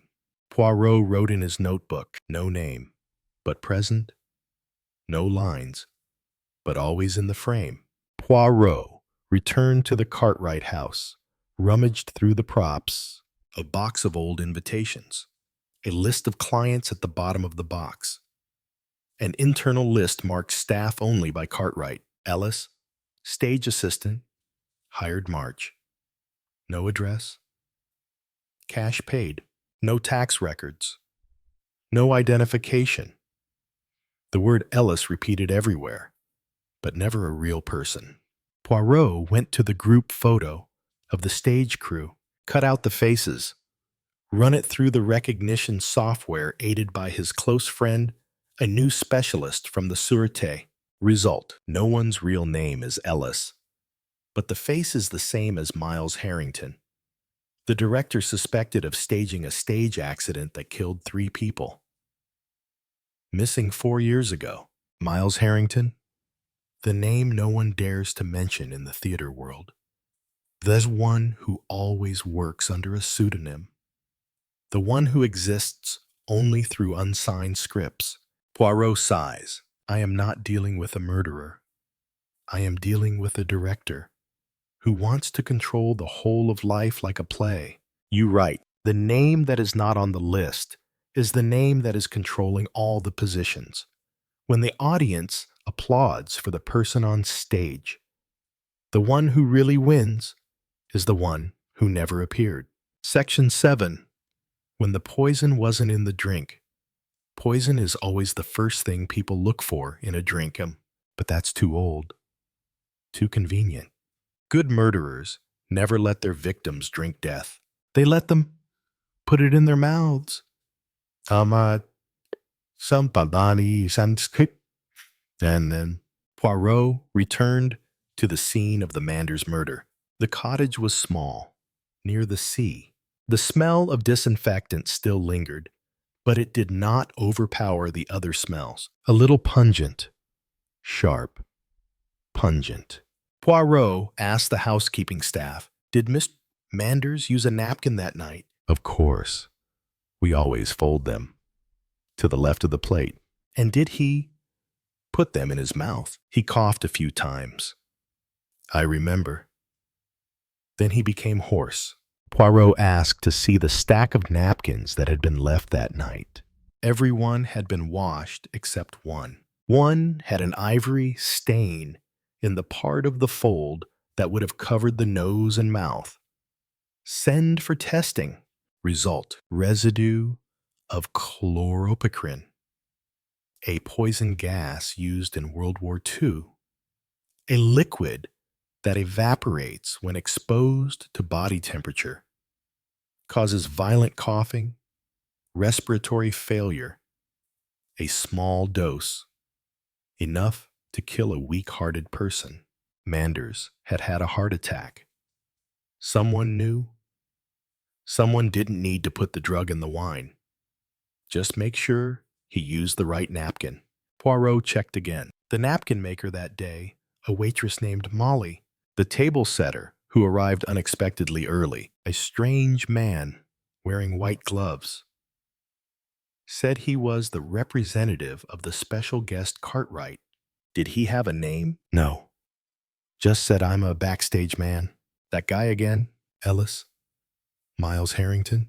The one who is not on stage, but who sets up the props at the right time, by the right person.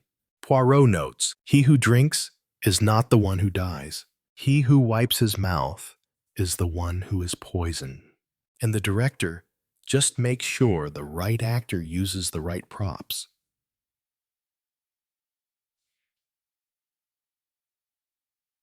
You write, murder doesn't need blood. No knife. No medicine. Just a handkerchief and a slight deviation. Enough to convince the audience. It was an accident. Section 8. The woman who rehearsed her grief.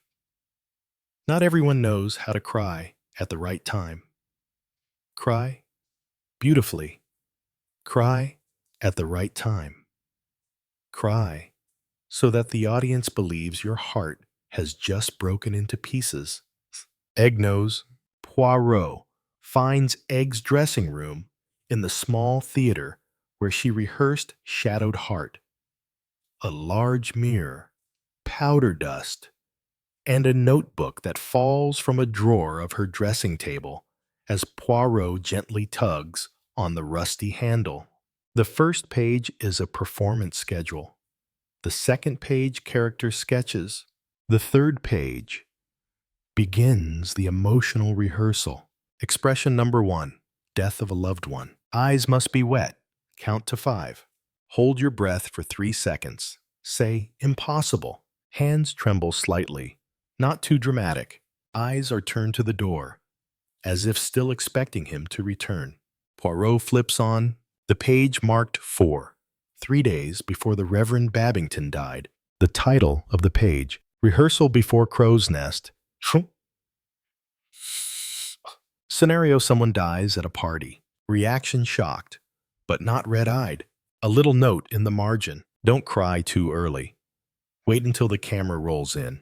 Poirot felt a chill run down his spine. Egg had prepared, not because she knew who would die, but because someone had asked her to audition for a situation, a realistic one.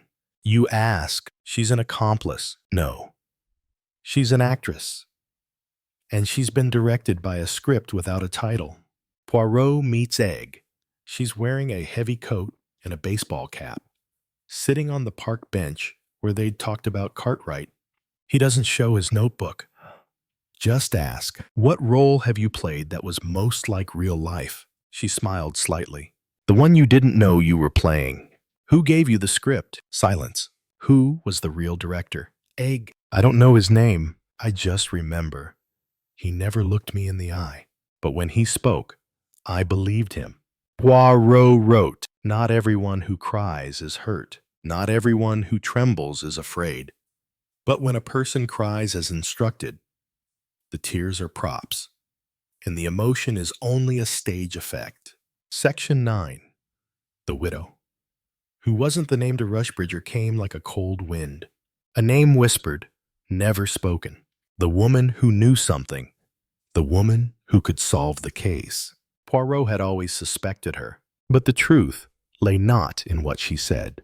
It was in her existence. Poirot went to Sunny Hollow Nursing Home where Mrs. de Rushbridger was recorded as being treated. The nurse on duty looked at the file, frowned. It can't be. De Rushbridger died 3 months ago. Stroke. Buried in the town cemetery. Poirot was silent, pulled out his phone, opened the photo of the woman he had met, the one who had told him. Trembling, I heard them talking about a third act. I know who's next. The nurse looked at the photo. That's not Mrs. de Rushbridger. She's never been here. Poirot looked back at the admission records. Patient number, signature, all in order, except one thing: the sponsor's signature. T. Ellis. Ellis, that's him again. Poirot met the director of the hospital. The woman was brought in during the night, referred by an outpatient. Short term. Temporary treatment. No one heard from her after leaving. The doctor's name, Dr. Miles Harrington. The address we saw wasn't real. Poirot began to connect the pulse. The woman called herself de Rushbridger, never existed in the medical records. No one knew her real name. No one knew where she came from.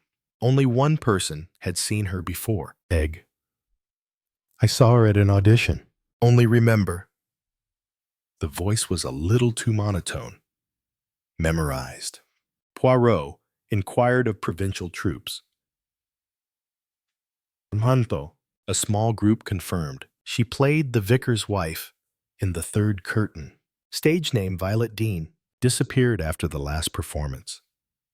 Never seen again. So, a mediocre actress. Someone brought into the real world to play a false witness, and the act lasted exactly one evening before Mrs. de Rushbridger left the hospital and disappeared from the world. Poirot wrote, not all witnesses are real. Sometimes the witness is the role, and the testimony is the dialogue. Section 10. The journal with pages. Torn out memories fade, but ink, if not torn, it gives away everything. Poirot returns to Manders's house, is allowed to see his study, which has remained the same since the night of his death.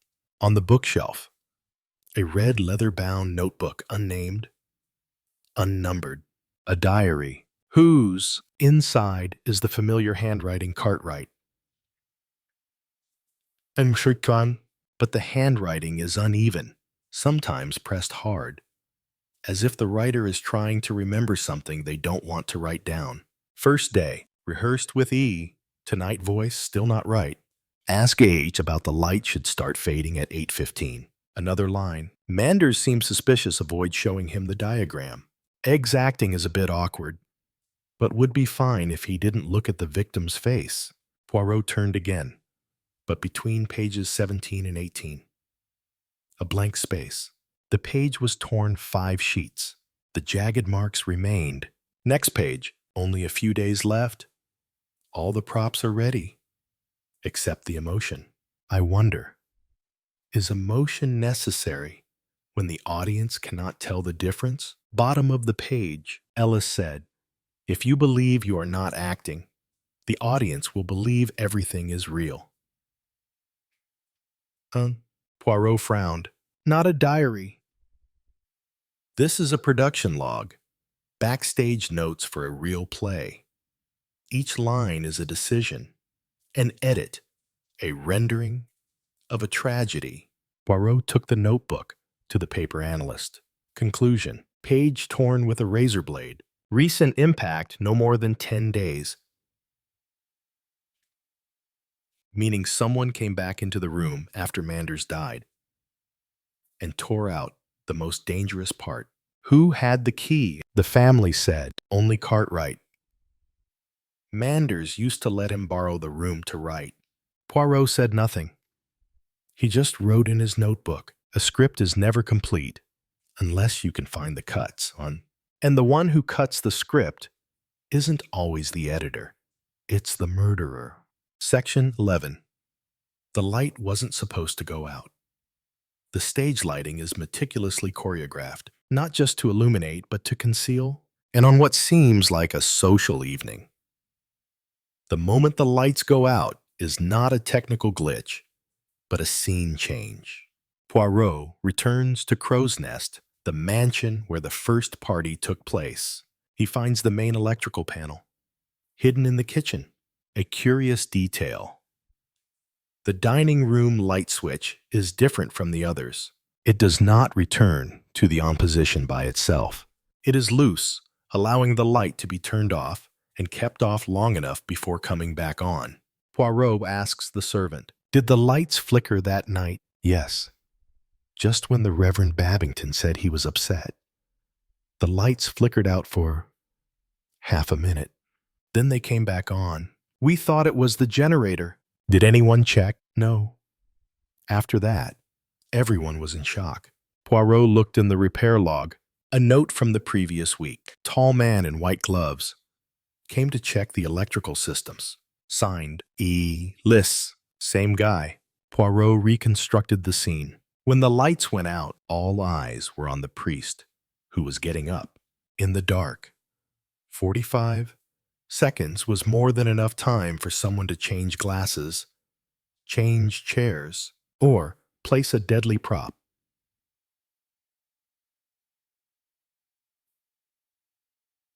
When the light came back, everything was in place, except the victim. Poirot wrote, lights are not for seeing. They are for not seeing. Murderers do not act in the light. They create shadows and then walk out as if they had never moved. You added, light is the truth. Darkness is the opportunity to lie. Section 12. The mistake that wasn't a mistake. Mistakes are human. Putting the wrong name on a list.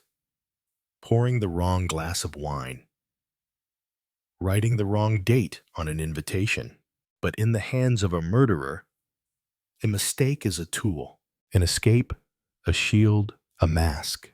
Poirot rereads the Reverend Babington's medical report, the initial diagnosis, strychnine poisoning.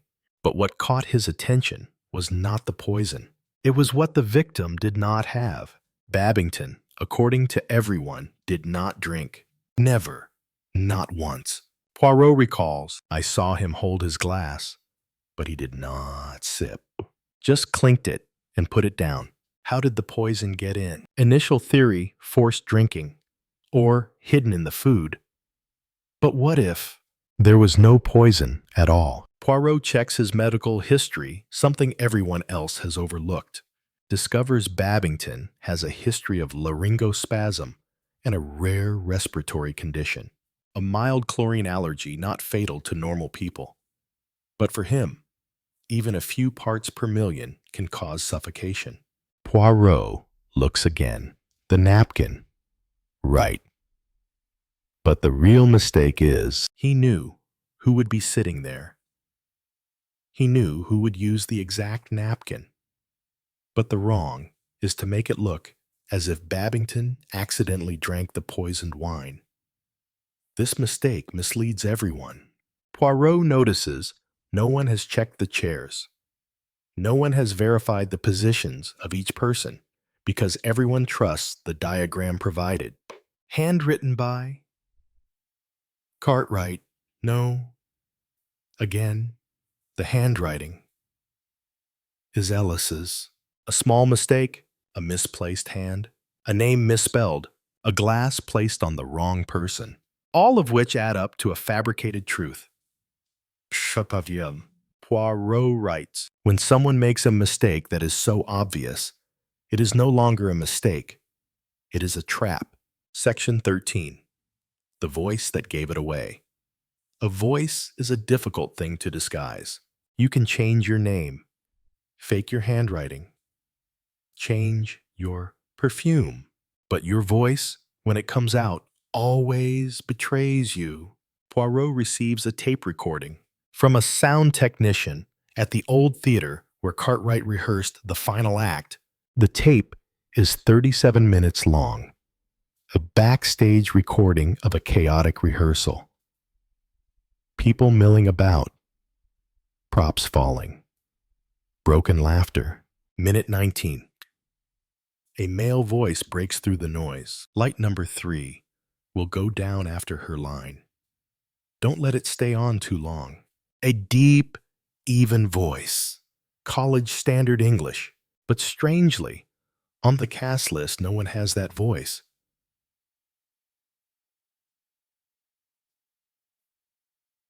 Poirot pauses the tape, repeat the passage, and realized it was the voice he had heard at the crow's nest party. A whispered instruction to Egg. Look up. The light will shine in your eyes. It will make the tears shine brighter. Poirot had the audio analyst analyze the sound. The result. The voice matched the frequency of a sample from an old recording, a reading of a stage script in the archives of the London Drama Academy. The speaker's name, Miles Harrington. Poirot dug further. A radio interview 5 years earlier, the voice had answered a reporter's questions about the curtain call. The audience doesn't need to know who directed it. It just needs to feel like they can't take their eyes off the stage. The words were exactly what Ellis had said to Egg, not just the content, the intonation. Poirot notes in his notebook, the murderer thought he could erase all traces. But the voice does not exist on paper.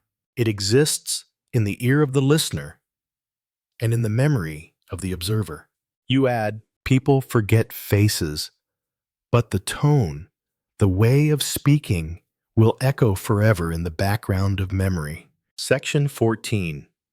The dress that shouldn't have been there. Clothes don't kill, but clothes hide the mark of murder. Poirot went to the old costume store at the Cartwright Theater, where props from plays were carefully stored in thick canvas bags, numbered, labeled, as carefully as in a morgue. Each costume had a code. Each code had a log of its use, except for one red dress number 46, a final note, used in Act 3 of The Last Confession.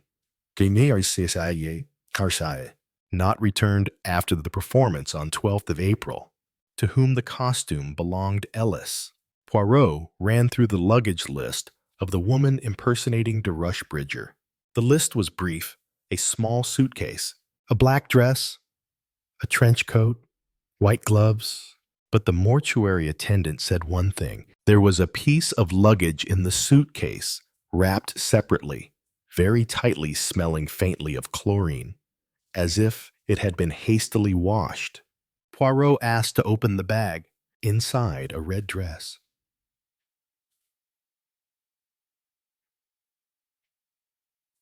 But that was not all. On the lining, a grayish-brown stain. Analysis: old blood. Blood type matches Mander's. No one remembered her wearing the red dress that day, but a backstage photograph from a guest showed a figure in a red dress entered the kitchen about 2 minutes before Manders collapsed. The face was obscured, but the hands were white-gloved, and Poirot put it together. The dress that was considered a lost prop did not leave the stage. It left the scene of the crime. Who took it? Who used it as a disguise so that no one would recognize it? Ellis, or someone directed by Ellis. Poirot notes in his notebook, the dress did not kill, but it proves one thing. This crime did not take place in reality. It was staged like a play, and the director took into account the dressing room. Section 15. The cue that came too soon. In the theater, timing is everything. A line is set half a second too early, and the audience realizes it's not real. It's acting. Poirot plays back the recording from the second party where Manders died. A guest has secretly recorded the whole thing on a wrist recorder.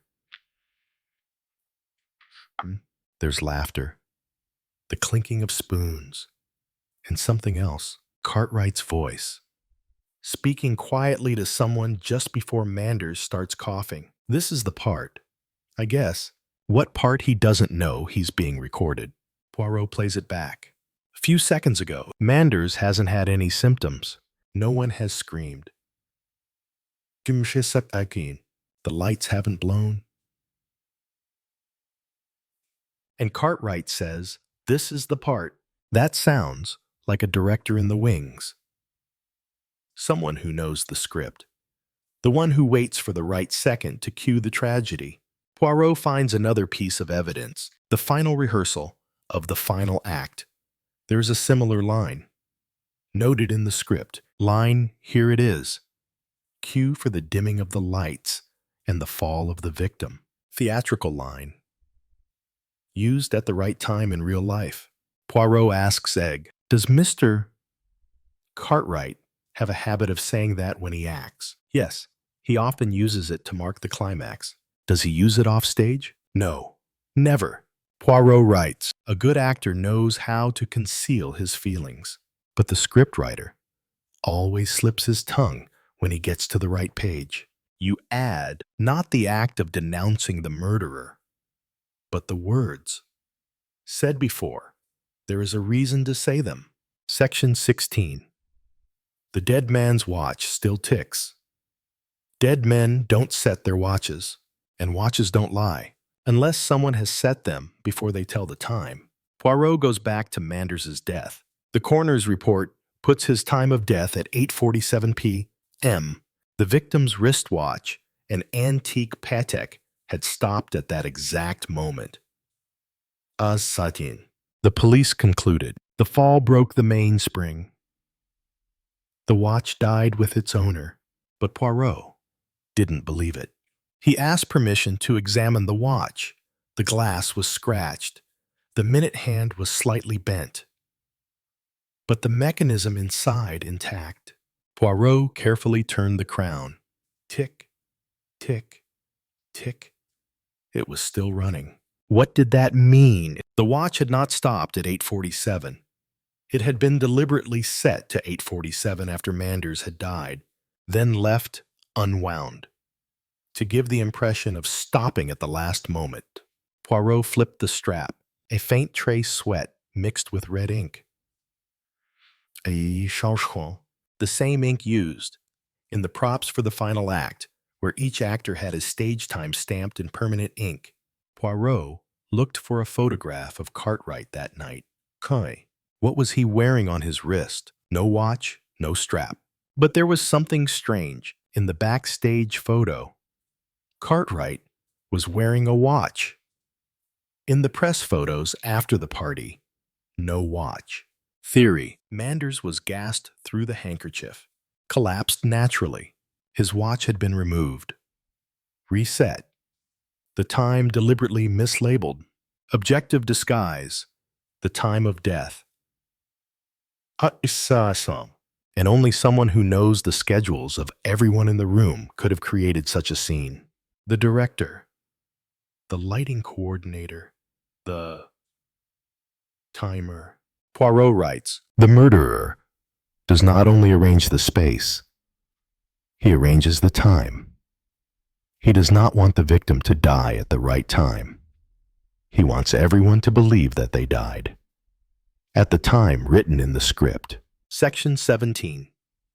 The curtain fell. Twice that night, in a real performance. The curtain falls only once, but on that fateful night, it fell twice. Once on stage, and once backstage. A death in public, and a death staged for one audience, only the murderer. Poirot reviewed Egg's account after Manders died. There was a panic. "I remember Cartwright disappeared for about 5 minutes. No one noticed, because everyone was calling for the doctor. 5 minutes. A lifetime is enough to die and be reborn." Poirot went to the room behind the library, which was used as a prop store. A small door, an old lock. On the floor, a very small heel print, not matching anyone on the guest list. A dancing shoe, the kind Egg had worn in performances. He asked Egg, "Did you go down to the prop store that night?" "No. At least I think so. Oh, I remember going backstage to look for my powder box when the lights went out, but I came back immediately. Did anyone see you go?" "No." Poirot did not accuse. He asked only one question. "Where was Cartwright when you came back?" "I don't know. He must have been behind, because when you came up, the lights came back on, and he was standing right behind you." Poirot examined the prop store. A low table, covered with a cloth. Under it he found a broken glass syringe, an unfinished letter. The handwriting resembled Manders's, and a thin rubber mask made in the likeness of Cartwright's face. The evidence began to pile up. There were 2 appearances of Cartwright. Once after Manders died, once about 5 minutes ago in the dark. The first time was real. The second time, it was someone else. Poirot called Egg back, showed her the mask. She said nothing for 47 seconds.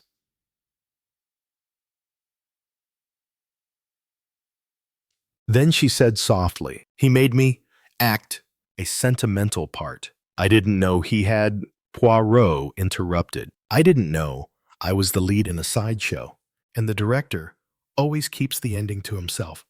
Poirot wrote, "Every play has a twist, but the real twist is when the audience doesn't realize they're sitting on the stage." Section 18. The confession was rehearsed. A sincere confession usually comes in tears, in silence, in trembling. But the confession Poirot read was written like a monologue. Tremasso. A page was laid carefully on Cartwright's desk. The handwriting was clean. The spacing was even. A complete paragraph. "Irishep, I have done the unforgivable. I have murdered the man I once admired, not for vengeance, but for art.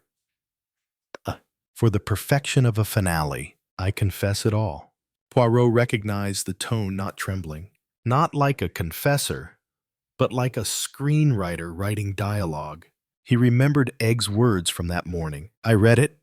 He told me to practice my voice as if I were the one who was going to say the last words.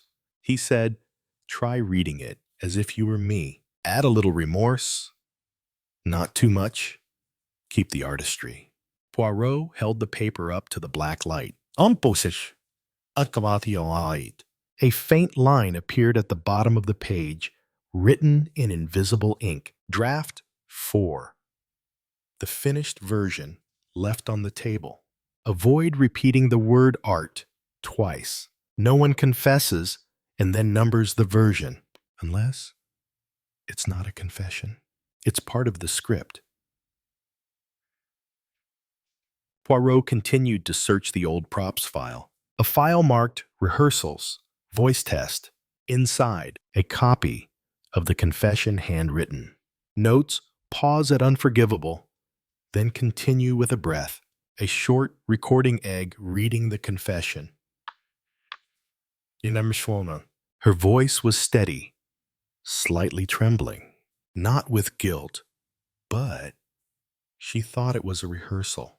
Poirot notes, the murderer has no need to hide. He has only to turn the confession into a role and have someone else repeat it to the audience. You add, when the truth is learned by heart, it ceases to be true. It is an act. Section 19. The final act had no audience. Every play ends with applause. But that night, no one applauded. No one stood up. No one shed a tear, because the final act was written for one person, and one person only. Poirot sat alone in the room where Cartwright had been found. No blood, no signs of a struggle, no sign of poison, just a collapsed body, an uncapped fountain pen in his hand, and eyes still open as if waiting for a response from an audience that never came. The coroner's report read, acute heart failure, signs of high doses of sedatives, but no poison, no signs of violent suicide, no suicide note except the known confession. Poirot examined the desk. Everything was in its place. It was perfect, not the scene of a death, but the stage set. On the bookshelf was a thick script. Cover the end without applause. Author C. Cartwright. Inside, not a script, but a half-truth, half-false memoir. Carefully edited excuses. The dialogues were excerpted verbatim from unwitnessed sessions. And a note at the end, an artist does not die on stage. He makes his death his finale and chooses his audience himself. Poirot turned the last page. A sheet of paper fell out in blue ink. He did not know he had staged it so perfectly. No one stood and applauded. No one said, brilliant finale. Only you and you have not learned your part. Signature E. Poirot writes, there are roles that are not meant for the audience. They are only whispers behind the scenes, between the murderer and his own conscience. Section 20. The director's chair is empty. The stage is empty. The curtains are closed. The director's chair is empty. A shadow greater than any role ever played. Poirot emerges from the room where Cartwright died. No word to the press. No press conference. Only an envelope for the inspector. The case is closed, but do not seek justice on the stage. It never appears when the lights are on. Egg comes to see Poirot for the last time. She is no longer wearing makeup. The bright eyes of one who has walked the stage are gone, only weariness. So, did he mean to die, Monsieur Poirot? Poirot looks out at the sea of mist. He did not mean to die.